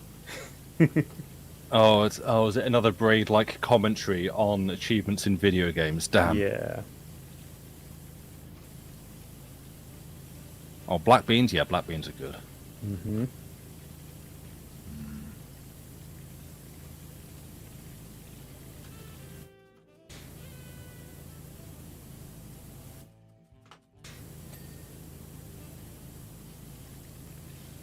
See, now we're talking about university food and stuff again. Well, you're talking about like tiredness, sort of staying up through the night. That was my, I guess, effectively my coursework hand-in ritual, because yeah, those were the times that I did stay up all night because I was working on a piece of coursework that I needed to hand in the next day, and I hadn't done it, and it was the night before, and the deadline's coming up, you've got to go hand it in. And so I would have been up all night, drinking strong black coffee, which does not keep me awake. It just stops you from falling asleep. And if you've never experienced the difference, you don't know what I'm talking about. And if you have, you can relate. And so, like, blearily stumble my way over to the campus and try to get through the correct hand-in process. I cut my hand on orange juice and faint. That was specifically my dissertation. But yes, I didn't cut myself on orange juice. I cut myself on myself whilst opening orange juice. But yeah, I gouged my own finger with my thumb with my own fingernail whilst pulling open a carton of orange juice. Nice. When I had literally just thought, wow, it would be real stupid if I were to injure myself doing this, and I couldn't go and hand in my dissertation. Did it? I've got. I don't know if you can see. Mm-hmm. You see, like, here, I've got a little curved scar All right. on my wrist. Kind of hard to see. But that is from a rugby tackle where I grabbed someone who was a little bit smaller than me, and the fingernail of my thumb slammed into my wrist around them. And okay. It wasn't that bad a wound, but I think because it was on my wrist, it was constantly opening up and therefore healed into a scar. Yeah. Oh, okay. Well, my rugby story, because they tried to make us play rugby in school, and it didn't work out particularly well because we'd been playing football for years, and only like half the class actually knew how to play rugby. The other half, we all knew what it was, but only half actually knew the rules. And there was a difference between being aware of the game and like knowing the rules enough to watch it on TV versus actually execute those in real time whilst playing. So that was a disaster. I voluntarily played rugby for several years, and our team was pretty good. We always won some kind of tournament, and a couple of the people I played with went semi-pro, so nice. Slightly different rugby experience. Yeah. No, that there was in my sixth form there was a guy who I think got some kind of call-up letter for some level of like. It's like, hey, we've seen you. We like your style. We'd like you to come and like train for us or something, which was like a big deal. I don't know who or what it was. I don't know. I don't know what happened to them, but I do know a couple of my teammates played for the England under-21s. Yeah, nice. All right. Whether they're still playing or they did anything after that, no idea. Yeah. No, I was bad at rugby, as were a lot of people. In my year, but my enduring memories. Yeah, I can weigh the button down with my phone. All right, let's go. My enduring memories. Well, memory, I guess, was we were doing tackling practice, and I must have told the story before. The setup for this was you would pick someone of like equal height or as close to equal height as you could get for yourself, kneel down, like one person would kneel on the ground, the other one would walk away about like 10-15 meters and then just run at you, and you had to just grab them around the knees and tackle them. Nice. I was the one who had to kneel down on the ground, and the only person, as like a 6-foot homunculus aged 14, the only other person who was like equivalent in any way to my like stature was the class athlete. Sure. Like the one that wins every kind of sporting challenge. Yeah.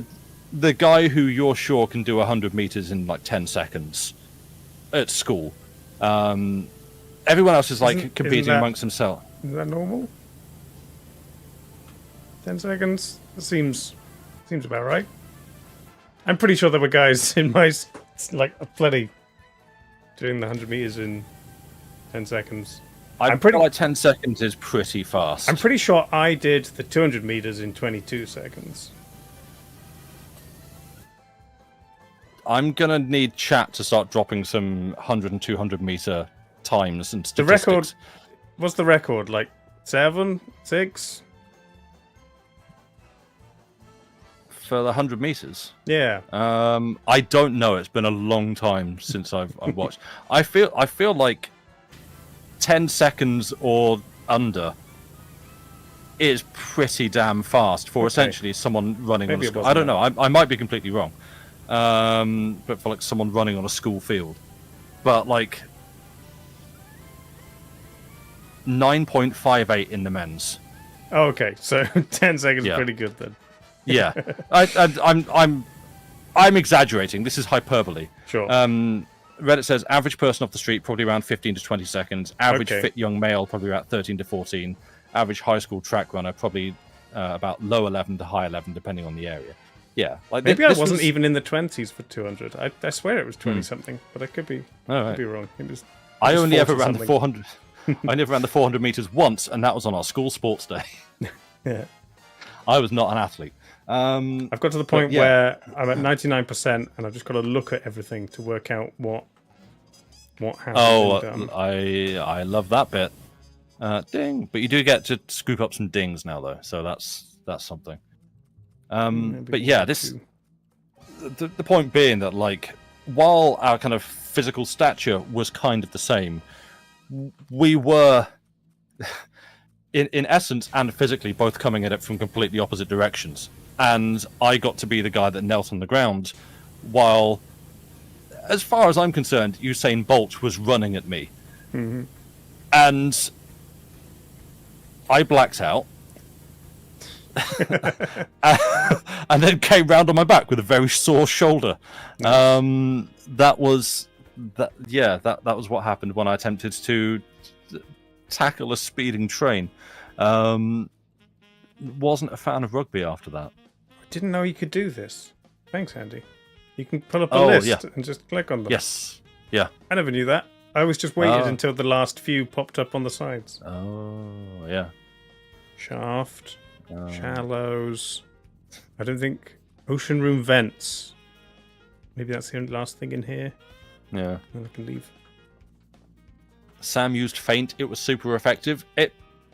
I don't think it was. I think I got roundly swept aside after the collision. Like I somehow nothing broke.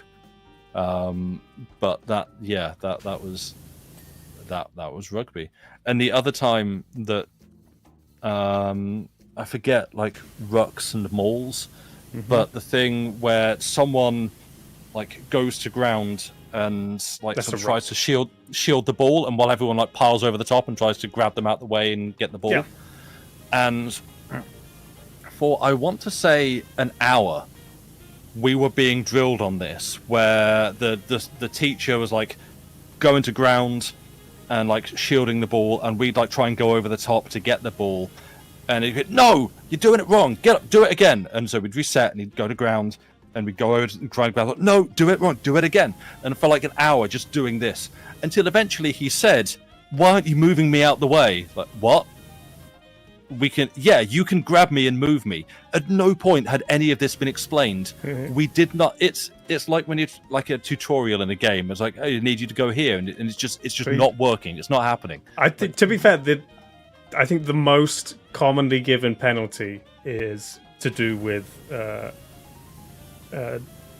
basically a foul at the ruck, where you're playing the ball on the floor, or basically there's a lot of rules and little things that you can call someone out for on the ruck. There's a lot of fiddly little minutiae in the rugby rules. Back to my earlier point about half the class knew what to do, the other half of us did not. and it's just like just being yelled at for doing it wrong, but we hadn't been explained how to do it right. And so it's like, what are we doing? Okay, do it again. Okay, no, you're doing it wrong. You can grab me out the way. What? Yeah, you can just grab me and pull me out the way. Oh, did it? Yeah, there you go. You did it right. Thanks. Yeah. But anyway, yes, in my tiredness after handing in an essay at university or whatever, there was a sandwich shop that I would stop at on the way back that did real good baguettes. And their chicken tikka one, which was, again, it's just like a big old, like a hefty, fluffy white sub roll, just brimming with chicken tikka. And that was my like post coursework ritual. To stop in there, buy a sandwich, and then fall asleep on the sofa before I could eat it. Nice. Mm. What am I missing in here? A letter. Which letter? T? Oh. T. So yeah, like I know enough rugby to understand watching it, but to play it is a different. So to play it and follow the rules is an entirely different matter. Yeah. Well, you can't even, like, most of the time you don't even have, you're not able to think about the rules. You've got to drill it enough that it's instinct. Yes. Yeah. And that's well, if you've been playing football for years and years, it is that. And so when you swap to a new sport, it's like, hang on. Plains has just described rugby as sort of like American football. If the uniforms were tighter, there were no helmets, and the rest of the world respected it. Boop, boop, boop, boop, Nice. Yeah. Oh, my hand is a little bit crampy from intricate mouse work. Your hand's free. I've weighed down my mouse button with my phone, so Okay. I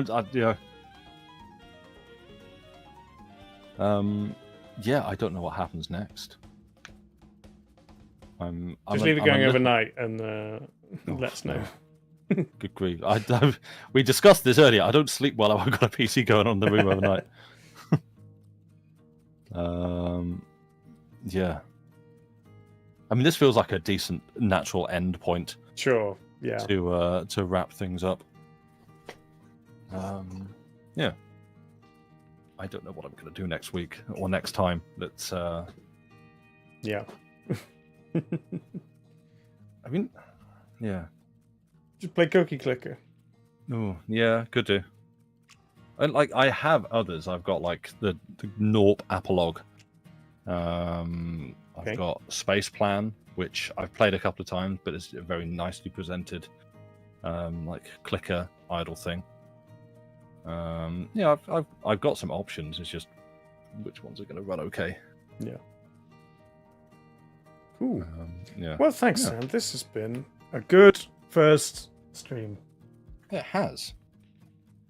Yeah, I've enjoyed this. It's been nice. I don't know what we're going to talk about next time. Well, I mean, we didn't talk much British politics. Maybe we can. That's true. Talk about Vaughan Gething and Wes Streeting's policies. Yeah.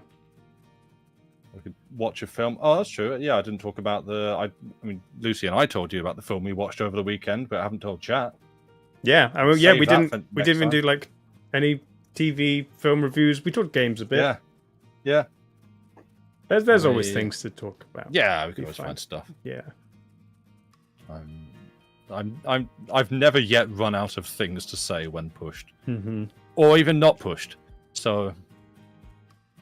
Yeah. Yeah. This podcast has been brought to you by Nord Vikings. And do you need your village plundered? The Norse have got you covered. We'll workshop that bit. I mean, I literally have the command in my chat. Thank Right. you, Andy. Oh, yes. This stream is yeah. brought to you by the color purple. Want a new color scheme using 30 shades of purple, the best color ever? Purple voted best color by best chat on Twitch. Best chat also voted on by said chat.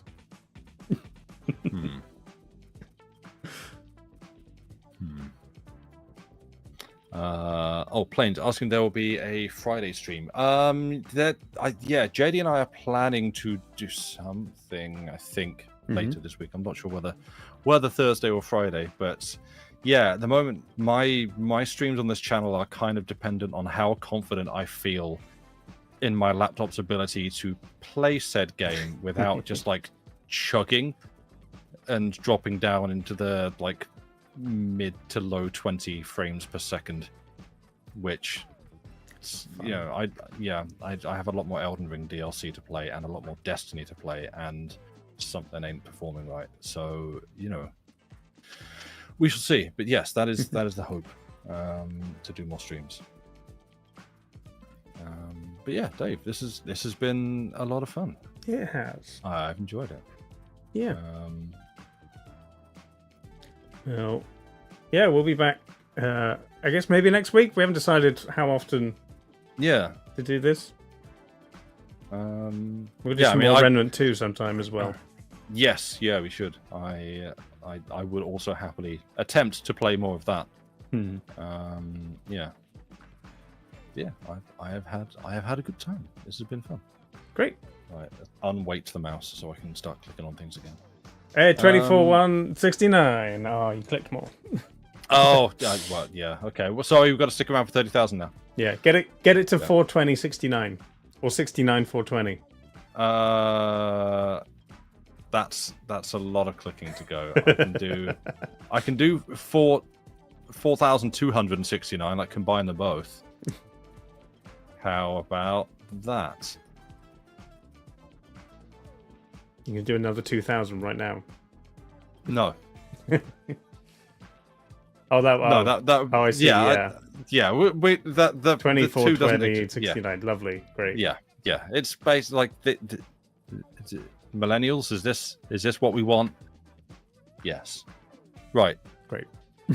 I cannot be bothered to raid anywhere and explain what I've been doing. No, you go, like, what were you doing this evening? I'll raid you. You raid me, and we'll break the internet. Yeah, let's form an infinite feedback loop. Okay, we're gonna hit the raid button at the exact same time and see. Okay, no, you hang up.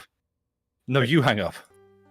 Okay, I'm clicking start raid, and then we'll hit raid now. The exact same time. Oh, what are you trying to do here? Hang on 1 second. Why? No, why do you think I'm trying to search? I'm clicking in chat. Right, there we go. Okay. I have now typed in the raid command. Does that give you a countdown then? I haven't hit enter on it yet. Because I've started the raid and then I've got a raid now button. Oh right, okay, yeah, I've done that. Okay. Oh yeah, everyone, David's in follower or subscriber only chat. Good grief, there's 29 people watching this. What the hell? Okay. Wow. All right. I'm not going to judge. People watching me watch this guy watch me. Yeah. Oh, yeah. Okay. Right. Okay. Right. Thanks, everybody. Ready? We'll be back at some point. This Yeah. has been Worst podcast perspective. vibes. Yeah. Thanks, everybody. Bye-bye. Bye. 3, 2, 1. Raid.